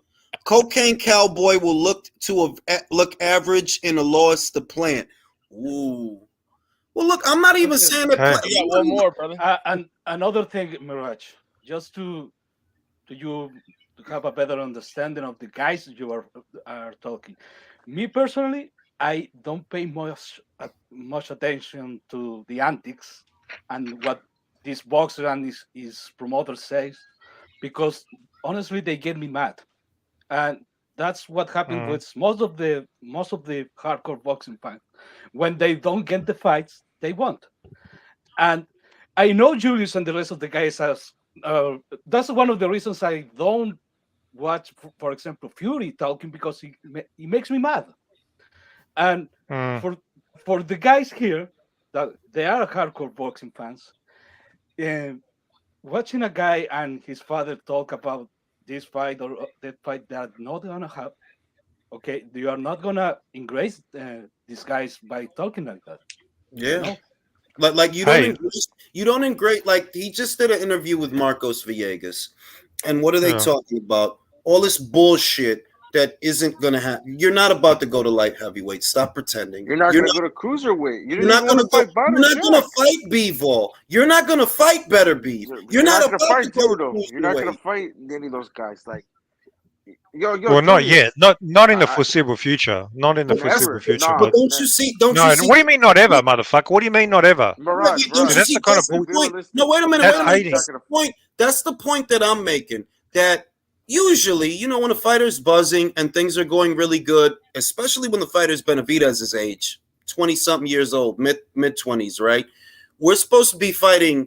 We're supposed to be talking about who you're fighting now and what's in the immediate future. And it's all hypotheticals with this guy. It's all you're not about to fight Bivol. You're not about to. Bro, I don't know that you ever will, but I know that that's not next. That's not after next. That's not after that, and it's not after that. It's not. Ring, I'm gonna tell you right now, bro. Be realistic. I think David's fun to watch. He's not gonna fight those guys, bro. If he was gonna fight those guys, he would have jumped up. If he can't get the fights, he's already established at 160. I'm telling you right now, Mirage, stop living in a fantasy land. Hey, fellas, right quick. Gotta jump off now. Let's get back to reality. Gotta get ready for work. Y'all take it easy. Not gonna fight him, bro. Keep it grounded. Have a good one, man. I'll see you in 2 weeks, okay, motherfucker. Hang on. That's cool. The reality is, hang on. Let's get back Keep to it riding. reality. Let's get back to reality. If Benavidez beats Plan, Canelo is next on the agenda. He's Yeah, he earned can the get it. fight. Yes. So I don't know Yeah, why he's you're earned talking it. about I don't know why you're talking about a different division. Okay, He has Mirage. earned the Okay, best fight Do you in know his why I division said that? Do you know why I said that? Here's why I said that. because Canelo's not going to fight him. That's No, No, he's why. gonna fight right. him. You know, I'm gonna tell you right Can now. I get a word in? All right, one. It doesn't, unfortunately for us, it doesn't look like we're getting Bivol versus Better Beef. It doesn't look like we're going to get it. I was hoping that we would get it because then if we get that, I don't need a Canelo versus Bivol rematch. I don't even really want to see that. But if Bivol's not fighting Artur, that's next. That's what's coming. You wouldn't That's want to see him get his leg I'm back not, or anything? I'm not done. I'm not done. Yeah, my bad. So if Canelo's fighting Bivol in September, well, he's not fighting Benavidez. Yo, can I go, Julius? I'm okay with either. But my question is to Mirage is this: Mirage, keep the same energy, and they go to a purse bid and they get outbid, and your boy drops the belt, or be like, we're not gonna fight him because the split is disrespectful.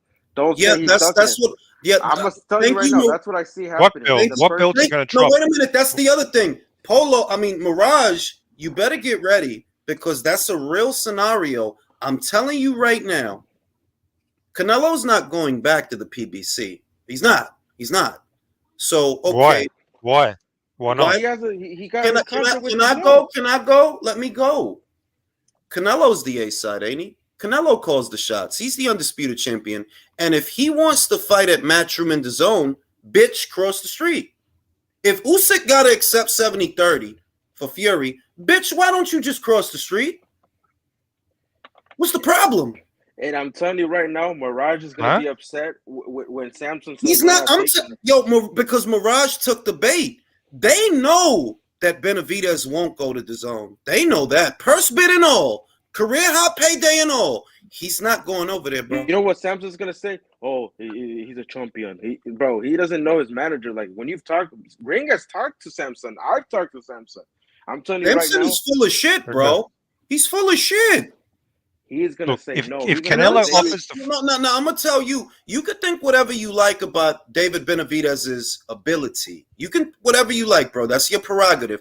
But I'm just telling you, you'll see that if push comes to shove, and you have to go to the zone for the fight you claim you want, I promise you, he won't. They're not gonna do it. He's not. Okay. Let me respond. There's one problem with that, Jules. So far, we haven't got to that step. So far, Canelo's been saying Benavidez doesn't deserve it. Benavidez, blah blah blah. So Canelo hasn't even accepted that he wants to fight Benavidez. We haven't even got to this step about what does Benavidez have to do. Let's see if Canelo does the first step and says, "Come over here, motherfucker." I don't give a fuck if he said it about 20 other fighters. Until he says it about Benavidez, we haven't got to that step. And I don't think that little ginger motherfucker is even going to take that first step. That's my position. I'm telling you that if I got to tell you what I really think about that situation, if we're going to postulate, Canelo, should he beat Ryder, which we all think he will, the Bivol fight will come after that.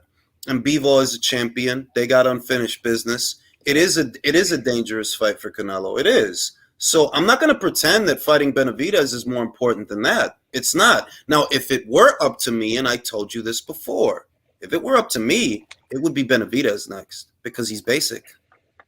He is basic. Right. I'm gonna tell you right now, Mirage. I don't want to hear excuses about it's not fair. When they go to purse split and they outbid your boy's company, and your boy Samson says no, we don't want that fight. We're gonna throw you for he's not. He won't like. I don't know why you're taking the bait, but go ahead, bro. I know 100%. It's literally just like Polo said. I got a question for Mirage real quick, and actually, I'm stealing it from Hard Times Boxing. Why does fighting Canelo's leftovers automatically mean he's earned a Canelo fight? No, because he's. Hang on. Let me respond. Hang on. Go ahead, Mirage. Okay, if you believe in rankings and you believe in belts, then I don't have to answer this question. It should be self-evident. He's going to be the mandatory. He's going to be. I mean, he's already the interim, but he's going to be the mandatory. So, I mean, what else do I have to say? I'm Unless not you just against. dismiss rankings. Now let me say this. Okay, fair enough. I Now, just wanted to ask the question. well, first Yeah. let me read the super chat. Lucy Fire Dodd says Ali 6'3", 76 reach, 212 pounds would dominate today's monsters. Joyce or Fury in reach, 276 pounds. Ring IQ, your chat of boxing styles is fly. I do agree. I'm a fan of the pocket size heavyweights, just like Angelo Dundee, and I do feel that a good pocket size heavyweight in today's heavyweight division would cause a lot of problems. Now back to oh wait, let me go to Aaron. AJ. Wait, let me go to Aaron.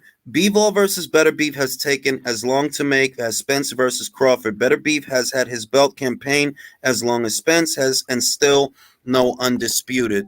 That's the situation. But back to this Benavidez thing, man. Like I said, I'm not against him getting the fight because I give him better odds to beat Benavidez. Me neither. Yo, I would Julius, I would prefer that Benavidez were next, but that's not the reality. The reality is if Bivol is not otherwise preoccupied with R2 or Better Beef, and I was hoping that he would be because that's the fight that I want. I want Bivol Better Beef. But if that's not going down and it doesn't look like it is, Canelo Bivol too, bro. And Julius, I was about to tell you, I don't got nothing with David like getting the fight because I know who my money is on, just like with the plan, just like with the past guys. My problem is, dude, are you so confident David beats fucking plan? Because one thing about David is we've never seen him fight a mover, a boxer that can box like Plan. And usually when you don't fight a certain style and you fight that style, 90% of the time you fucking lose. I'm just saying, Mirage, you're so confident he beats him, but he's never fought a Bro, boxer. I'm betting the farm. I'm betting the whole farm. Okay. Look, my thing is this. I don't like these fighters, and I've seen this before, which is why it irritates me. I don't like fighters that make their whole careers or the centerpiece of their career a particular fighter. If there are other fighters that are at your disposal, I believe that you should fight them. You know, if you can't get Canelo, okay, whatever, argument, okay, who are you going to fight? That's where I'm at. But if I had to choose, if it's up to me, it's Canelo versus Benavidez in September. That's the one I would want. It would be Bivol versus Better Beef over the summer, and Canelo versus Benavidez in September. I don't care about the earn or the earn or the earn. I want him to get what he wants because I'm confident you get beat. You get beat. You're not that good. Fine. That's fine. See, to me, you're talking about rankings. You're talking about mandatories. That's first level. If you're a boxing fan, you can look beyond that. Benavidez is clearly the best opponent in the division that's left for Canelo. So all these fucking games, he's the man Canelo needs to fight at 168 if he's going to fight. So this is why I don't care about, he's a mandatory.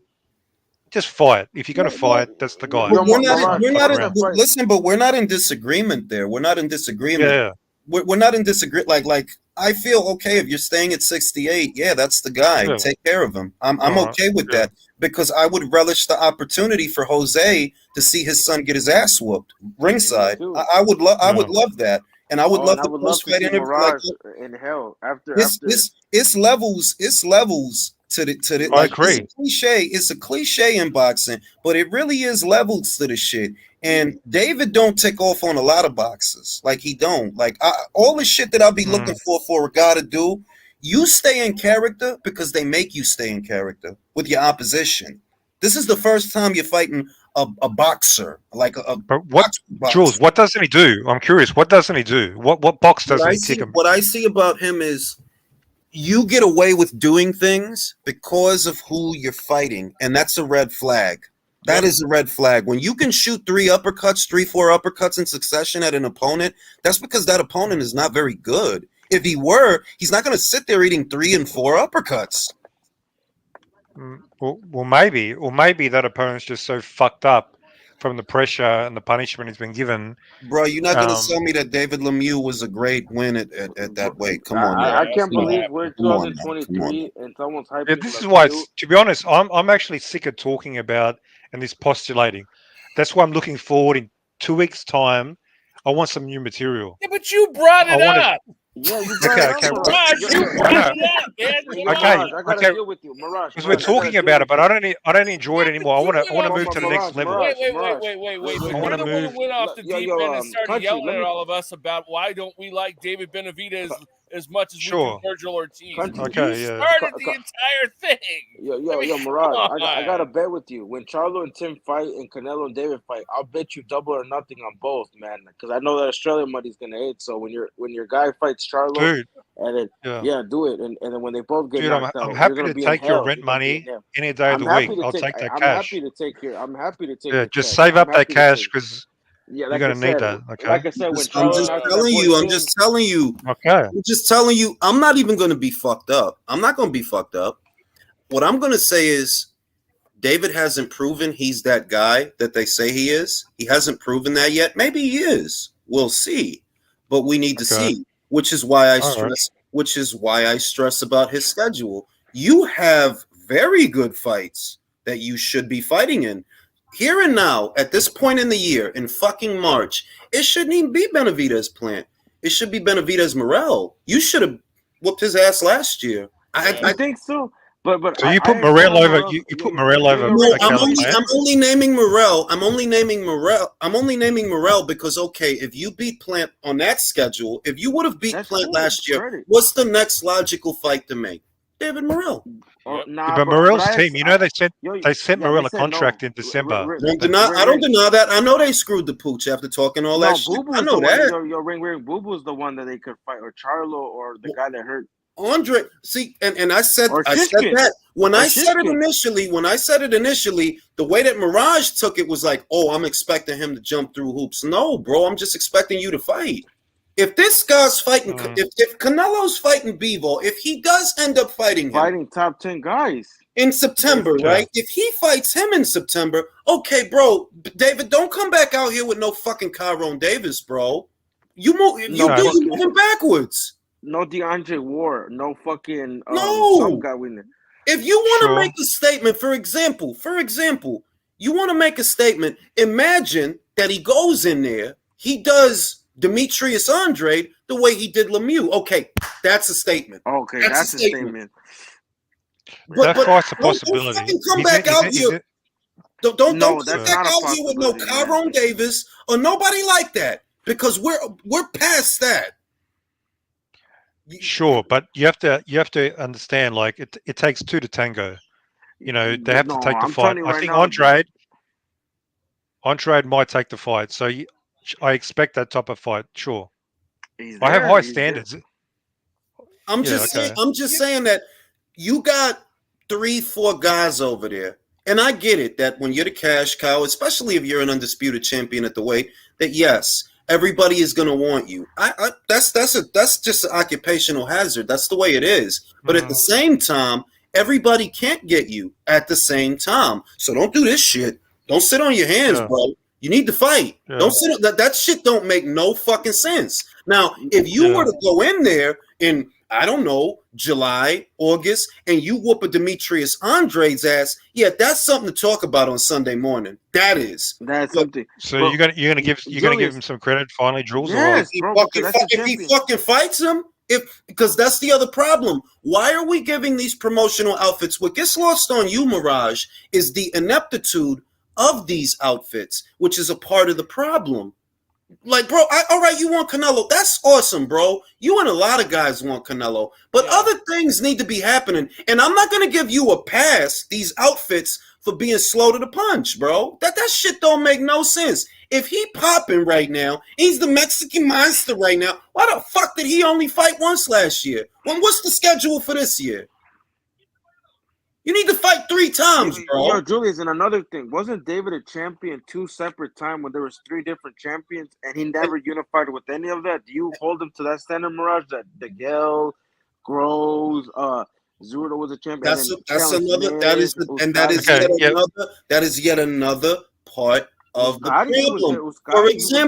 For example, Teofimo, right? When he fought Loma, he was already a champion. That was a unification match with Loma. And Loma wasn't any old body. He was a pound for pound fighter. Lopez did that at 23. Now you, Benavidez, you was a champion a long time ago. You won the BC in 2017. The Gale was over there. Usyk was over there. And Plant was over there. What is going on, bro? What is going on? If you So, David, now, wait a minute. Now you take that same crop of fighters and just change the banner. If that were Top Rank, they would have fought already. They would have had a unification. And the thing is, okay, hang on. Let me wanted to fucking be- respond to this. Okay, David was champion twice, but he was only a champion for like small periods. That's his The fault. window was very small. That's his own fault. That's his own fault. Okay, yeah, it's his own fault, sure, but that's an explanation why he didn't fight all those guys. He had a very small window, and he fucked up. I don't deny he fucked up, sure, but that's a reason. So instead of fighting Angulo, he couldn't have fought Plan. He couldn't have fought Billy Joe. No, hang on. You can't just fucking pick it out of the air. That fight was when he fought Angulo. It was not possible to fight Plan. You just can't just. Are you sure about that?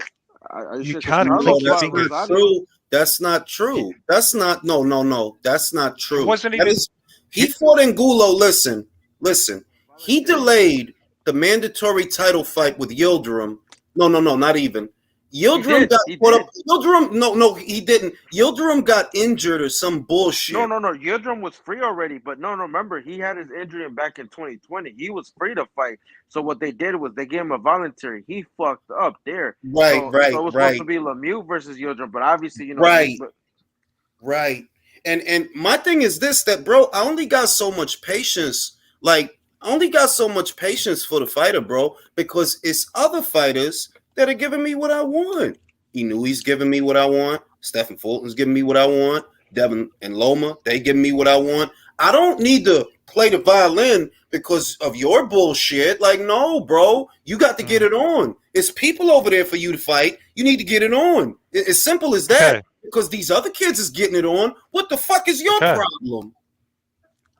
Well, okay. In 2 weeks, he's fighting the number 2 ranked super middleweight. And that's cool. So, but what did I say? You fighting him. No. You fighting him. That's not like, no, we don't stop there, bro. You got to keep going. Yeah. Okay, but that's a great start. That is a great. Come on. Like, no. Mayweather, Pacquiao, De La Hoya, Trinidad, you name them. The guys. Roy, the guys. Tony, the guys. Hopkins, the guys. It ain't one win. I beat Plant, so all right, well, I'm the shit. No. You want to be the shit to the people that watch and the people that hang on. I'm gonna need more than some Caleb Plant. Okay. At the same time you're criticizing David for not fighting more top guys, you're defending Canelo not fighting him. But Canelo can fight. Hang on. What did I just say? What did I just say? No. What did I just what you said. I said that if Canelo is fighting Bivol, which I don't want, which I don't want. What are you going to do? You're going to do more interviews with Marcos Villegas? You're going to do more interviews moaning about it instead of fighting? Let me talk, Jules. This is the big problem. Canelo can choose. He can fight David in September. It's up to him. So you're putting this on David. I'm putting this on Canelo. Canelo can choose to fight David in September.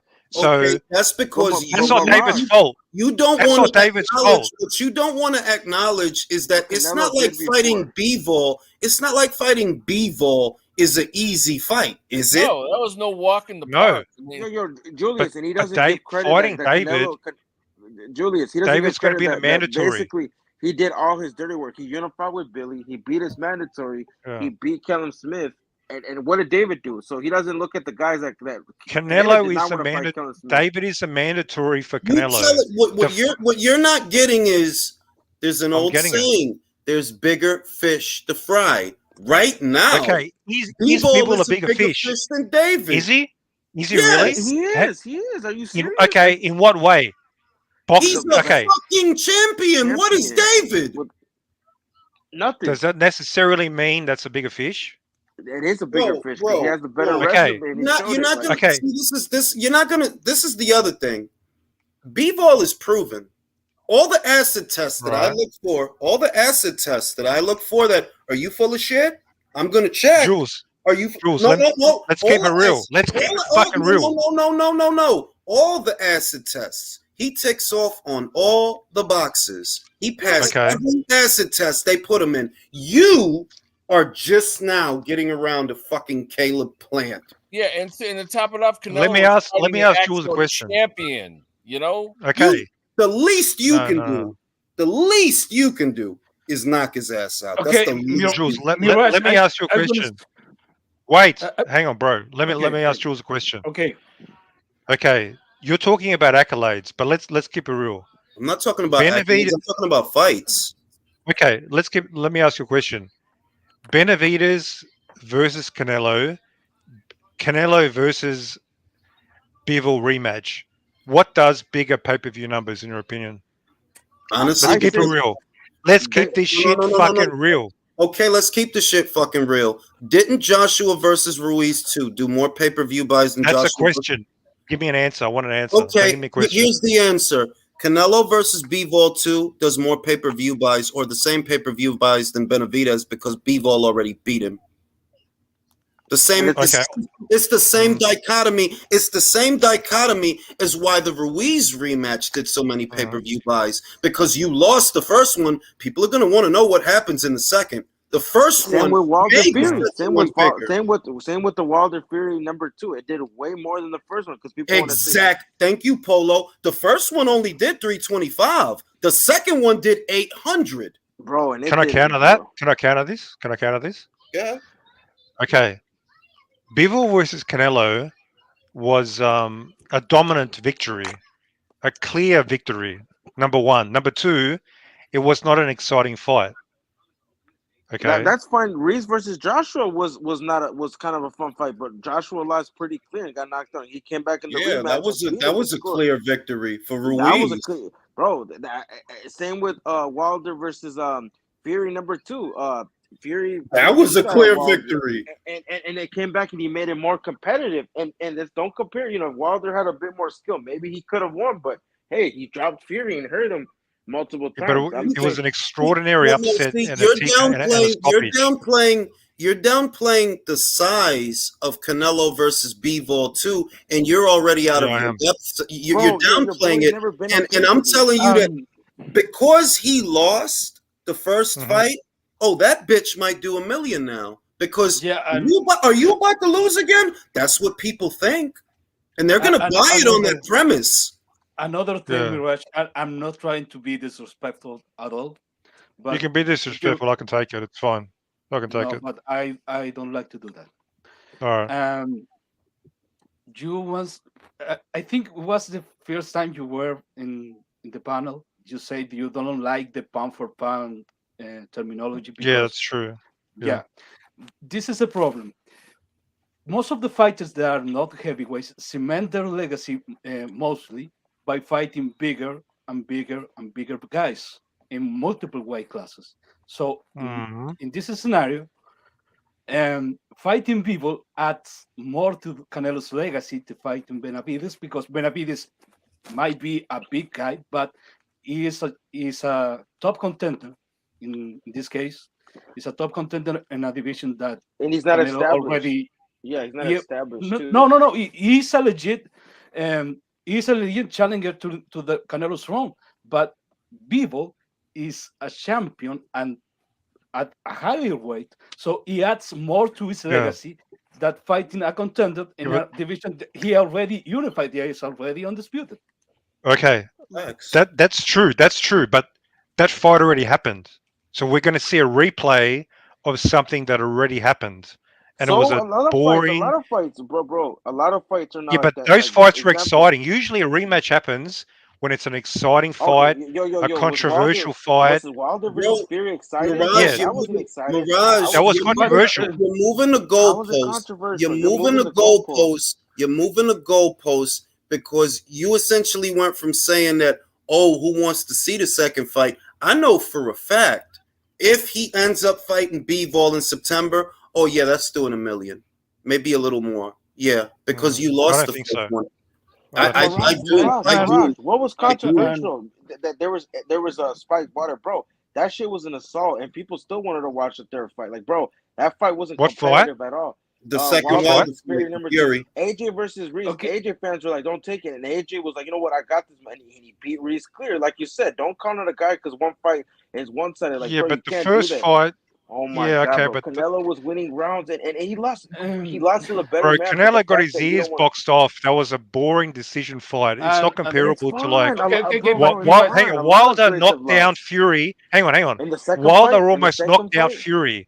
That's completely in different the second to fight, in the Canelo getting second his fight, ears boxed off, bro. Don't the fucking second talk fight. shit. I'm just telling you that. Look. No, all jokes aside, based on optics, right? It's kind of like Lewis going back for Rockman and McCall.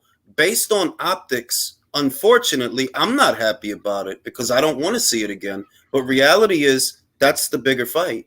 It is based on optics. You have unfinished business with Bivol. All Benavidez is, you just a contender. You're Julius, just and a one thing, what contender. if Canelo pulls it out? Then what? What are people gonna say? Oh, there should be a third fight. That's what they're gonna, bro. I know what Mirage is on bullshit. And that's the other thing that you in the moment, Mirage. You're in the moment. Your other boy Cambosos, No, Haney. wait. You in the moment. I'm looking at this. Okay, when people look back at his legacy, if he don't run it back with Bivol, that's a stain. That's a stain. You didn't want to run it back. You conceded the defeat. No. That's a stain. Jules, and for what? Hey, It's Jules, kind of, educate me. no, wait a minute. You know what it's like? It's like when people bring up Floyd choosing to fight Manny over Keith Thurman. Remember when people were saying that, oh, you won a WBA, why didn't you fight Thurman? It's revisionist history. The reason he didn't fight Thurman is because he was fighting Pacquiao. What are we, brain dead? Nobody gave a fuck about Keith Thurman in 2014. Because he fought Pacquiao. The fuck? Keith Thurman don't come into it until Floyd beats Maidana. And because the Maidana fight was close, he ran it back with Maidana. And yeah, Keith Thurman was in line. The fight wasn't ordered, but he was in line. But what's he going to do? Well, let me not fight Manny. Let me not do this fight that the stage is set because I got to fight unbeaten Keith Thurman. To be honest, and adding to that point, look, maybe Canelo doesn't fight David Benavidez and drops his belt. That is not going to make us to see David Benavidez in the same glance than Canelo. It's not. In the same way that Keith Thurman wasn't a star because Floyd Mayweather didn't follow him. Yeah. And because let's say that Canelo blatantly dogs David Benavidez. Okay, David Benavidez must be the guy. He must be the guy. So I want to see him fighting other guys, maybe at like heavyweight. Maybe. Hang on. Maybe. Go ahead, Mirage. So even if Canelo drops the fucking belt, so he's fighting his mandatory. He's fighting John Ryder because he's a mandatory. So he obviously cares about mandatories. That's established. But if he drops the belt when Dave is a mandatory, no, that doesn't mean anything. David has to move in another. David has to move up. Hang on. He has to move up in another division. Wait a minute. He has to fight another division. What the fuck? No. Wait a minute. First and foremost, let's stop dicking around because that's what we're doing. I wasn't dicking around. This is dicking around. You know why? If he drops the belt and gives it to David because he's up there swapping punches with Bivol, no, that's not an asterisk. Now, if you drop the belt and you're still at super middleweight, now that is an asterisk. Yeah. But if you're up there at light heavyweight dealing with that fucking guy and you drop the belt, bro, I got bigger fish to fry. Ring. I gotta tell you something. Ring, why doesn't he take care of David Benavidez first? Why doesn't he beat David Benavidez first, keep his belt, and then take Bivol? Tell me that. Well, maybe he wants to get. Go ahead. Oh fuck. Go. Julius, I'm gonna ask you. So say that Canelo moves up, gets to beat Bivol. Say he fights the Kellen Smith rematch because Callum Smith, either gets Callum the Smith, vacant what the belt. fuck? Listen, bro, let me go. Say he ends up fighting guys like a bouts, a Callum Smith, like fight the guys that the new champions, because like you said, that fight for undisputed, I see some bullshit happening. Say like the belts go like everybody, and he starts fighting the champions. People like Mirage are gonna still say, "Oh, this guy," but he's fighting undefeated champions, and he ends up getting Beaver for And undisputed. that's the thing that look, I've already been through this with other fighters, and they get found out. I've already been through this thing where the unbeaten guy, all you have is a reputation with no substance. I've already seen this play out. That's why I'm like, you can't compare going to a higher weight and fighting a B-Vol to worrying about a contender. The way things are happening at light heavyweight, for all wait a minute, for all I fucking know, he's a double world champion. What the fuck? Who is?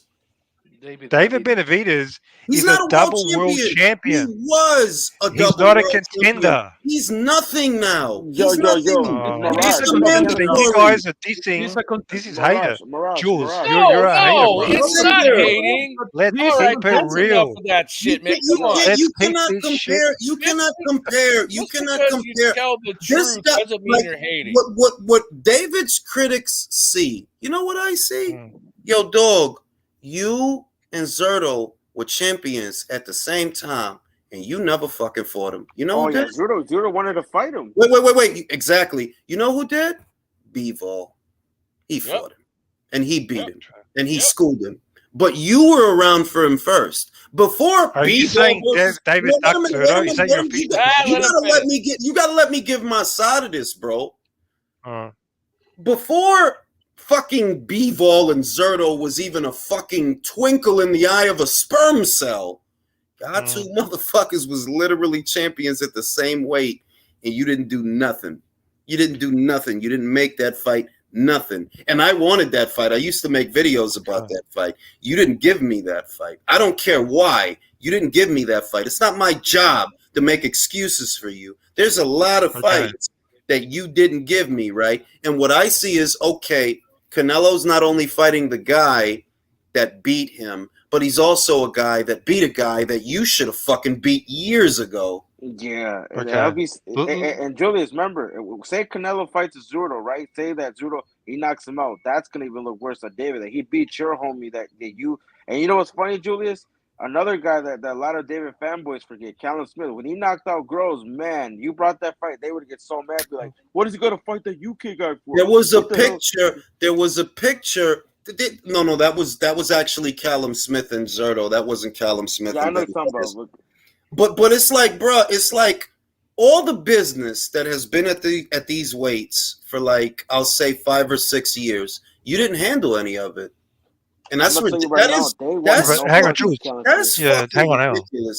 Let me respond. So your position was, because David Benavidez and Zerto didn't fight, that's David Benavidez's fault. We're just going to blame him, even though we don't know the details. We don't know that. No, we factually don't know the inner details of why they didn't fight. We're just going to blame David Benavidez. He had a Why chance to not? go to No, I don't accept that. No, let's do this. Let's do this. It's not blame. It's that reality is you haven't fought shit. Right. Irrespective of blame. Fuck blame. You haven't fought shit. Julius, didn't he have an offer? Now wait a minute. And now wait. There has always been a concentration of good super middleweight action at the PBC. The fighters have been there, but the fights don't get made. Bro, after a while, listen, bro, it's not my job to make excuses for you. It's not. Other fighters are making things happen, and you're not. When you see a Stephen Fulton make a decision that I'm going to go to Japan and I'm going to get it done, bro, David, I don't fucking want to hear it, bro. I don't want to hear it, all right? Motherfuckers is out here making shit happen, and all you showing me is some fucking Caleb Plant. Now, I already said, if it's up to me, it's Canelo Benavidez in September and better be versus B-Vol over the summer. That's how I wanted it. That's what I wanted. I'm not getting that. So if it turns out Canelo versus B-Vol in September, okay, David, you better show me something, because Caleb Plant, that's it. That's it. That's all we need is Caleb. That's it. On that note, I'm going to sleep. Yeah, it's a long read one. these super chats. Luis Mosqueda says they're going to give it to Benavidez if it goes 12. I do agree with that. I personally want to thank you for all the correct news and information. It gets ridiculous trying to swim through all the bullshit. So much appreciated, my guy. Appreciate that. Appreciate that. You didn't have to, but you did, and I appreciate it. Lucy Fire Dog says, who would win, Jones or Robinson at their peak? Langford fought at lightweight up to heavy and was revered as the first knockout boxer. I'm going to say that at middleweight, Jones was actually green at middleweight, Jones Jr. It's going to sound funny, but by the time that Sugar got up there, he was already a seasoned fighter. So I know how people feel that, oh, well, Roy at his best. Well, Roy at his best wasn't a middleweight. He was a little bit greener as a middleweight. So I kind of lean towards Robinson. But I get the whole, Sugar was I get the whole Roy was a great physical specimen. I get it. But I would lean towards Sugar. Let me see the next super chat before I go to bed because I'm fucking sleepy. El único que lo que, maning. Appreciate that, bruh. Appreciate that. And gentlemen, it's been a pleasure. I'll see you on the next one. Yeah, good night, Night, bro. guys. It was nice talking to you.